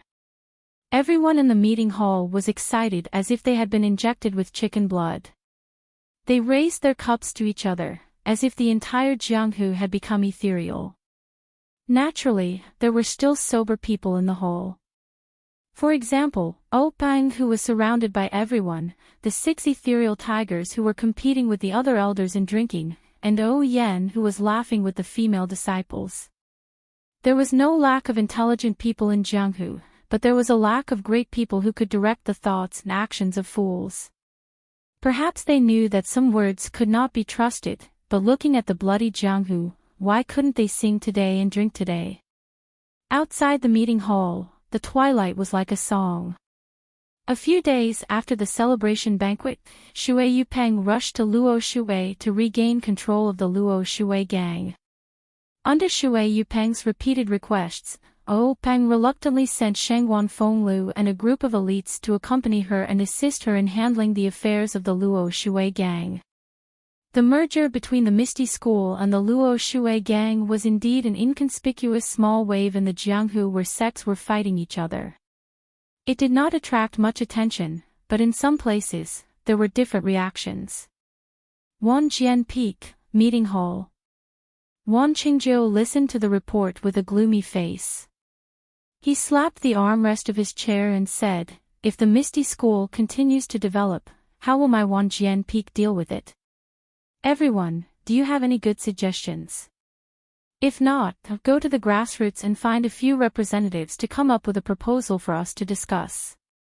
In a flower pavilion of the aroma cult, the fragrance seeped into one's heart.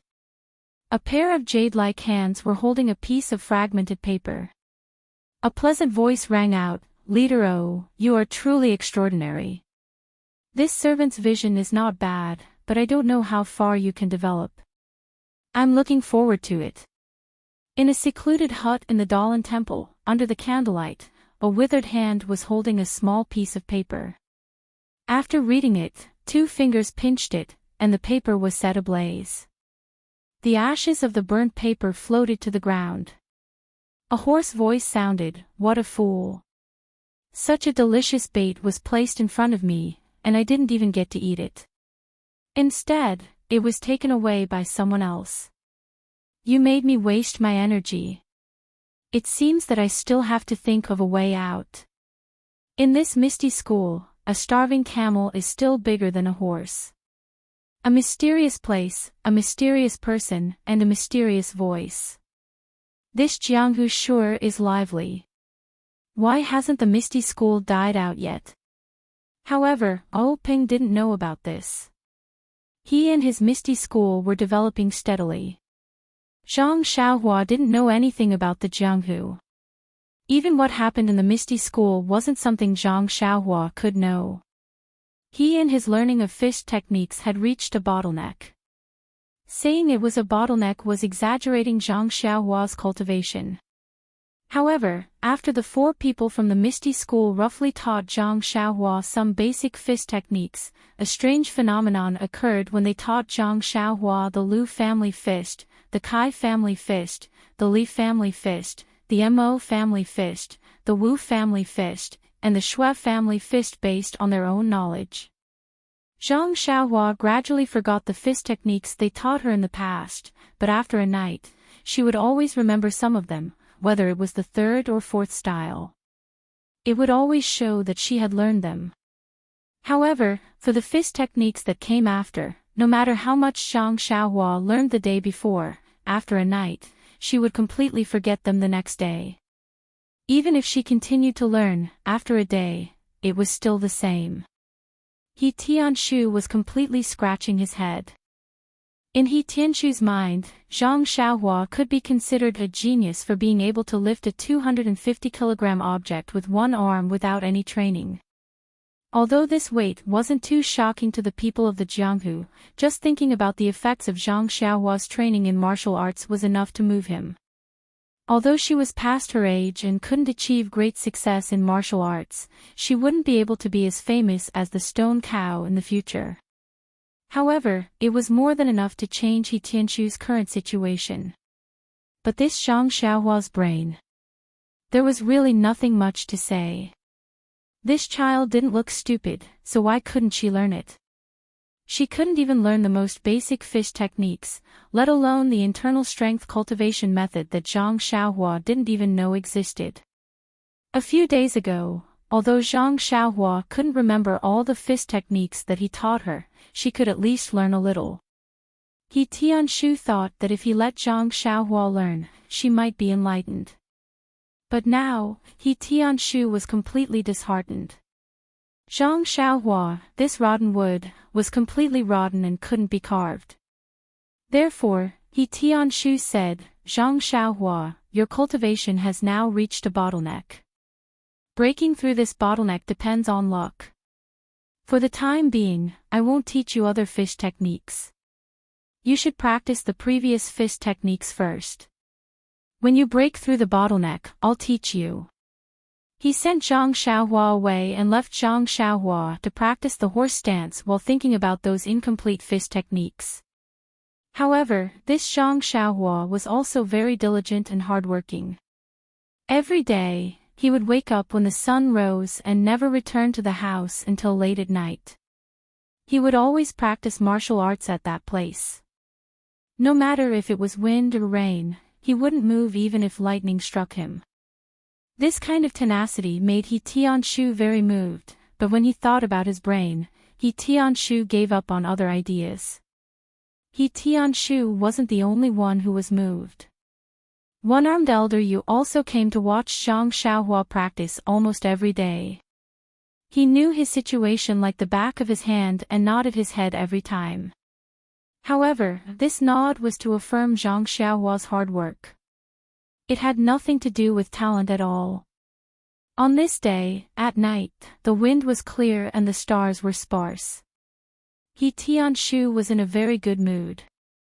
When he saw Zhang Xiaohua practicing the same few moves over and over again, his heart skipped a beat.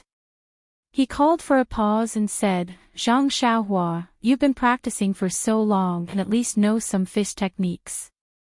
Today, I'll let you spar with a real martial arts practitioner. How about it?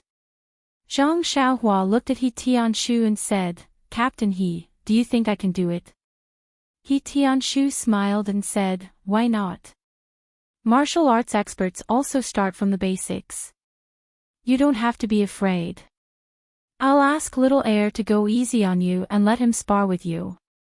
After he finished speaking, he said to a Misty School disciple who was practicing next to him, Little Air Nya, come over here and spar with Zhang Xiaohua. You can just practice with him. Don't take it seriously. Little Air Nya retracted his moves and said, okay, Captain He, I understand.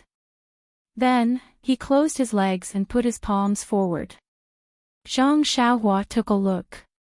Oh, this is familiar. Isn't this the Arhat fist starting stance? Although this was his first time sparring with someone and his palms were already sweating, he still followed little Ernie's example and went into a starting stance. Then, little Ernie shouted, "Zhang Xiaohua, you go first." Zhang Xiaohua replied, "Okay. Brother Nye, be careful." After he finished speaking, he raised his leg and moved forward. He pushed his right fist forward and punched Zhang Xiaohua. That little Ernie saw that Zhang Xiaohua's fist was getting bigger and bigger. When it was right in front of him, he twisted his body and used his left hand to hold Zhang Xiaohua's wrist while his right hand punched Zhang Xiaohua's nose. But a mortal's nose was a weak spot. Although little Ernie was going easy on him, Zhang Xiaohua's tears still flowed. He couldn't see anything and didn't care about practicing anymore. He turned around and used his shirt to wipe his tears.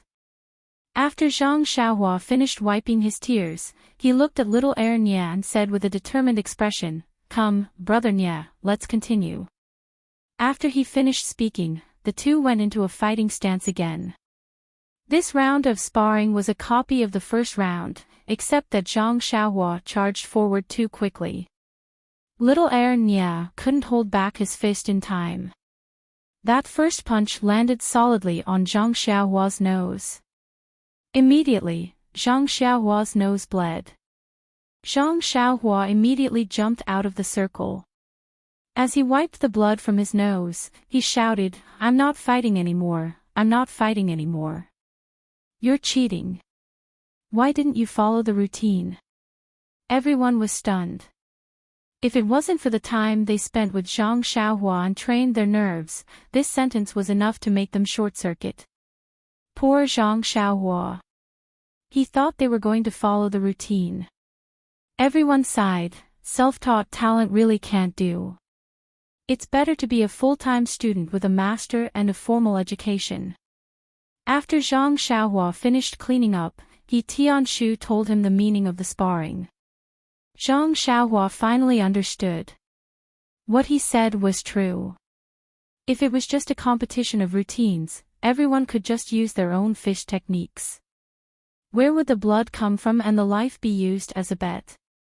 For the third time, Zhang Xiaohua was very careful. He slowly followed Nye Xiao's steps and moves. He began to show a little of his moves. Although he was very unfamiliar with it, it was the first step. However, his hands, arms, and legs were all very stiff. He was like a virgin who had just entered a field of flowers, paying attention to his left and right, up and down. He was really like a clumsy bear. On the other hand, Nye Xiao actually had a fiddling attitude. His fists and legs were extremely beautiful, flying here and there like a butterfly. Zhang Xiaohua's fists and legs could not land on him at all, and his own body, face, and legs were all hit by Nye Xiao. In the end, Zhang Xiaohua was also extremely angry. When he saw Nye Xiao use a move, he felt that the move of Erlang punch was suitable, so he used all the strength in his body and punched Nye Xiao. His fist arrived in front of Nye Xiao's eyes with a whoosh sound. The strength of his fist did not seem to be inferior to the punch he had thrown at Tianshu that day. In Zhang Xiaohua's mind, he should at least send Nye Xiao flying. After all, this was a fist with the strength of 250 jin. However, the reality was far beyond Zhang Xiaohua's expectations. When Nye Xiao saw the fist coming, he didn't panic. His fist turned into a palm. One hand wrapped around a bowl with golden silk and caught Zhang Xiaohua's fist. His other hand reached forward and grabbed Zhang Xiaohua's collar. Then, he spun around and used the four tails to lift 1,000 jin technique. He pulled Zhang Xiaohua's body along the direction of his fist. In an instant, Zhang Xiaohua's small body flew off the ground like an arrow. Fortunately, there was a medicinal field in front. The soil was soft and the medicinal plants were also ordinary. When Tianshu saw this, he didn't stop him. In fact, He Tianchu's loss of confidence in Zhang Xiaohua was also because of this. She had the strength, but she didn't know how to use it. It was like a 3-year-old child who could play with a 1,000-gene meteor hammer. Although it was amazing, if he wasn't careful, the result would be his head being smashed. At that time, he would lose his life. And although Zhang Xiaohua had the strength of 1,000 gene, the path of fist techniques was like rotten wood. She couldn't use her strength. This Nia Xiao was just a low-level disciple of the Misty School. A simple 4 tails to lift 1,000 gene technique was enough to take Zhang Xiaohua's life, let alone others. Not long after, as expected, a dusty Zhang Xiaohua safely returned. Only her clothes were covered in dust and her hair was covered in mud. At this time, Zhang Xiaohua didn't have the regret and dejection that He Tianshu thought. Instead, she was unusually happy. She walked in front of Nia Xiao and hurriedly asked what fist technique it was. Why didn't she teach it to him a few days ago? Nia Xiao looked at her innocently and pitifully pointed at He Tianshu and said, "Brother, I'll have to let Captain He tell you." Zhang Xiaohua quickly walked over and begged He Tianshu to teach her this fist technique. He Tianshu didn't know whether to laugh or cry and said, "Zhang Xiaohua, I'm very supportive of your desire to learn martial arts. But everything has to be done step by step. If you don't have a good foundation, you won't succeed in learning any high-level martial arts. The martial arts that Xiao is using isn't a fist technique. It's just an application of fist techniques. You haven't even learned the basics of fist techniques. How can I teach you? Moreover, this 4 tails to lift 1,000 gene technique doesn't just require posture. It also requires the application of strength. This is a technique unique to the Misty School. You're not a disciple of the Misty School now, so I don't dare to teach you. Even if you want to learn, I'll have to ask the manor head and wait for the relevant leader's approval before I can consider it." After that, He Tianshu smiled apologetically and said, "I'll reveal one more thing. This approval needs to be sought from the various leaders and then passed down layer by layer. By the time it reaches me, I don't know how long it'll take. The style of the higher-ups is debatable. You'd better practice your fist technique steadily and pass your bottleneck before you can make any plans."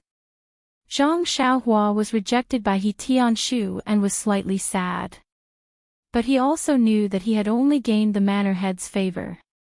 It was already good enough that he was fated to learn the fist techniques. And seeing that He Tianshu didn't hide anything from him, he knew that he had learned quite a lot. However, his fist techniques were indeed too weak. Before he learned everything and received He Tianshu's approval, he didn't have the right to complain. Zhang Xiaohua's first martial arts competition thus ended. To Nia Xiao, it was just a game. But Zhang Xiaohua saw a whole new world. At least he knew that the competition didn't follow the rules. Then, it seemed that he suddenly had a flash of inspiration. Even if he didn't learn the full set of moves, he could still compete. Then, why did team leader He keep asking him to learn the full set of fist techniques before talking about the next step? This question stayed in Zhang Xiaohua's mind for a long time and he didn't have an answer. However, this didn't affect his enthusiasm to practice martial arts. After team leader He and the others from the Misty School washed up and went to bed, Zhang Xiaohua still continued to practice his shabby fist techniques. Zhang Xiaohua had been in the Huanqi Mountain Villa for more than a month. On weekdays, he leveled the herbal field, uprooted the weeds, and watered the fields. What he did was the usual business in the Guozhuang house. He also practiced his fist techniques in the morning and at night. His life was very comfortable.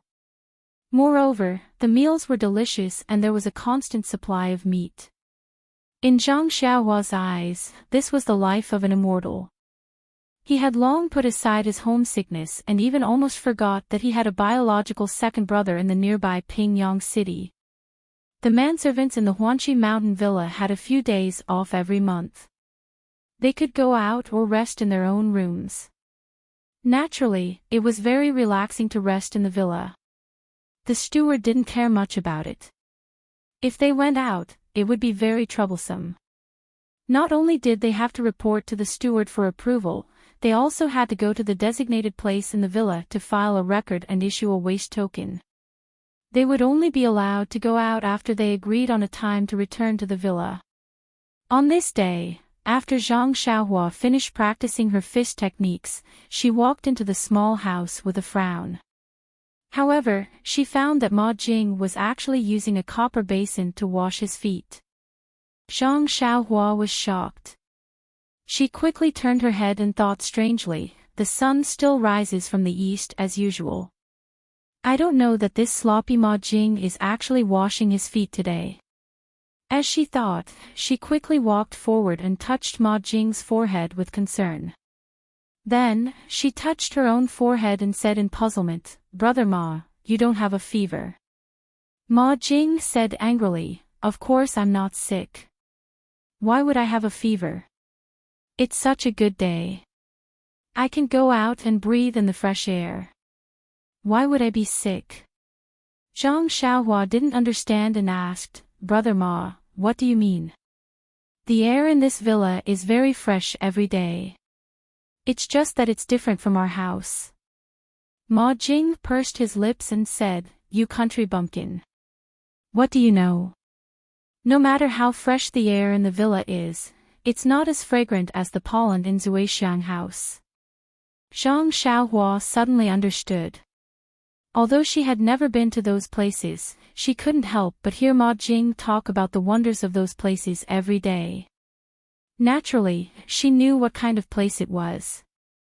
Zhang Xiaohua's heart skipped a beat and said, "Brother Ma, I've always heard you mention Zuixiang house. It seems like you're going there today." Ma Jing looked around carefully and said softly, "You're young but you know a lot. You're very smart. Your brother Ma is going there to take care of their business. Why? You want to go too?" Zhang Xiaohua said carefully, "Brother Ma, you're mistaken. I just want to ask. I've been in the villa for a month and haven't left the villa. I heard that we can go out every month. I want to follow Brother Ma to Pingyang City. I won't be going to Zuixiang house, but it's good to walk around." Ma Jing tilted his head and thought for a while. He guessed that Zhang Xiaohua wouldn't delay his important matters and nodded his head in agreement. Zhang Xiaohua was overjoyed and thanked him. Then, she quickly tidied up and sat by the Kong bed to wait for Ma Jing. She thought that Ma Jing would be done tidying up very quickly. But seeing Ma Jing tidying up this and fiddling with that, tidying himself from head to toe and changing his appearance completely, Zhang Xiaohua felt a sense of freshness. How was this the sloppy Ma Jing? He was simply a handsome and dashing fair-skinned young gentleman. Zhang Xiaohua was dumbfounded. He looked outside and saw that the sun was already high up in the sky. It was already late. This Ma Jing took longer to dress up than the ladies on the sedan. He couldn't help but urge him, "Brother Ma, can you hurry up? It's already late." Who knew that Ma Jing was still calm and unhurried? He looked at himself in the mirror again and said, I'm not busy. The ladies at Zuixiang house are probably still dreaming. Why should I go so early? Zhang Xiaohua was so angry that his nose was crooked and he almost fainted on the Kong bed. Fortunately, he had been hanging out with Ma Jing for a long time and was knowledgeable. He immediately took the horse stance and didn't fall. You're tuning into the LoveLore Library YouTube channel. We're so grateful for your support and don't forget to subscribe to join us on this incredible journey through captivating stories. Your generosity through donations truly makes a world of difference, as it's the primary source of revenue that allows me to expand and enhance this channel for you. Thank you from the bottom of my heart for being a part of this adventure.